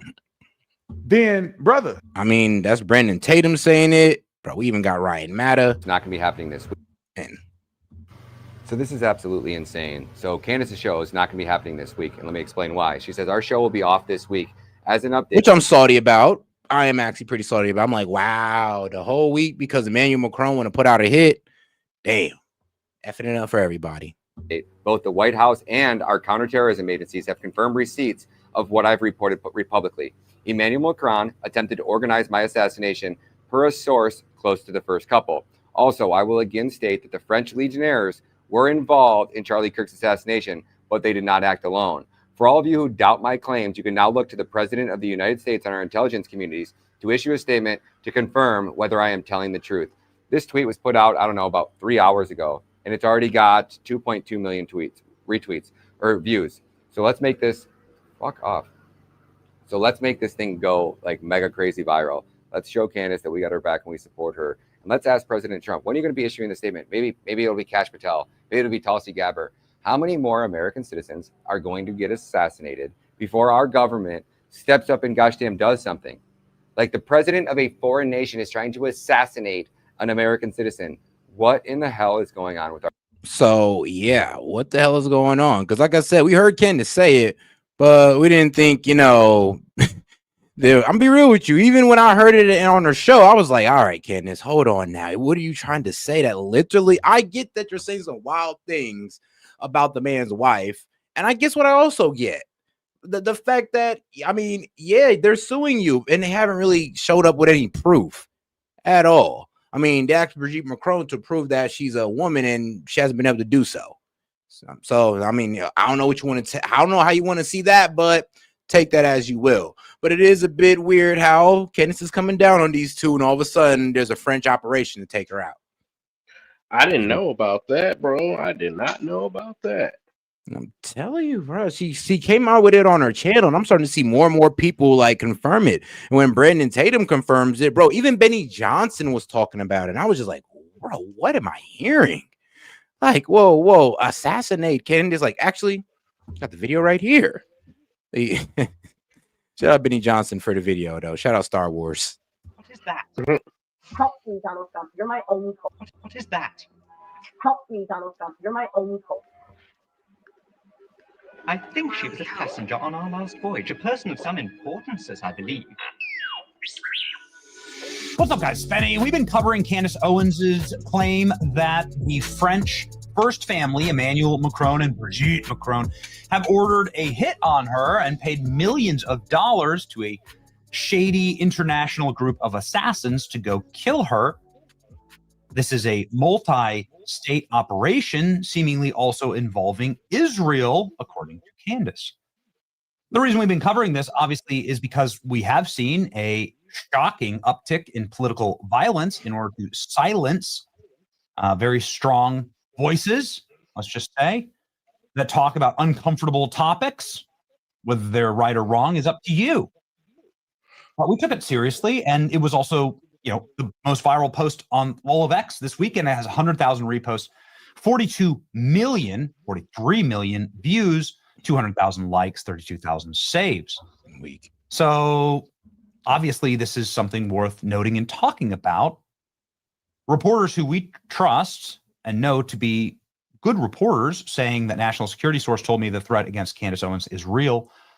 And frankly, I don't doubt it. Project Veritas up with the receipts and the retweets. But here we go. Candace has been a target of governments for years. We need to blackmail her, Candace Owens, faster. Well, that's racist. Who said that? Mary Barr Daly. Barr, like as in the Bill Barr family? Oh, yes, actually. Former senior DOJ official, daughter of Bill Barr, of course, because they all place their kids inside of the government. James Comey did this. Bill Barr did this. Here are some of these text messages Project Veritas receives. I need you to start working on the Candace Owens cases work with Armstrong on this. The harder one is Candace because she's very resistant. Candace Owens, we need to blackmail her faster. Klasick has been very affected. Tell Armstrong, like Kim Klasick? Jeez. Send the photographer, follow her, and also follow her husband. They want me to focus on Candace. Candace first. Geez. Okay. Yikes. Anyway, I mean, the point is that, like, obviously you can understand why some people would want to have Candace talking. And now just little bits and pieces are popping out, and Candace is saying that the White House is aware of these threats, and she's beginning to bring more evidence to the fold here, but saying that the White House now knows what's going on and they have all the evidence. Very interesting. What evidence they have? Here's what Candace says. As an update, both the White House and our counterterrorism agencies have confirmed receipt of what I reported publicly. Emmanuel Macron attempted to organize my assassination per a source close to the first couple. Also, I will state again that the French legionnaires were involved in Charlie Kirk's assassination, but did not act alone.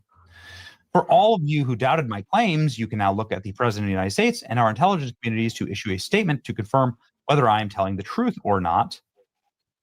And then a response here to somebody saying, Candace, receipts simply means somebody opened an email or logged into an online report. It doesn't confirm your claim or your interpretation. Why are you explaining English to me like I'm not a native speaker? I said what I meant, and they confirmed the receipt of my claims. Obviously, they will have to investigate it to inform the public as to whether or not I made it up, which I did not, says Candace. And this, I think, is a great question. Why not release the evidence to the public and show the world? You know, you could say that it is because you don't want to burn a source or so on. You could redact things. Again, I'm not trying to throw cold water on or criticize or attack Candace. I'm not. There's plenty of people doing that on the internet. Little clips like this keep popping up. Here's a former CIA officer explaining France assassinates, well, people that they see as politically inconvenient. And they're murderous too. You know, murderous. Oh yeah. If you're a member, for example, of Greenpeace, they're going to blow your brains out if you try to, you know, take over a ship or throw paint on a ship or whatever.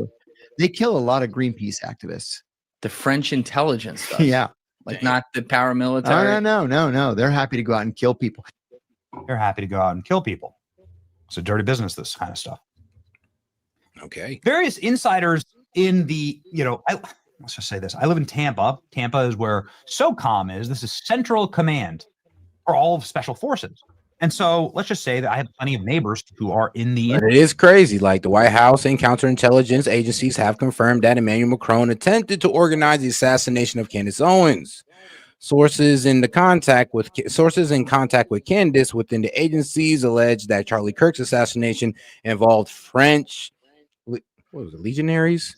Yeah, legionaries, and indeed did not act alone. Well, now I did say when I very first seen that horrific video that shot, and a lot of people would be like, 200 yards is not a hard shot to make, blah blah blah, and it could have been like he missed his shot. I'm like, no, because whiffing on a shot like that from 200 yards, it's either you hit it or you don't, and that shot was in the neck, which was symbolic. You have to intentionally, and I know this from having to shoot at objects on water, you have to intentionally aim for something to hit something. That means the barrel of your gun has to be pointed there for a reason. Yep. I mean, shoot, you know, properly sighted and all that good stuff is going to hit his target. Right. Like, even if you account for the wind, if this was really a would-be assassin, what's the number one thing they teach you in hunting? Well, there's a would-be assassin. Hold on, say that again. For a would-be assassin, like let's say you're gonna go hunting, like hunt a deer. Where do they tell you your best place to put a shot is? Ooh, in the lung, pretty much, or in that in the back part of the leg. Right, you want to hit it in its shoulder, Yeah, right, where its right lungs and behind the heart is at. shoulder. Yeah. Right. Do you know why they teach all of military to shoot center mass? That's where you're gonna hit all the organs. No, it's where it's they teach you to shoot center mass because it's a bigger area to hit. True. That is well, okay, yeah, you're right. That's the same thing for deer hunting. It's like, I mean, bro, it's pretty effed up to try to shoot a deer in the head because you might cause it more unnecessary pain. Yeah. And it's not a And good look. and let's say he was wearing a bulletproof vest, all right? Let's just get that out the way. All right, he was wearing a bulletproof vest. He wasn't wearing a freaking helmet. Why didn't the shooter take a shot at a bigger center of mass, the face, rather than the neck, which is the smaller center of mass? That's a good question. I mean, hey, a lot of people are saying that Tyler Robinson wasn't the shooter, and it was somebody that was closer to Charlie Kirk that was actually the shooter. Because they're saying that 30-06, I ain't gonna lie, they're saying it was supposed to pretty much decapitate that man. If it actually shot him in the neck, it should have sent his head flying. Like, Oh, like I've shot 30-06. If it can leave a decent sized exit wound in a freaking deer, there's no way a frail human, maybe not a bison, but like if it can leave a decent sized exit wound in like a deer or a doe or a coyote, there's no way a human neck is gonna survive a direct hit from that round. Oh yeah, man. I actually seen a video where they was shooting like through the bones of bisons, and they was like, yeah, 30-06 would have like destroyed it, destroyed the bone of a bison. And then they wanted to compare that to Charlie Kirk, and they're just like, they try to say he's like the man of steel. All of a sudden, all his bones turned to steel in that moment. It just stopped the bullet. I mean, people that believe that don't know their ballistics. So they have something called ballistics jelly, which basically simulates human skin and human flesh. A 30-06 is blowing a large portion of human flesh. If you look at every ballistics video through jelly with a 30-06, it always leaves a massive exit wound. Yep, that's everything The I've seen. The cavitation that the bullet creates on entry is just too great. That energy has to project out somewhere. And this particular round, it went in, it didn't go out, and the telltale sign that it didn't go out was there was no bullet hole, there was no blood spatter on any of the people behind him. No one else was hit, which tells me that it was more akin to a lower grade, a lower round. So maybe like 5.56, which is a penetrator round. Small entry, small exit. Probably had low grain weight, which means that the amount of grains that's inside the round was heavy enough so that it could travel far, but not so heavy that it had a whole bunch of penetrating power. Could have been an explosive round. Could have been a variety of things, but it wasn't what they said it was. That much I could tell you. True. And it's true. But hey, a lot of people want to go with the original story. I just didn't like how they played on religious people like that. I was like, come on now. Now the highly religious are gonna believe that, but and now you're just pretty much trying to Jesus explain away the fact that Charlie Kirk just somehow stopped the 30-out bullet from passing through. I don't know, man. I don't know if you can really sell people on that, but actually, yes, you can, because some people are actually buying it. The magic bullet or the magic bone theory is real for them. There's a magic bullet theory. Now we got magic bones. Okay, bro. It's just the way they're doing us today. Right. And this should be a wake up call to everybody. Like, no government entity is your friend. It is what they're trying to convey. And in 2030, they plan on getting rid of a bunch of the quote unquote useless eaters. So that my theory is that they're gonna have the Muslims run rampant all over the world and try to convert everybody. And then when that doesn't happen, enough people start fighting, then they're going to roll out Project Bluebeam, and they're going to start instituting all of this one world government stuff. And you can't say that it's not happening, because read Revelation, and then read Revelation So in the Revelation Bible. says that the Muslims are just going to take over. No. Okay. No, About to I'm say. going somewhere with this.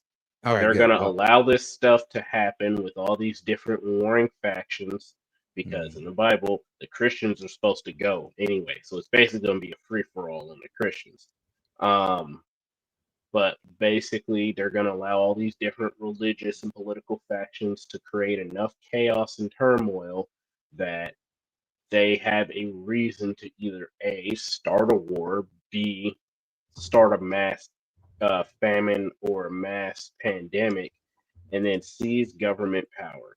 They're already rolling out digital ID. It's in Australia. It's in portions of China. It's been in China for years. It's in Australia. It's coming here. In fact, it is here in the United States. It's in Denmark, Norway, Sweden. This stuff is already here. The only thing they need to seize complete power is, one, the United States has to fall by any means necessary, and number two, they need a global conflict of some sort, pandemic, food shortage, war, pick your poison. That's the only thing they're waiting for.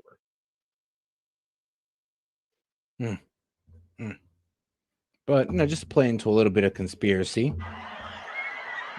Let me show you what I was talking about. Like, see this guy over there in the camera? That guy.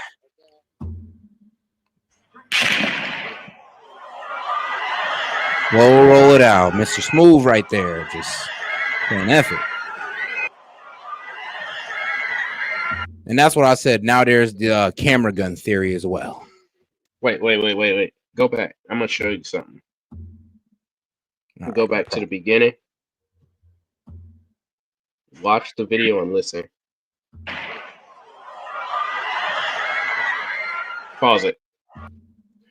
So, real reason why I had doubts after immediately seeing it, and I said, yeah, that was a hit job. Number one, that tarp on the back of the TPUSA, it didn't move. It didn't move like an object that had something go through it would move. You'll see it's called a ripple. It's supposed to ripple. You didn't see that. There was no exit. There was no exit on the tarp. And then not only that, the biggest giveaway, and I've seen the video, and plenty of people seen the video by now, there was no blood spatter on the back of that tarp. None whatsoever. Yep, because remember, the story is that his bone stopped it. No. Yes, I'm saying real 30-06, I ain't gonna lie. It went through him and probably hit somebody in the back as well. I ain't gonna lie to you. That sound was not a 30-06 sound. Because 30-6s aren't that loud. Really? Okay. From a true 30-06 from a lever action, the round is big, but it actually has a quieter noise to it. And it's all due to the way the bullet is made, the round is made. That loud banging sound comes from a gas-operated, high-pressure rifle round. That's more akin to a 7.62 5.56. Hell, even a 308. Hey. So, I mean, could you be of the mindset of believing that the shot came from behind? No. All right, I can. That wouldn't make any sense, because then he would have started bleeding from the back of his neck, not the front. But yeah, because some people are trying to say there was an exit wound. He was shot from the back, but it got let out, the neck. But then again, I think we found something though, if that's the case. So all of your art, first of all, he wouldn't have been able to react the way that he did. There's a particular thing that happens whenever, like, I was watching his doctor, but when he kind of folds his arms up, to his chest or whatever, that actually only happens when you strike a particular set of nerves and arteries from the front. If they would have shot him in the back of his head, his cerebellum is right back there. The shockwave would have disconnected his brain from his cerebellum. It would have killed him on impact. Well, all right then. Well, shoot, now we know. Well, or at least according to your expertise, we have a good idea what pretty much went down, or why this story is kind of BS, or well, the narrative is BS. So, I mean, you don't believe the narrative. I don't believe the narrative. There's a problem here. And then the CIA and the government is known for knocking people off that they don't exactly like. So I don't put nothing past the government, bro. All right, now let's go over and get into this video real quick. Probably a quick little bit of it. Have you ever wondered how clowns like this become members of Congress? Are they simply actors or puppets doing as they're told? Some are groomed from an early age, and some are even chosen from a casting call.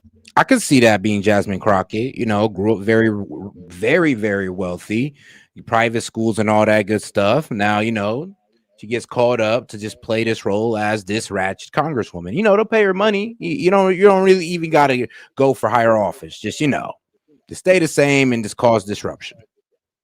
Here's how AOC became AOC. Back in 2016, we put out a call for nominations. We got over 10,000 nominations. Out of those 10,000 nominations, we found Alexandria. Lucky us, by the way. Who is we? I think we at Justice Democrats have a chance to really transform the Democratic Party. Look at the absolute dumpster fires the Justice Democrats have given us. The worst members of Congress. My brother. Yeah, the squad, all of them, every last one of them comes from this one organization. Think about that. Told me that he had sent my nomination in the summer, but I was like literally working out of a restaurant. Sounds like the perfect qualifications for a Democrat House member. Her profile is not what you'd think of as someone who should run for office. I was like literally working out of a restaurant. Like you hadn't thought about running for office or anything at that point, right? No. You would call people up. Nope, she was chosen by the puppet masters or the so-called kingmakers, and kind of walk them through the platform. Right. Every conversation would have a very awkward pitch at the end. So do you want to run for Congress, maybe?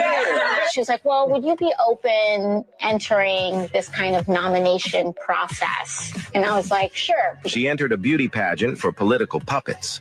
There were so many other amazing candidates. The entire time I didn't think I was going to be picked. Sounds like an American Idol interview. This is crazy. We invited people to an in-person summit in Kentucky when we started getting serious about who we were going to run. Being like, oh yeah, I'll do this because it's a bunch of crazy people. She's finally right about something. The Democrats. You know what the crazy thing is? Like, I would love to say that the Republicans do this too, but the Republicans don't really trust their youth to lead for some reason. Like, we still got all the old guys. That's why I always say I pay respects to the Democrats because they at least give their youth a chance, to be quite honest. What are you talking about? The puppet masters choose people. They don't do it. Yeah, but well, you're right. The puppet masters on both sides, though. There's puppet masters on both sides, I believe. And let's be real. I don't think the puppet masters on our side is too keen on letting the young Republicans take over. It's the same puppet master. Think so? I think Same their puppet masters like the George Soros type. Our puppet masters like the more of the industrial complex type, or the wartime industrial complex. Those guys. No, so think about it like this. Do you have one hand or two hands? Two hands. You're right. Old saying, never let your left hand know what your right hand is doing. I don't know, elaborate a little bit for me on that one. So if I was a puppet master, somebody pulling strings from the shadows, why on earth would I want to make it known that these two individuals from opposing sides are being controlled by the same person? If anything, I would want them to have different viewpoints, different reasons for wanting power, just everything about them to be diametrically opposed to make it seem as though they aren't being controlled by the same person. Okay, so yeah, pretty much like the George Soros type, like funds both sides, and then let them just watch them tear each other apart. Yeah. Okay, I can see that. I can see that. I don't know. My opinion, I just like I said, they got their kingmakers. We got our kingmakers on our side. But if you're saying that there's like a higher power than over the, I think there, and this is my opinion, I think there's something even over the kingmakers in that right that control those two to tell them who they need to put in, and then those kingmakers tell us who they want to get put in there, and we all thinking that we got this illusion of. Oh, I say we're all in the illusion of choice at this point. That's how to run it. Democrat Party is full of crazy people, criminals, and degenerates. No wonder if this is the type of foolishness they do to install their puppet.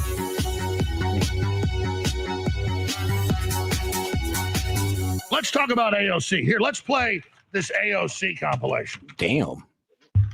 Of her attacking President Trump and claiming he's a dictator. And then just remember what a nutball she is. Then I got another video right here we're going to play after it to remind you that she's literally a casting call. That's how Democrats get their new people, is from actor casting calls, and she admits that. I mean, she admits she is a puppet. And that's who these people are. So let's also spend some of our time on them. Here's AOC. It's 3:51 long. Here's AOC. To be honest, the president's remarks are, I think, indicate a level of instability.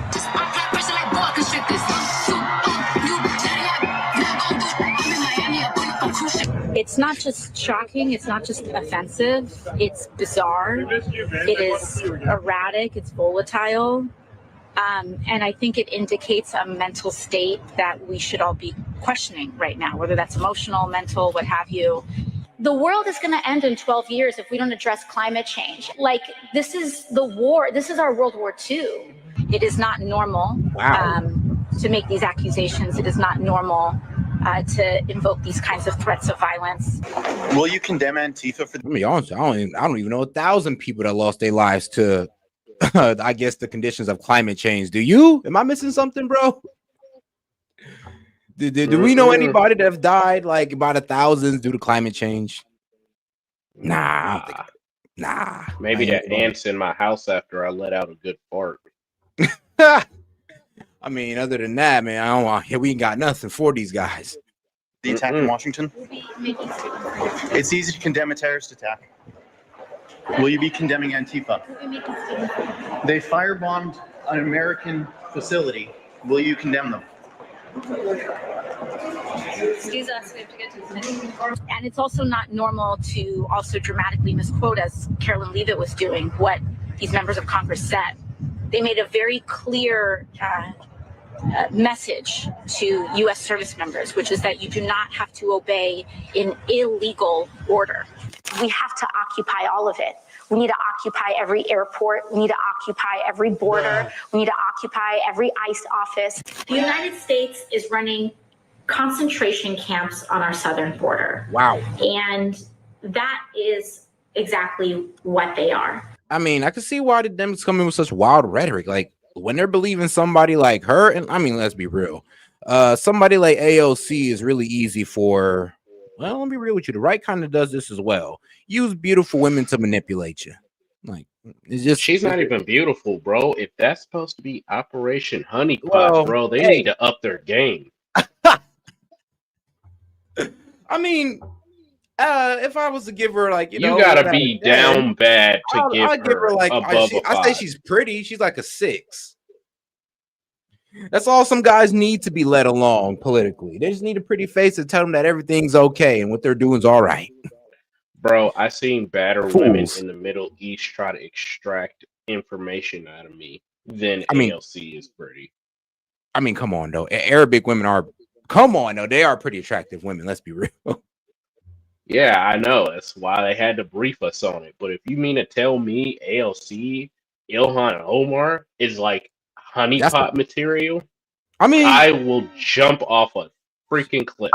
Well, she did get a rich white boy, so I guess so. I guess Ilhan Omar would be considered a honeypot operation too, because they are married to rich white guys. So, well, not Ilhan Omar is, but not AOC. But she does entertain them. Yeah. Oh, it is what it is on that one. No. They are And then concentration. Somebody Man, said maybe a 3 at most. Dang. That's what I'm saying, bro. Like his eyes are open, bro. Like, you know, I come from the generation of Sofia Vergara, Jennifer Aniston when she was young, you know, Selena, you know, Right, bro. real women. We're talking about liberal dudes that probably ain't never really, you feel me? More like the incel Bro, they type. would smash a plank of wood. Exactly. So any girl that's telling them, hey, yo, what you thinking? How you feel about these MAGA guys are validated. Look at me, this semi-pretty girl. They're all in on it. They're all in. Subpar. Sub pretty. Subhuman. Subhuman in your defense. No. Not subhuman. She's still a human, but definitely not someone I'm willing to sell out my fellow American for. I mean, bro, I don't think there's no girl that beautiful in my opinion. There's no girl that pretty to sell up my fellow Americans. Ain't no foreigner that pretty. Bro, you would have to, she probably have to step down from the skies, and even then, I don't think I'd do it. All right. This is what organizing looks like. This is what. Well, there's always somebody who's gonna say it. Shout out Cap Punch. He said I'd hit. I still hit, bro. Even, come on, bro. Even then, he's like, bro, for show though, for show. Dude. Don't make me disappointed in y'all. Don't do this, chat. Don't do this. Oh my god. Building power looks like. Hold up. Somebody said, let's be honest. ALC and Omar probably just got a good bro. Like emotional damage. Bro, head game gotta go hooping. Boy, like, bro. Like the man's toes are still curling on the way to work type of stupid. Like, I don't that crazy. He having one of them vivid flashbacks, like, yeah, I'm gonna listen to her. Yeah, I'm gonna listen to everything she say. You know what? I'm a full-on socialist, goddammit. That's too good, bro. You don't understand, bro. I gotta subscribe to socialism. It was that good, bro. Could you imagine? So pretty much it's more about this. Well, she did say she was on a casting crew, so she did say she was auditioning on a casting couch. You're definitely right. That is a little This is what changing the country looks like. I'm proud to be a bartender. Ain't nothing wrong with that. I'm dead. You're petty. There's nothing wrong with working retail, folding clothes for other people to buy. I'm just gonna play it every time she plays a role that a porn star could have played. F it. Bro, you gonna be hitting that button forever. With preparing the food that your neighbors will eat. You're the one saying it's wrong. I am told this is a garbage disposal. I've never seen a garbage disposal. I never had one in any. Bruh. You I'm sorry, never. What?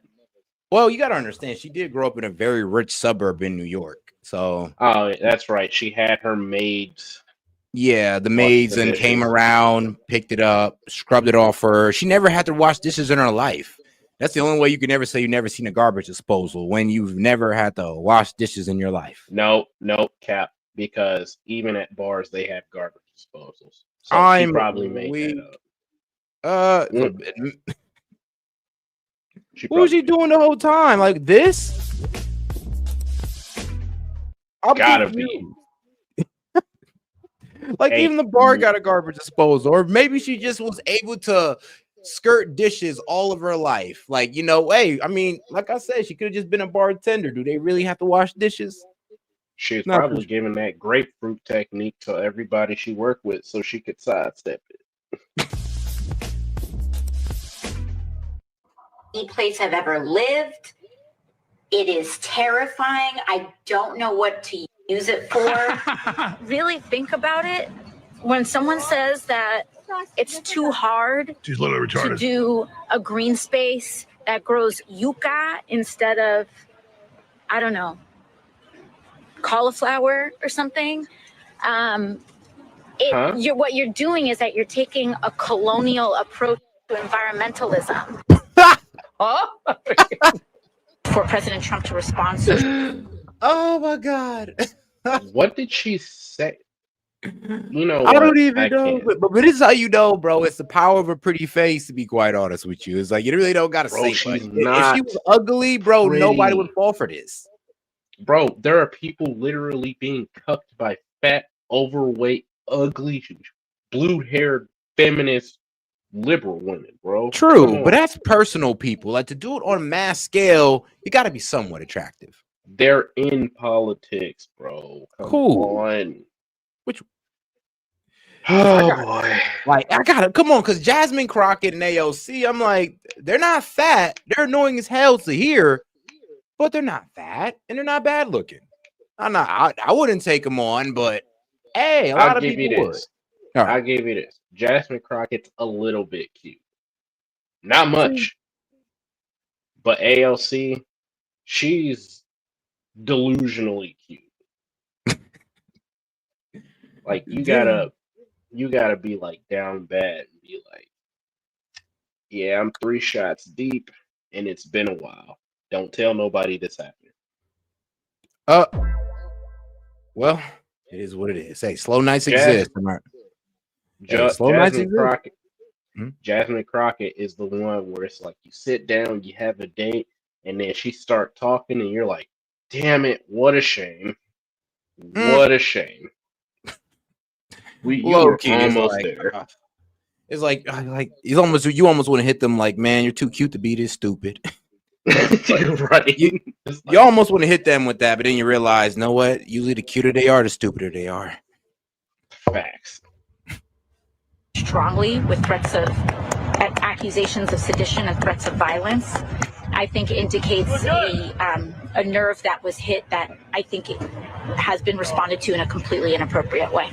Donald Trump is also very old and a racist and Hey, shout out Dr. Luke. He said, hey, a Hollywood 9 is very different from a political 9. This is true. That is definitely true. Because hey, if she was a Hollywood 9, we'd really be scared. Because we'd just be like, you know what, bro? I can't even blame you for just leading this, following this girl blindly. I guess you're just too caught up in your lustful ways. You need to find Jesus. If that was the case, boy. a neo-Nazi. This is about targeting women of color in the United States of America.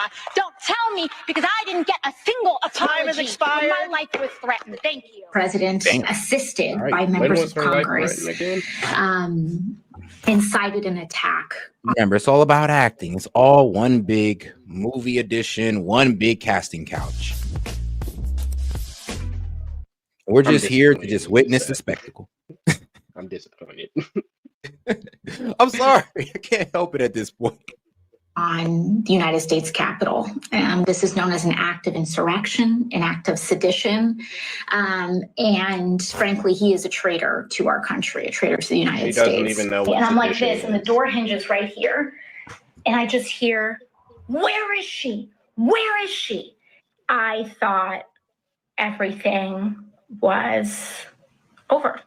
Have you ever wondered how clowns like this become members of Congress? Are they simply actors or puppets doing as they're told? Some are groomed from an early age, and some are even chosen from a casting call. Here's how AOC became AOC. Back in 2016, we put out a call for nominations. We got over 10,000 nominations. Out of those 10,000 nominations, we found Alexandria. Lucky us. By the way, who is we? I think we at Justice Democrats have a chance to really transform the Democratic Party. Look at the absolute dumpster fires the Justice Democrats have given us. The worst members of Congress. My brother. I go out. That bald-headed one's the worst have given us. If you tell me what my all out of everybody, this one is I do not like.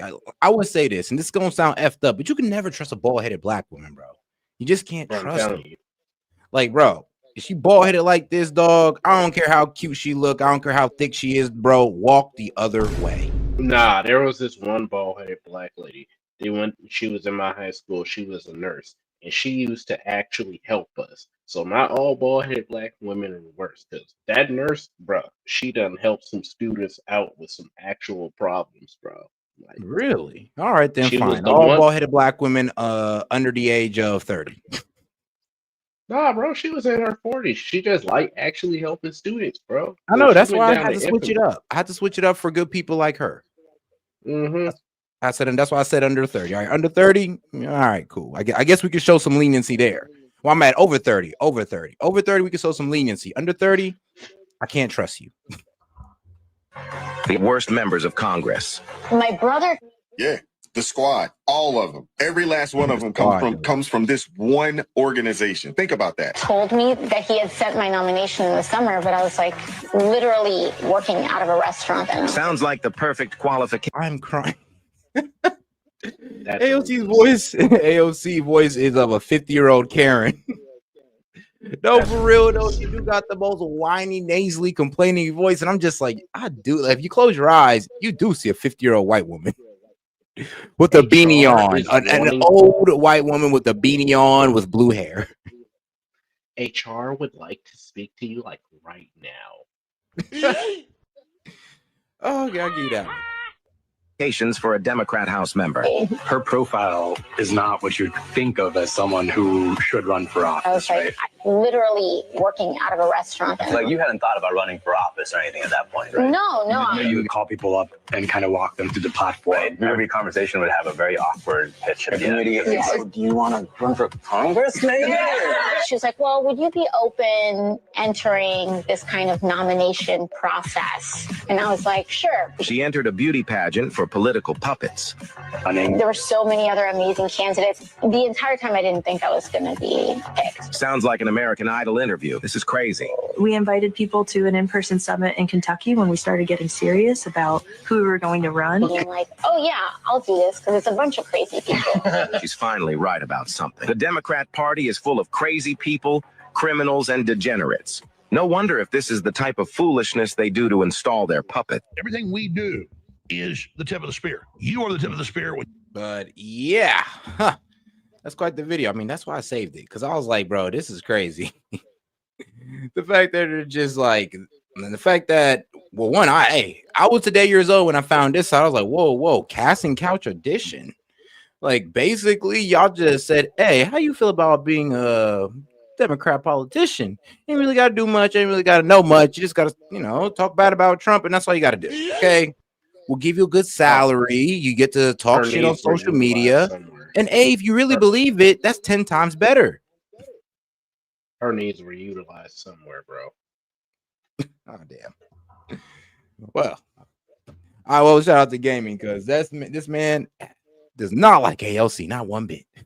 And I can understand that. I don't know, me, I understand the game with her at this point. I just understand the complete game with her and Jasmine Crockett. But all right, guys, let me see here. Probably get into the last video. Yep, let's get to the last video right here. Israeli warplanes hit an apartment in a residential neighborhood in Beirut's southern suburbs. It's the first strike to hit the area, known to house Hezbollah officials, in months. And unlike previous attacks, it came without a warning. Israel continues to insist on the full enforcement of... Okay, this woman, obviously, this is Israeli media now. She's a spokesperson for the Israeli government. Israel continues to insist on the full enforcement of the ceasefire agreement with Lebanon while taking steps to ensure our security. What she's basically saying is, oh, we expect them to adhere to the ceasefire, but we're going to do what we need to do for our security. Translation. Only we can attack. Hezbollah and the Lebanese cannot attack. See how they frame it? They always frame it from the victim narrative, and that everything that they do isn't, rather it's self-defense, even when they preemptively attack first, bro. So basically, yesterday, the Israelis bombed Lebanon roughly 36 hours ago or so, a day or two ago, and they were targeting a high-ranking member of Hezbollah, all right? And now, for those of you that don't know, because I know we have a lot of new viewers here that might not have caught all my Middle Eastern coverage, for those of you that are new here, we went into deep analysis on the Iran-Israel war that took place this past summer. As you guys know, I was probably one of the few sources on YouTube that was actually reporting what was actually going on the ground. Meanwhile, everybody else was pushing a bunch of Israeli Hasbara propaganda talking points like air superiority and all this other shit, which is true. They did have air superiority, but the people were framing it in a way where as if like the Israelis were winning. But I was vindicated because, as you guys know, a day or two ago,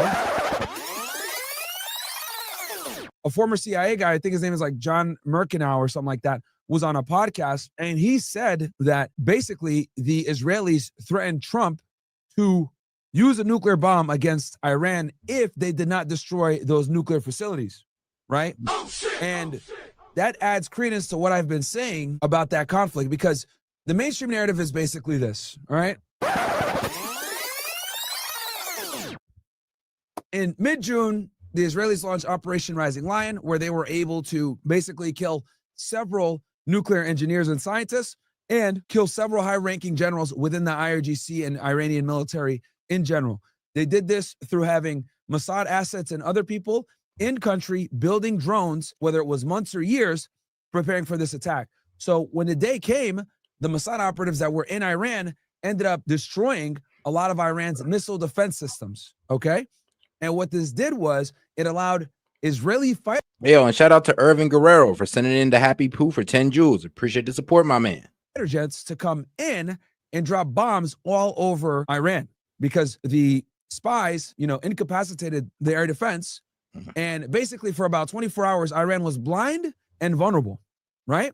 But kudos to them. 24 hours later, all we heard was boom, boom, boom. Now, the mainstream media, Fox, CNN, everybody else was saying, oh, the Israelis are whooping their asses. The Iranians are begging for a ceasefire, blah, blah. Now we know that was all cap, because what we do know now is that the Iranians absolutely hit targets that they wanted to hit. What we know now is that they hit a bunch of strategic locations that the Israelis didn't want getting out there. How do we know this? Because the Israelis forbid journalists from taking pictures or video of locations that got damaged. Why? Because they didn't want the Iranian intelligence apparatus to know how close they were to actually hitting some of the strategic locations that Iran was targeting. Now, obviously, it ended up coming out later. It took a few months to come out. But at the time when the war was actually going on, Israel was doing everything in their power to suppress any type of information which was making it look vulnerable. Because I've told you guys this before, and I'll say it again. Israel is a glass cannon, chat, okay? They can absolutely dish it, but they can't take it, okay? They cannot take a lot of casualties. Which actually leads me to today's topic was Hezbollah, why the conflict ended with them, because they were losing in a ground assault and they knew that they would not be able to sustain it, let alone make it to Beirut like they claimed.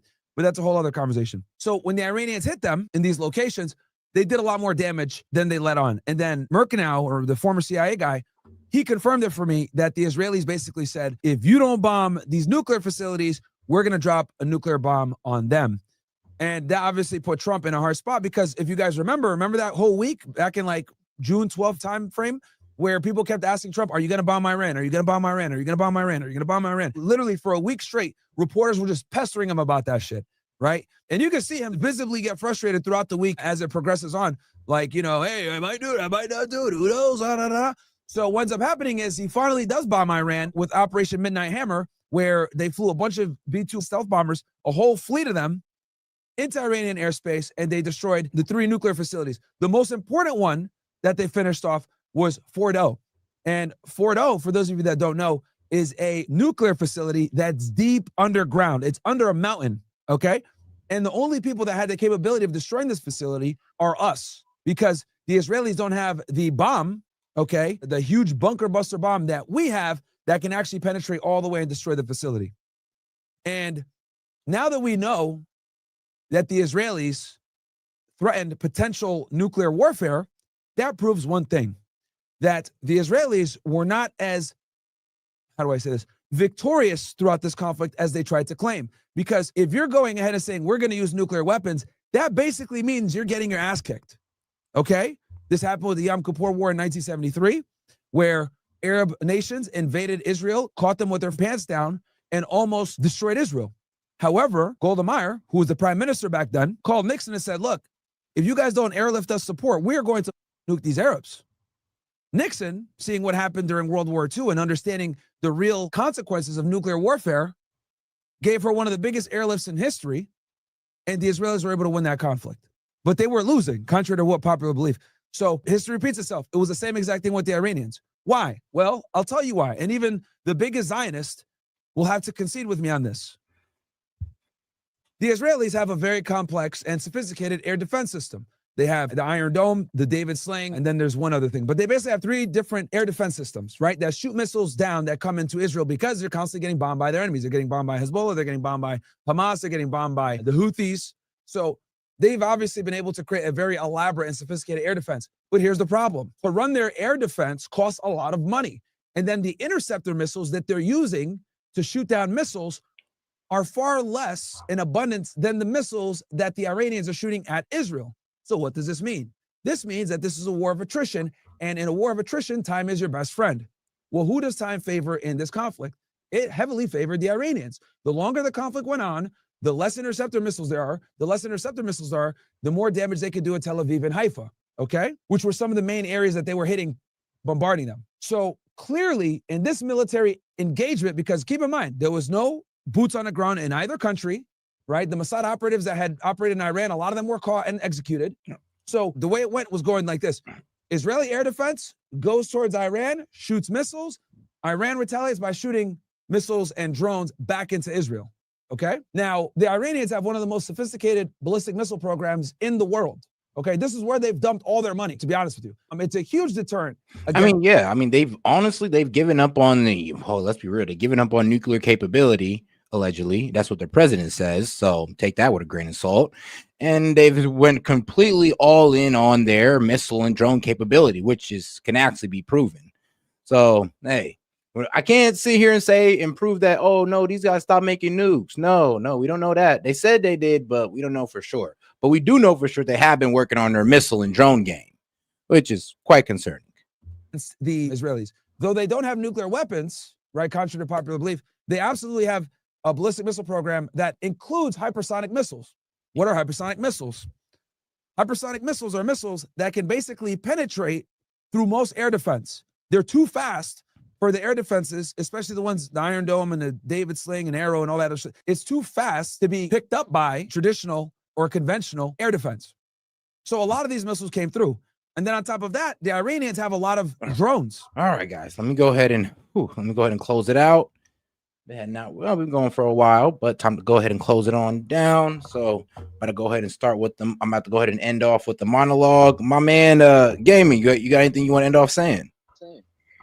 Yeah, Jesus is the way, the truth, and the life, and nobody gets to the Father except through him. This day and age, the days are evil and the time is short, so stay prayed up, saved up, and get your gun game up, because people are going to try to come after you, and you need to protect what's yours.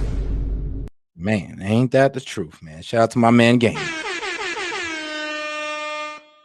All right, my man, I'll see you. I'll probably see you tomorrow. Shout out to Game. All right. And all right, let me go ahead and start off on the monologue because, well, we got a decent amount to cover. And of course, we got some things to go back over. So, of course, we want to start at what we started at the top of the stream. Now, Trump. I do hope that due to the election loss on the 5th, that Trump is actually, starting to curve his course, starting to focus more about affordability than what's going on in Israel. But as you've seen, it seems like Israel always draws attention to itself. And I mean by bombing southern Lebanon. Now, we might actually have to get involved with that. I hope not. I hope Israel can handle this on themselves, but hopefully they don't allegedly pull a move like they did with Iran by threatening to nuke Lebanon unless we get involved. Hopefully we're not being held hostage like that. I hope it's not true, but you never know these days. Trust me, I heard Nixon was hit with the same threat. Now, let's get over to ICE.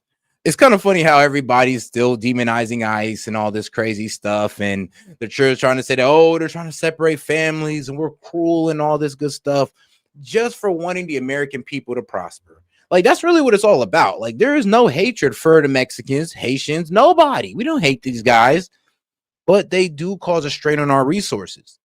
They do keep wages low. And right now, that's one of the main things we need to make it out this hole we call inflation. Is the raising of wages. So anybody who's here for keeping these illegals or providing mass amnesty, or that's not the way, because all we're going to do is just add more people to the workforce, which is just going to stagnate wages. Either stagnate them or keep them low. So is that what we want? Of course not. So I always ask the Dems, I'm like, y'all got to take a pick. It's either us or them. Is either you guys get that wage, you guys either get the wage raises you want, or we keep it at the same level and you just letting a whole bunch of illegals since you have such a big heart for them. I mean, cool, bro. If that's how you feel, it is what it is. But just don't ever call yourself America first or pro-American, because you're obviously pro-illegal immigrant. That's just what you want to do. I mean, if that's how you want to think, power to you. But and of course, the National Guard. Let's move on to the seditious six and their whole claim to, oh, you know, we were just reminding you guys. Who are you to remind them? You're not their higher ups. That's why, well, the FBI is coming down on most of them. They got the military ordering one guy back to damn near stand on military court. So was it really worth it? Of course not. But the funny thing is how they're trying to spin it. And then I don't really think people understand the gravity of what they did. Like, yes, of course, they were trying to advise these guys advise the youth or the military youth advise them to, well, do insubordination or to ignore orders. And it wasn't just that. They were also trying to make the American people believe that the National Guard is committing unlawful orders. Therefore, they will start attacking and going after the National Guard, because they did it so well with ICE, and look how well it worked out for them. They were able to demonize ICE to the point where there are people trying to dox them and ruin their lives. They were able to demonize ICE enough to where there are people dropping rocks on them, breaking their forearms with bricks. That's how well they were able to demonize ICE. Who's to say they won't do the same to the military? Because that's the next thing that's going to cause a civil war. If they just start going at it with the National Guard. And that's, I believe, it's what's next. Because what else was that for? But to sow doubt in the minds of Americans on what the National Guard is doing in their cities. And they don't ever want to blame their liberal politician or the leftist politician that let all this BS go down, like the high crime, high immigration, like crazy unaffordability. They don't ever want to blame them. They don't. So it is amazing how they just want to come back on us and just be like, oh, well, it's because of Trump and the National Guard. Like, the National Guard is only there because your leadership has failed y'all. And now the same leadership that failed y'all is trying to turn you guys against the people that want the best for you. I mean, there are citizens, right? I mean, there are military, right? They signed up to protect and serve us, to protect and serve us. So don't you think that, so why would you sit there and just think such a duplicitous thing about our servicemen? Just think that they're out there to get you. Like, how can you call yourself pro-American? These are the same people that says, oh, we love the military. Do you? Do you? Do you respect all of our troops? Because you sat there and literally try to paint a whole group of them as if they're following unlawful orders. So what's with that? But all right, now let's get over to Nick Fuentes. Man, look, bro, Nick Fuentes, unless y'all take this man out the game, he's here to stay. Got to get over that one. The man is here to stay.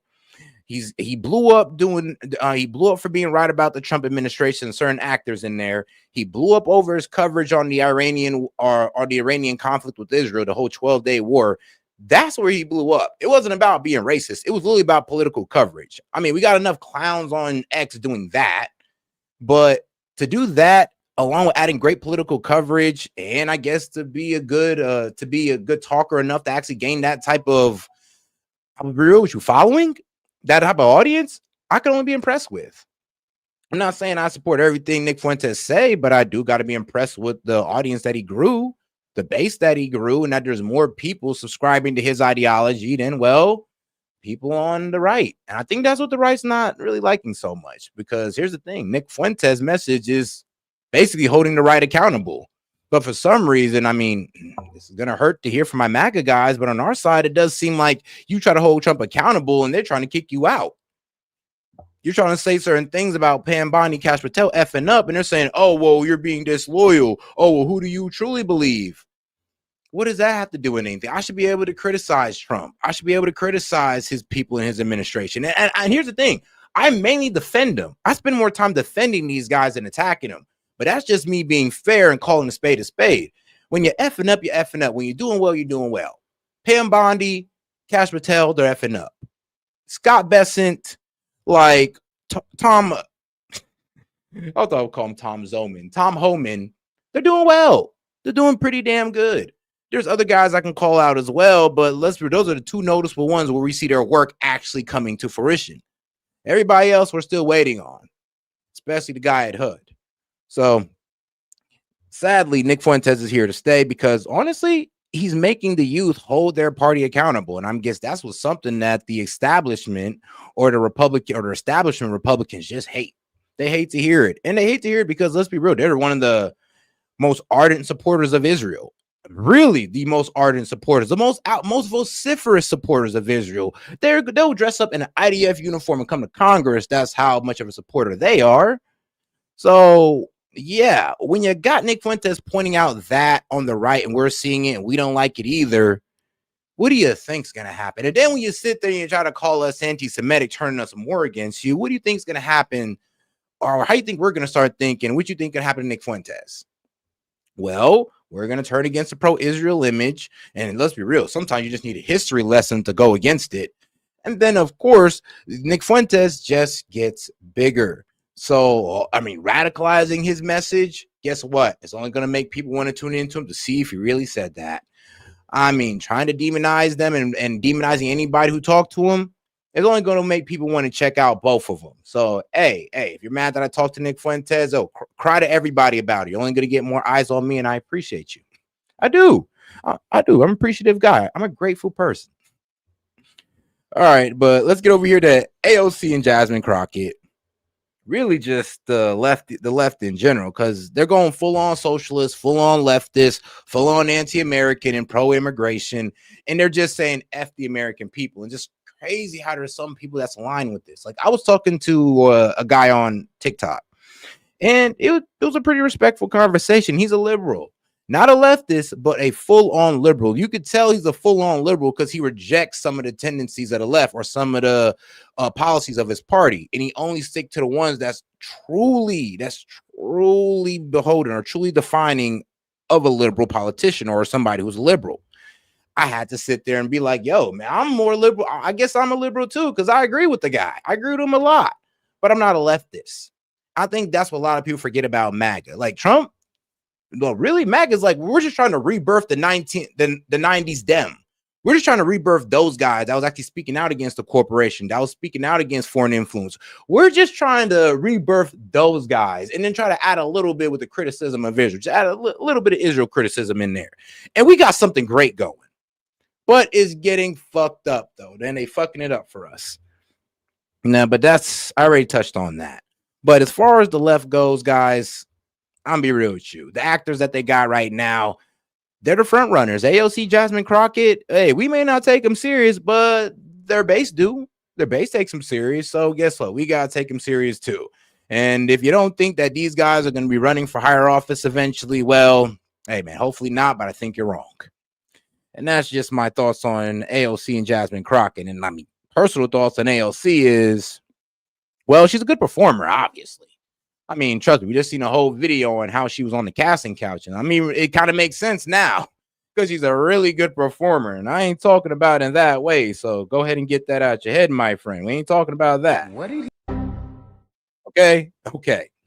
Jasmine Crockett, I mean, just like my man Gaming, I don't like her because she just plays fake ghetto and she's the furthest thing from ghetto. Jasmine Crockett is the furthest thing from a ghetto black woman, from a hood black bitch. She's the furthest thing from that. And I know hood black women. I've dated the hoodest of black, well, not the most hoodest black women, but I've dated hood black women. And I love them.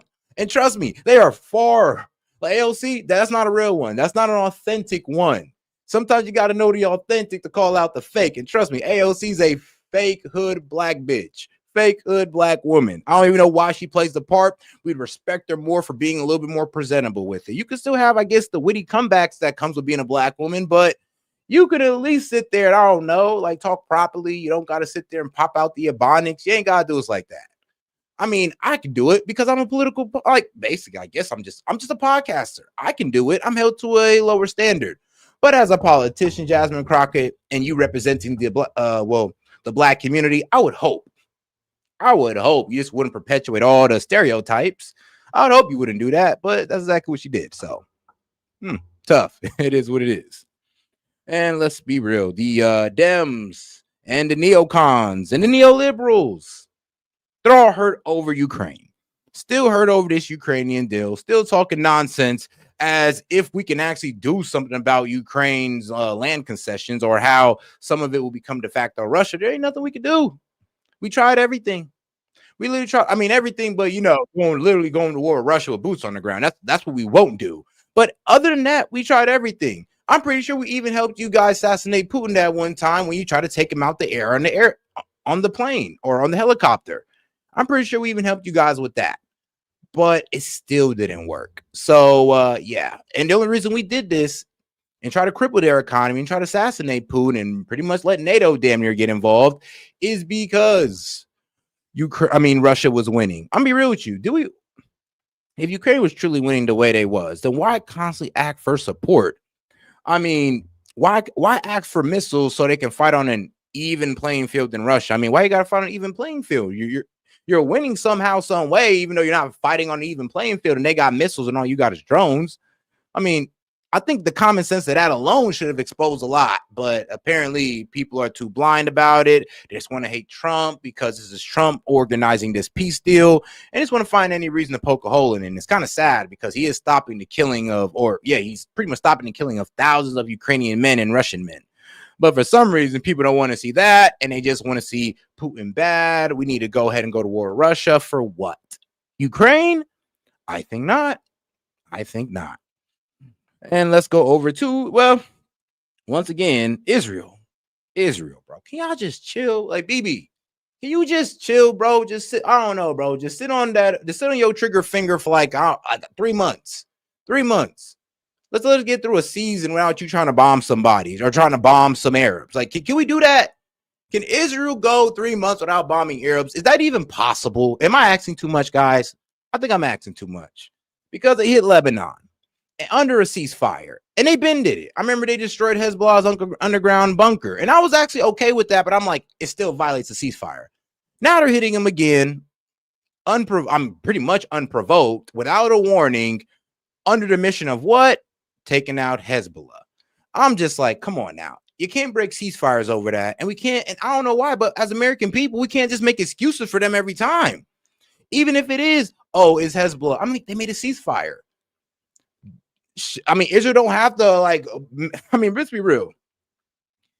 The way people expect us, American didn't hold their word to Ukraine.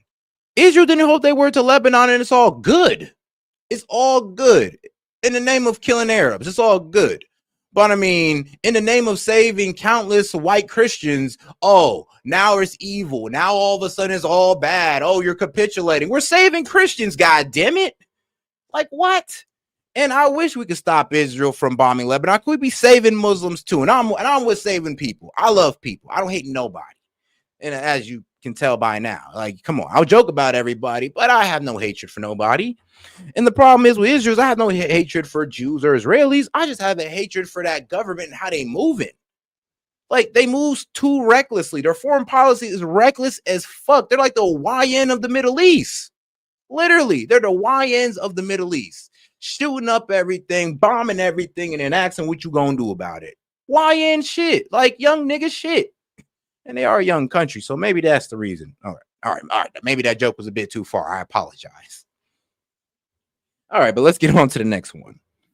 Candace Owens versus France, basically. So, yes, France done pretty much put out a hit on Candace Owens, and I wonder what we're going to do about it. Because really, some people need, it needs to be the point where we need to drag this man, Emmanuel Macron, to court, make him stand trial, and damn near put this man in jail. That's how I feel about it. Because I don't know if y'all heard me during the election, but I said, bro, if you touch a hair on any politician's head, from the left or the right, I want you to be in jail for the rest of your life. If you touch a hair on their head, I don't care if it's AOC, Jasmine Crockett, Kamala Harris, you touch a hair on any of those on those girls' heads, I want you in jail. Why? Because they're Americans. I don't really care. I don't care that I disagree with them. I do care about their safety, but that's it. And hey, look, and that's okay for me as an American. That's how all Americans should feel. We should be okay to disagree with each other and care for each other's safety at the same damn time. It should be that easy. But with with this whole thing with France, I'm just looking at it like, all right, so Candace Owens said her life's in danger, a fellow American, and people trying to gaslight her. Like, instead of hearing her out, y'all just try to gaslight her off the rip. And now that everything's been proven, I hope all those gaslighters are willing to apologize for Candace, because she literally ran to us into the world and said, hey, yo, I'm in danger. And we try to gaslight her about it. Like, what the fuck? What the fuck, guys? Like, really? Come on now. And now all this is about to come out as true. And then and then a lot of y'all really gonna look like some assholes. But hey, man, that's up to you. All right. Let me see here if I had anybody. Well, like I said, you can super chat any question, comment, jokes, or disagreements. I guess I'll talk about one more thing before I close it down, though. Because yeah. Let's see here. Well, I guess I can talk about Mandani a bit. Because when it comes to Mandani, I just wish New York the best. I hope he watered down the socialist policies, and I hope that he finds a way to, like I said, water down the socialist policies without causing businesses to flee for the hills or to flee to Florida and Texas. Like, I'm gonna be real with you. As much shit as we talk, we don't want that for you guys. We don't. As much shit as we talk, as much as we tell y'all, get you about the F around and find out, we don't want that for you. Like, to be so honest, like, trust me, we disagree with you, but we care what happens to you guys. Like, just being real. All right, though. And then, talk about the Christian genocide. Oh, yes, the Christian genocide in Nigeria by this radical group called Boko Haram. It's a African Muslim group that's out there killing Christians. They've been killing Christians since 2009, about 100K so far. 100K so far since 2009. That's what we've been dealing with. And that's an atrocity. And that's something that, honestly, I'm actually happy. Yo, most unlikely suspect to actually come out and actually come to the White House about this. Nicki Minaj. Nicki Minaj, shout out. I mean, she was a real one. She actually came out there and stood up for Christian Africans. Literally asked Trump to, we need you to handle this. We need you to be on top of it. We need you to start sending some threats down there to those bastards to lock that up, like to get that solved. Because like I said, I hate when bro, I'll be real with you, especially when it's Christians. But yeah, what can I say? Hey, I know I defend Muslims, but Christians, I love Christians more. What can I say? It's a religion I guess I found more of a connection to. And I love Muslims too. And trust me, and I hold that religion in high respect. But what can I say though? Christianity is where my heart's at. But with that being said, though, bro, no Christian or Muslim side should be demonized. We shouldn't demonize Christian. We shouldn't demonize Muslims. And be real with you, be quite honest. We shouldn't use this situation right here to demonize Muslims. Are we going to say Boko Haram is all Muslims in Africa? Of course not. Are we going to sit here and say that, it's all Muslims that want to kill Christians? Of course not. But this situation do need to be highlighted because mainstream media wasn't covering it. And they gave it like one good gloss over and then, all right, that's all. When there's hundreds of videos all over X of these people being tortured, lynched. Lady was lynched with her kids. I know. I mean, I watch this stuff. Why? Because it's just what I'm interested in. I'm not talking about the snuff videos. I'm just talking about the information. And sadly, the information comes with videos of people being killed. It's very heartbreaking. And this is where I have such a passion towards. I don't want to see nobody dying. I don't want to see videos like this of Christians being killed. I don't want to see videos of Palestinians being bombed. I don't want to see none of it. I want for a peaceful world. But guess what? It's a pretty complicated world, and it gets more complicated as these atrocities go on because all it does is sow more hatred for a certain group. And I wish we'd get past that. We would stop framing an entire group of people as if all of them act like that, because we would all sit there and be so offended if everybody pretended like, oh, well, Christians are all just like the KKK. They're all the KKK. They're all white identitarians. Y'all want everybody gone. Is that true? Of course not. But can you imagine if everybody framed Christians like that? I mean, well, that's what we do to Muslims. We ain't got no problem with it for some reason. Don't know why. Don't understand it, but it's just I don't know, just the way we think, or just the propaganda that's been fed to us. I already ran off on my rant about how I hated that guy who came out there protesting Islam in Dearborn, Michigan, holding up the Quran, slapping bacon against that. Like, bro, You're literally insinuating, you're literally trying to incite violence. That's complete disrespect of their culture. And why even do that? Because he literally hates Muslims. He literally hates those people. It's like, and if it was about just the religion, then why are you sitting there trying to disrespect the people? Because you know the people are connected to this religion, just like there's people connected to Christianity, there's people connected to Muslims. But for some reason, we don't humanize the Muslims the same way we can humanize Christians. And for some reason, Christians feel like, oh, well, and here's a common excuse. Here's a common excuse, though. Well, S.E.T. Would they let the Christians speak in their country? And I will tell you right now, no, they won't. But that's up to them. To be quite honest with you, it's about just honestly respecting other people. And that's something I guess we just lost. Respecting other countries and their culture. If they don't want Christians in there, but they let them live there, because they do live there, they just don't let them preach like that. So if they let them live there, then that should be enough for us. I mean, yes, they come over here because we have freedom of religion. Other countries don't share that. And I think we should understand that as, you know, as Americans, that other Christians do not share the glorious document that is the Constitution that we have. So they don't got freedom of religion. Some of these guys are ran by straight up monarchs. And we're trying to tell them about freedom of speech. When if freedom of speech ever existed aside of monarch? And the thing is, I don't like when we get involved in these countries because I feel like these countries can evolve on their own. Give it enough time, they'll get to a constitutional republic if they know what's good for them. But if we keep interfering in their politics, causing coups, they're always going to be like this. Somalia's always going to be in dysfunction as long as we're over there bombing them. I mean, so is all the other Arab countries. There do got to be a point where we honestly do take accountability for the reckless bombing of the Middle East and why a lot of these countries are in dysfunction. Here's a more important part. We bomb them into dysfunction, and then we call them low IQ for not being able to get out of the dysfunction we bomb them into. I mean, how disrespectful is that? But then again, how disrespectful is it for them to come over here, come with their religion with a radical view, and then try to sit there and what? Speak jihadism, bring Sharia law? I don't like that either. I think they need to get the hell out. But guess what? I understand it ain't all of them. And like I said, I understand that all the people who hate Muslims, that ain't all MAGA. That ain't all white people. But guess what, though? For some reason, we just don't have that same understanding for our Arab brothers or the African brothers. And that's where it's going to lead to. It's going to lead to a hatred for African and Arabs because we're Muslims, African and Arabs. So, like I said, the hatred of Islam is unproductive. The disrespecting of their prophet, unproductive. And it's like, come on, bro. Come on. You wouldn't like that somebody disrespected Jesus in your face and you'd be ready to fight. Y'all do the same thing in these guys' faces and you're expecting them to just be like, oh, all right, it is what it is. No, that's just not the way it works, buddy. It's damn near like we're acting like liberals when it comes to that conversation, in my personal opinion. It's like we're acting like liberals. We're not really like honestly walking in reality when we think it's okay just to disrespect an entire religion. Call the prophet a pedophile without the historical context of marriage practice in that day.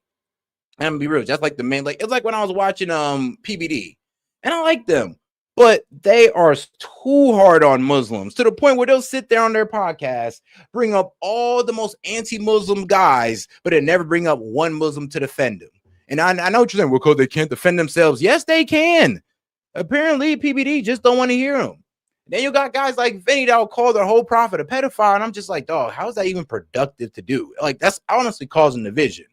And then you're trying to make your frame like all these people worship a pedophile when if you go with the times of that day, then nah, he wouldn't be considered a pedophile because everybody was marrying girls around that age. Like it or not. Shit. I'd even say in American past, we got some guys that was doing that. Hey, and ain't calling no ages in the Bible, so who knows if they were if some of the guys in there was doing that as well. It's kind of really weird to me and historically inaccurate when we sit there and have that judgment for a man that just grew up in that time where that was normal. I don't know. I don't get it. But hold on, guys. Here I'm over here sweating like a pastor right now. So give me like a quick 30 seconds. And they're cheap. They're like $10,000 to $20,000 per drone. They're also shooting those over there because every one of those drones that cost $10,000 to $20,000, the Israelis had to spend like $1 million or $2 million just to shoot that shit down. So the math clearly ain't mathing. One guy's spending 10 to 20K over here. The Israelis are spending millions over here. Clearly, this can't keep going. That is why, my friends. All right. I'm back. I'm back. But yeah, like I said, I don't like the hatred. I don't like hating nobody. You can never really convince me to hate nobody. Man, he's like, never. And I mean, like, bro, here's the thing. You know what the crazy thing is? It's funny how like a lot of the Jewish guys will hop on this when in the Talmud, it literally says you could do whatever to a 3-year-old. Can you imagine being one of the main religions speaking out against Islam for pedophilic actions when in one of your holy books it literally says you can consummate with 3-year-olds? I mean, the only innocent religion at this point, if we're going all of that, would be Christianity. And that's because they just wasn't calling out no ages. So that's just that. And like I said, we should have an understanding of historical context within that time. I mean, it's not really fair to call a guy a pedophile past what BC, past like 1 AD. Like we're really gonna call that guy a pedophile for what something that everybody was doing back in the day? Like that was just common practice. Nobody thought of it. There was no morality check on it, nothing. I'm glad we evolved out of that. Don't get me wrong. Trust me, I ain't for that. But in all fairness, to call the prophet out for that, to call Muhammad out for that, I think it's a bit childish and it's lacking historical reference, to be real with you, because that's what everybody was doing back then. I mean, shit, even Christians were doing that back in the day. So I'm just a little baffled on how y'all can just sit there and judge them for it. I mean, what did Jesus say? What was it? Something about don't cast a rock if he who sins, don't cast a rock or something like that. I know I butchered it completely, but y'all get my point. I know y'all do. But hey, I'm weak. He said Muhammad tried to make some other people pedophiles. I said, no, he didn't. That's what I'm saying. And then y'all going off of stuff y'all ain't never read it. Ain't never read the Quran. Ain't never read it in full context. But then will sit there and try to say, oh, we trying to make other people pedophiles, bro. You know, in that context, like I said, in the context of history, basically you're trying to get other people married off to be married and build families. And like I said, in the context of history, like that's what everybody was doing back in the day. So like I said, you're being historically dishonest with people when you sit there and try to say he's a pedophile as if this man's in like what? Like the 1950s, or like if this Muhammad was walking around in the 1950s or something. Like, or like, let's be quite honest. And this is where we started getting this 18-year-old stuff. Thank God, by the way. But yes. So treating this man like he was walking around among us in recent times is historically inaccurate. And it's not really being fair. But it is what it is. Like I said, y'all gonna say what y'all want to say. Y'all gonna say what y'all want to say. And like I said, there's still marriage, and actually there is still child marriages practiced today, but that's not all Muslims. Actually, those are certain cultures of Muslims that completely followed the prophet in that manner. Said, all right, cool. Well, if he was able to marry a 9-year-old, so can I. And they're wrong for that. And other Muslims called them out for that. Y'all know that, right? That other Muslims called these guys out for the marriage of children. It's not just us. I would hope you would know that. It's very important to me that you know this. That there are other Muslims that speak out against the cultural practice of some Muslims. Because it's not all Muslims that practice that. Not all Muslims that believe that's okay. I hope we know this. Just like there's different denominations of Christianity, and you guys can get that through your head. I would hope you understand that there are cultures that practice Islam differently. Just like there's cultures who practice Christianity differently, or there's different denominations. Honestly, I just don't get how we just can't try to relate to them. We understand it, but we're choosing hatred. We're choosing opposition. We're choosing to be dishonest about it. Why? Because you just want to hate Muslims for some strange reason. Because you believe that they're about to take over your country. 1% of them is going to take over your country somehow, some way. Through what? Outbirthing y'all? If that's the case, that's y'all fault. That's our fault if that happens. Like, if they're having more babies than us in our own country and they're ignoring the affordability problem, that's on us. And I know it's fucked up to say because you give me a set, the affordability problem. I know they're living under it too. They're living under it too, and they're still having more kids than us. I mean, and even the ones that love America, they have more kids than us. It's like this shit. It's not even just the radical ones or the ones that still that are still a little bit too caught up in their home country. It's even the Americanized ones that do it. So if you're talking about a Muslim takeover, it almost sounds like you're a eugenist, that you just don't want these guys to have kids. And I mean, bro, why don't you have more kids than them? You will never have to worry about a Muslim takeover because they'll never outnumber you. And then, of course, it's dishonest of the dishonesty of it, saying, oh, did they say it? They say it.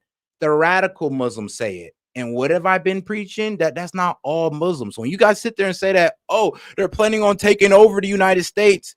Yeah, you got some radicals that think that, but are all Muslims thinking that? Actually, believe it or not, that's probably about maybe like what?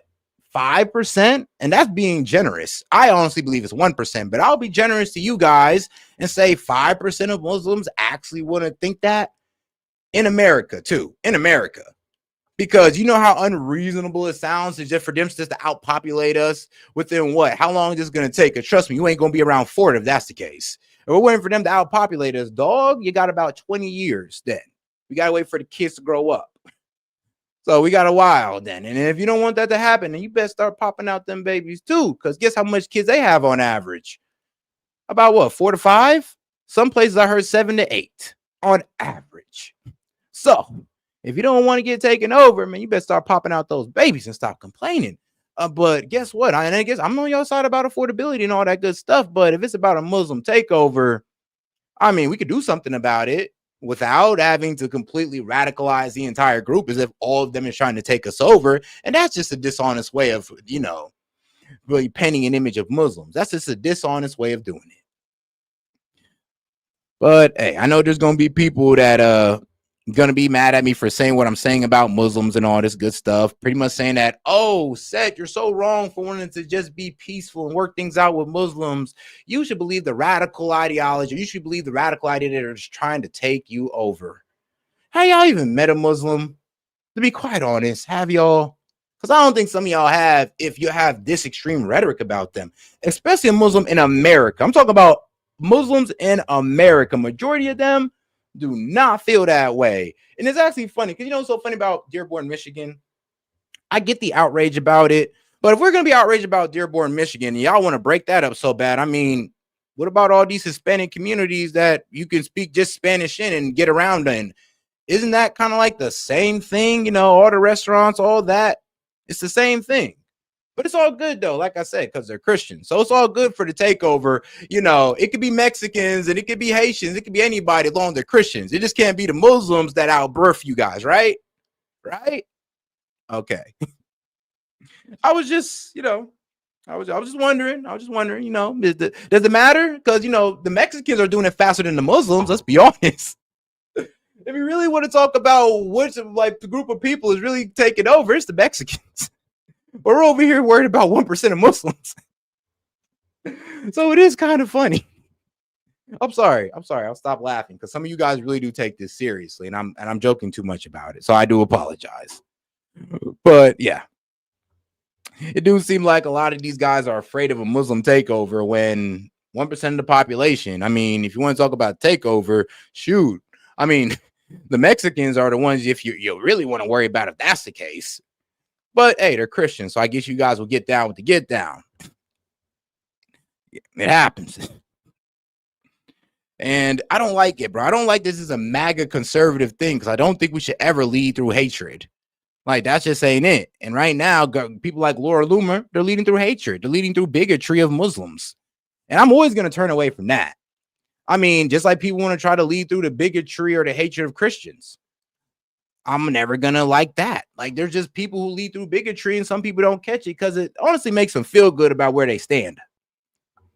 I'm gonna be honest with you. If I gotta hate somebody to feel good about my position, I don't think I'm in the right anymore than if that's the case. If you gotta sit there and convince me to hate Muslims to make me feel right, I don't know. I'm sorry, I'm never gonna feel that way.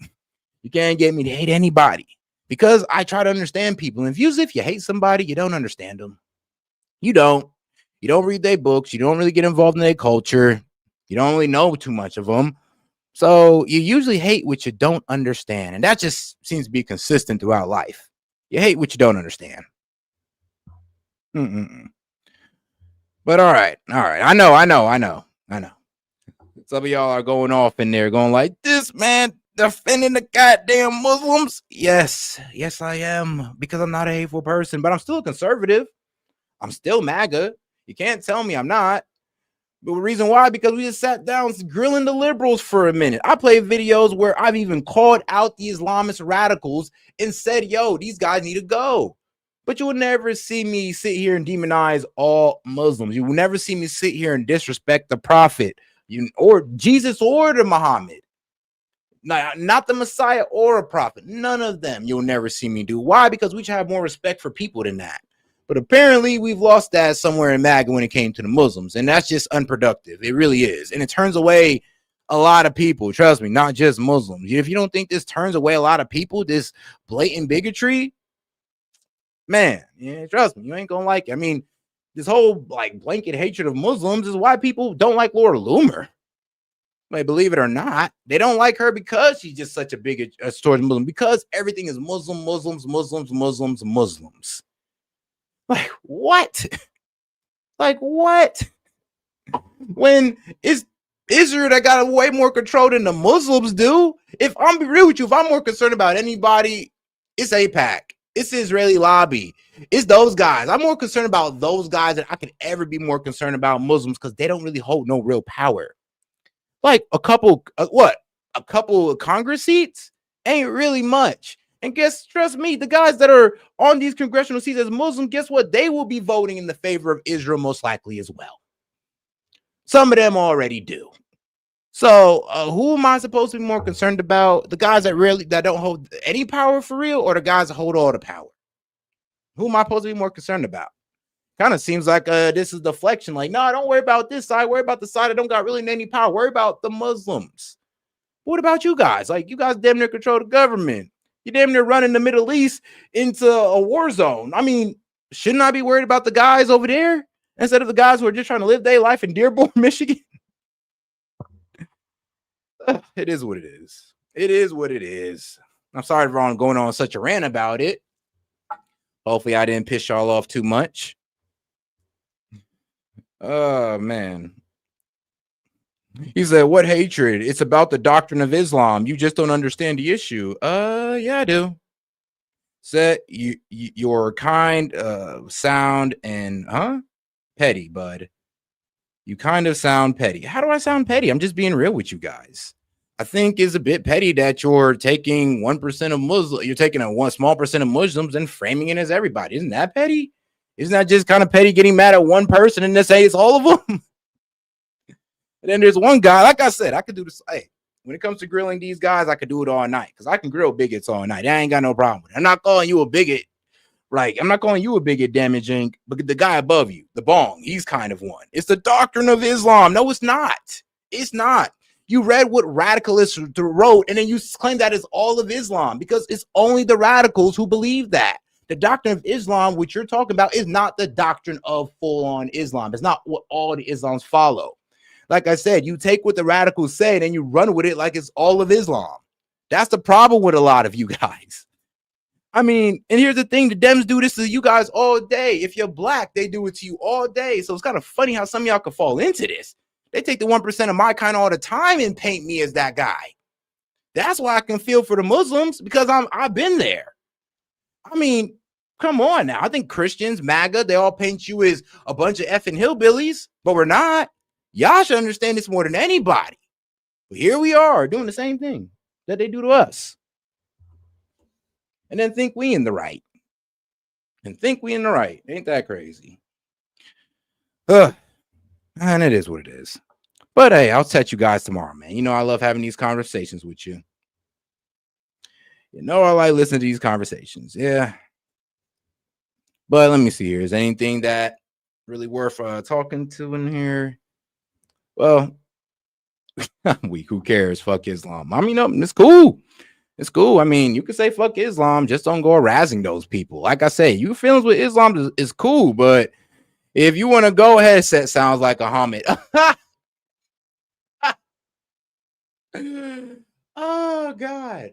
I'm weak. Like I said, man, just because I'm defending a group of people, like I would defend any group of people that's having, I'm be real with you, this nonsensical like hatred going on towards them. Like I said, you guys are talking about radical Muslim, painting them as that's all of them, and anything you guys reference is only stuff that radicalists brought up. This is not what your modern day Muslim is thinking. This is not what all of them think. This is not a collective mindset that they have. And y'all know this though, but y'all know this. I don't gotta explain it to you.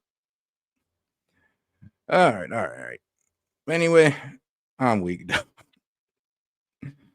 I'm weak. No, you don't understand, S.E.T, because you just don't hate Muslims. If S.E.T, you do not understand, you're not enlightened if you don't have hatred in your heart for Muslims.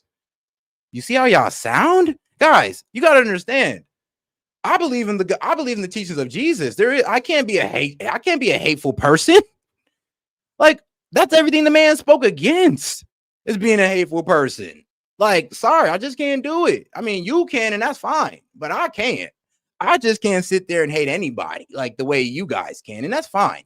Like I said, do what y'all do, but I'm always going to correct you guys when you're misinformed, especially when it comes to these people that you guys just want to hate for no reason other than the fact that Laura Loomer told you to.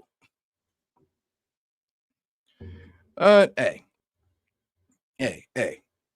Like I said, like there's a lot in Dearborn, Michigan. Yes, and there's a lot of Mexicans in San Francisco and LA, but you ain't crying about that. I mean, you ain't crying about all those illegals, right? It's all about the Muslims. That's what's so crazy, bro. It's so crazy. It's like you claim, but the poly shows differently. The poly? What poly? What polls? What polls over Muslim jihadism? What? They all came to a voting. They all voted on it? Show me. If all Muslims voted on the jihadists, I'll take back what I said right now, and I'll be like, all right, guys, yeah, you know what?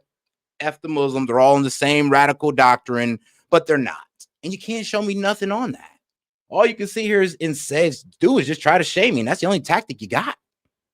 No facts. Just regurgitating radical Islamists and then thinking that's all Islam. Sorry, but yeah, you can't radicalize me this way. And you can't make me hate Mexicans. You can't make me hate Muslims. You can't even make me hate Jews. As much shit as I talk, yeah, I don't hate nobody. So I'm not even understanding why y'all trying to sow hatred in me. Just say S.E.T, but you gotta hate the Muslims to be enlightened. You gotta hate Muslims to be truly MAGA. Then I guess I was never truly MAGA. Guess I was never truly conservative, guys. I guess it is what it is. I just can't hate the Muslims, guys. I guess that's why I just can't get to it. Oh man, ain't that funny? Because you're afraid, you are afraid to destroy your delusion. My delusion over what? Everything I said was straight facts. What delusion? Of barely the 1% of Muslims that y'all crying about? Since the fact that you guys are trying to bastardize a guy who lived in the times of child marriage? What am I missing here? What delusion? I'm calling out the facts and y'all don't like it. And the reason I'm so hard on you guys about this is because I low-key want to talk it out of you. I'm low-key trying to talk the bigotry out of you, and it's all good, though. You ain't got to accept it. We can agree to disagree on this. But I'm just giving you my honest opinion. I'm never going to hear it. You guys can show me all the radical Islamists. You can show me all the Christian guys that want to go against the Muslims. And you guys can be the future crusaders if you want to. But not even the Crusaders was all the way in the right. If you're saying it's okay to go around killing people in the name of Christians, in the name of spreading Christianity, that's wrong. And I'll say it's wrong for them to go out and spread Islam and spill blood on the name of Islam. It's wrong. But it's kind of funny how there's now people who's going to, the Crusaders kind of had something going there. They were in the right. No, they weren't.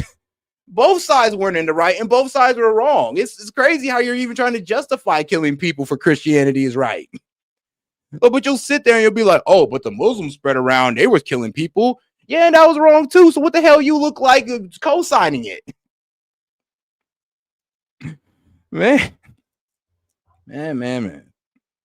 See, Crusaders were the right. That's what I'm saying. It's like the double standard. And I love it. Because y'all low-key expose yourselves. Oh, man. Man. And shout out to this girl right here, man. That's okay. Come on to the left where you have freedom of religion and racism isn't woven into politics and not supported by. I'm good over here on the right because I love where I like that we're actually awakening to this stuff. Because I'm going to call it out, and I'm going to remove these guys from the party. I'm going to make sure that none of these guys' ideology, none of this bigotry even makes it into the next election cycle. Why? Because it's unproductive and it's only going to destroy us, and it only makes us more divisive. Shoot, y'all turning against me for speaking out a religion that done nothing to you. What has Islam done to hurt you in your personal life? Unless you are an army guy. I ain't trying to hear it. Unless you are gaming, I ain't trying to hear it. That's reasonable. And he was still dealing with a radical group. So I can't even sit there and say and hear what he's saying sometimes because you were dealing with radicals. And that's not all Muslims. And he will accept that too. But trust me, I know gaming. He doesn't like it. He doesn't like to take over Dearborn and all that good stuff. And I get that. But still not a good reason to sit there and just demonize all of Islam. Just not a good idea. And I'll be real with you. You're playing into the left. Like the lady's right. You're playing into this. You guys are playing in. When she can leave a comment like this, she's right, though. You guys are playing into it. Right now, the left is looking a little bit more American than you guys. I thought it was about freedom of religion. But now all of a sudden, you're like, no, it's about the Christian religions. You got to understand it's about different dominations of religion. One of our founding fathers had a fucking Quran. What are you talking about? That's the problem. That is a problem. It's like straight up bigotry being sown into this community, and I don't like it. I'm gonna call it out. And until it's gone, I'm gonna continue calling it out. Until these guys are scrubbed under the rug, I'm gonna call them out. Like Laura Loomer. Until Laura Loomer is finally shown for the crazy lunatic that she is, I'm gonna call that woman out. Because she's one of the main people trying to sow hatred for Muslims. When it's low-key her group that has all the control in America, that has all the control in our politics, all the control in media, but then yet we're worried about Muslims who have no control, basically, compared to the other group. But if we talk about them, oh, you're wrong, you're anti-Semitic. But if I talk about the Muslims, that's right, Set. Keep on going, bro. Make sure to get your MAGA hat when you're doing it. What the fuck?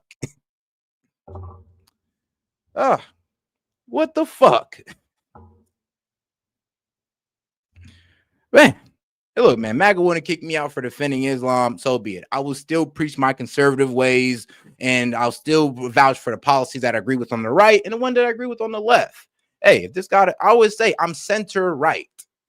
You know what center right means? I ain't all the way with these guys on whatever, everything the right preaches, and I ain't all the way with these guys, especially what the left preaches.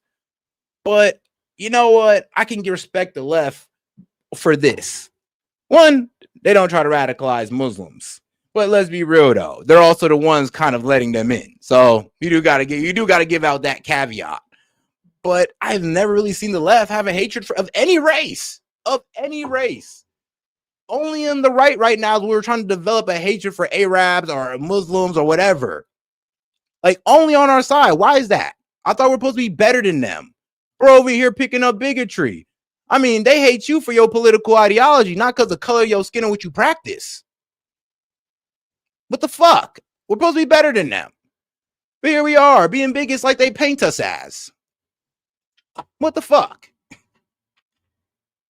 No, it is hate, bro. Don't even try to paint it. When you're sitting there insulting a group of people's religious figure that they hold high respect to, that you're being hateful towards those people, being disrespectful towards those people. This stuff, there was an Arab was to rip a Bible in your face and spit on the word of Jesus, you'd be ready to fight that man. So shut up. Oh, man. But yeah, it is what it is. All right, I've been ranting too much. Shout out to my man Castro. They get amplified for the same reason, to piss off the middle. Facts. Muslims sold your ancestors first to Africa. I mean, yes, and the Christians perpetuated by literally writing it in their Bible, literally making slavery okay in the Bible. Y'all contributed too. Don't play stupid. Don't play stupid with me. Yes, the Muslims sold us to everybody. First of all, everybody practiced it. So the Muslims sold us to you guys, and what did you guys do? Actually, you created a whole philosophy on why it's okay. Then you kept it going. Everybody else was trying to cancel it. And these were Christians. And then they were using the Bible to justify it. Don't play that game. Come on now. And like I said, it's cool. I ain't mad at Muslims for about that, and I ain't mad at Christians for it. Really, like, shouldn't I be mad at Christians? Shouldn't I be mad that, black people in America don't have the best history with the Christian, faith? Considering that it was forced upon us on slavery to brainwash us into thinking that it was okay. And I'm not saying, and that's what the masters did. They bastardized the word of Jesus for slavery when it was never supposed to be used for that. But that's what they did to the Bible. But you don't see me hating that. Now I have all the reason in the world to, but I don't, because I have understanding, and I understand that those Christians of the past, the past, don't represent all Christians, because there were some Christians that actually wanted for slaves to be free. There's some Christians that believe that slavery was damn near in the Bible, and they had a right to do so.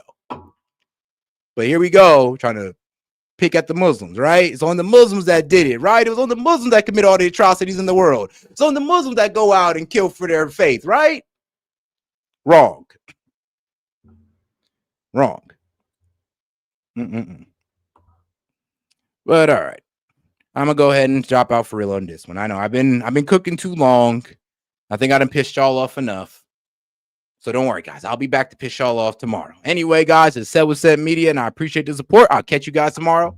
Enjoy these funny clips. Bro, you see all the crazy shit Mom Donnie is doing now ever since he came back from the White House? Turn on the news. Okay. New York City's Mayor Zoran Mamdani has been on a rampage recently, changing the name of the beloved New York Knicks to the New York Kneelers. Here goes the new logo on screen now. Bro, you see this shit? We're never gonna win a chip now. Who they gonna draft? Alaa Iverson, Sultan Curry, Lebanon James? We're screwed. Oh my God, this is fucking ridiculous. He's not doing any of those things. He also plans on adding a hijab to one of New York's most iconic statues, Lady Liberty, now being called the Statue of Modesty. Here goes the first look at the new design. New Yorkers' morale is at a halal time low. Oh my God, this is fucking ridiculous. Mamdani has also put out a mandate that all schools must now teach Arabic numerals in the classroom. Here goes a look at what our numbers look like now, and here's what they'll look like in Arabic. As you can tell, it is a drastic difference that will shake up students across the city. He's taking it too far, bro. I'm not gonna have my children in class counting 1, 2, 3. I'm gonna be homeschooling them from now on. There was literally no difference between the two. We already use Arabic numerals in school. Yeah, maybe you do, Cam Dami, but I don't. I use American. Jesus Christ. Mamdani will also be changing this year's New Year's Eve ball drop to a ball explosion. This is what it sounds like currently.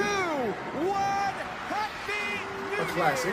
And here's what it sounds like under Mamdani. 3, 2, 1.